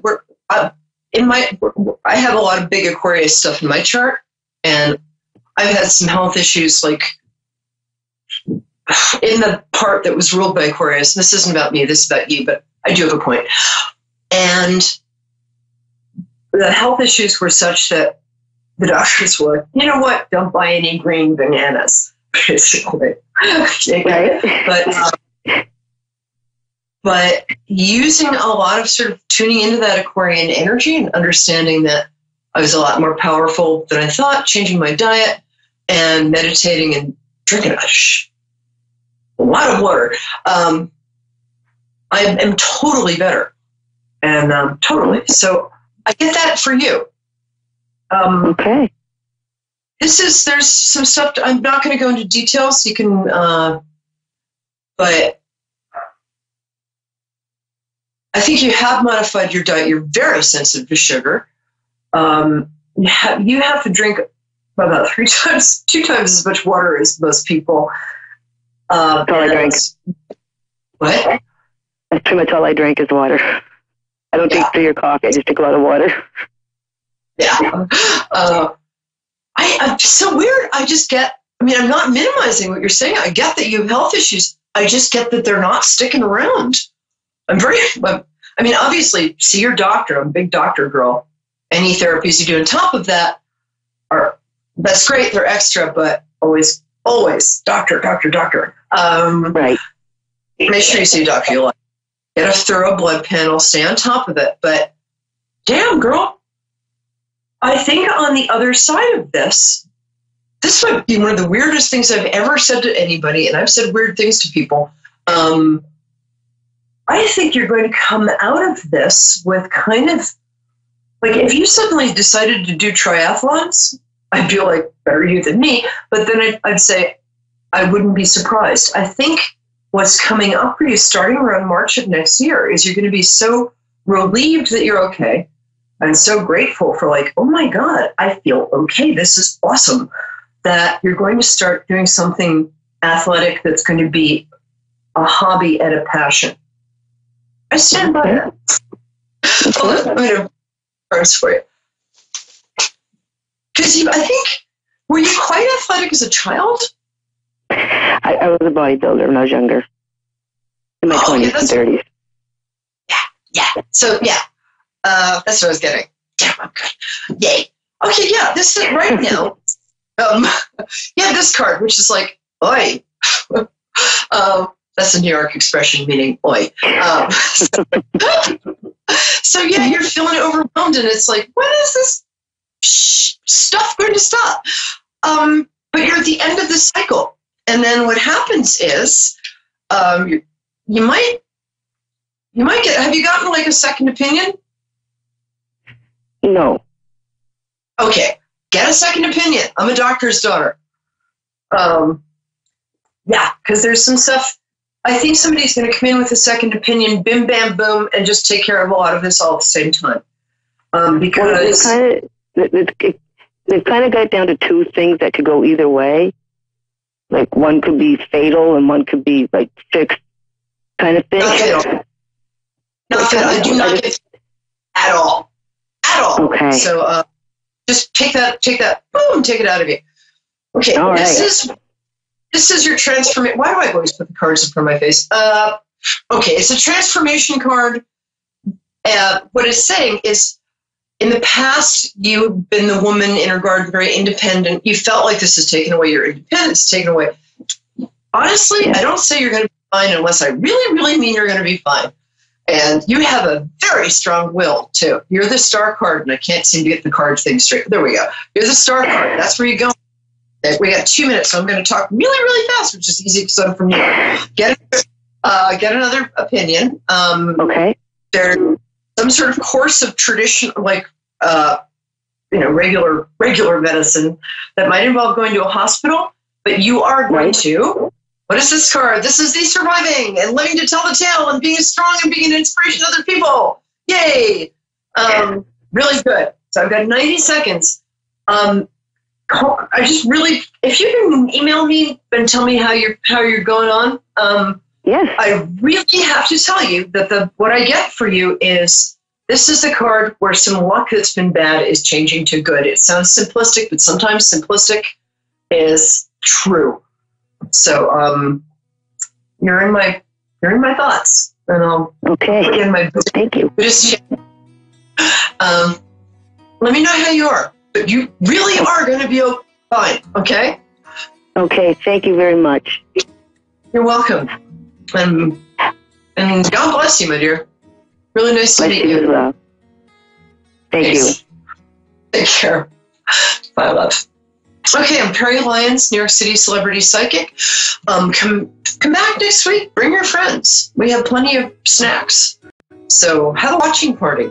But always, thank you so much for being here.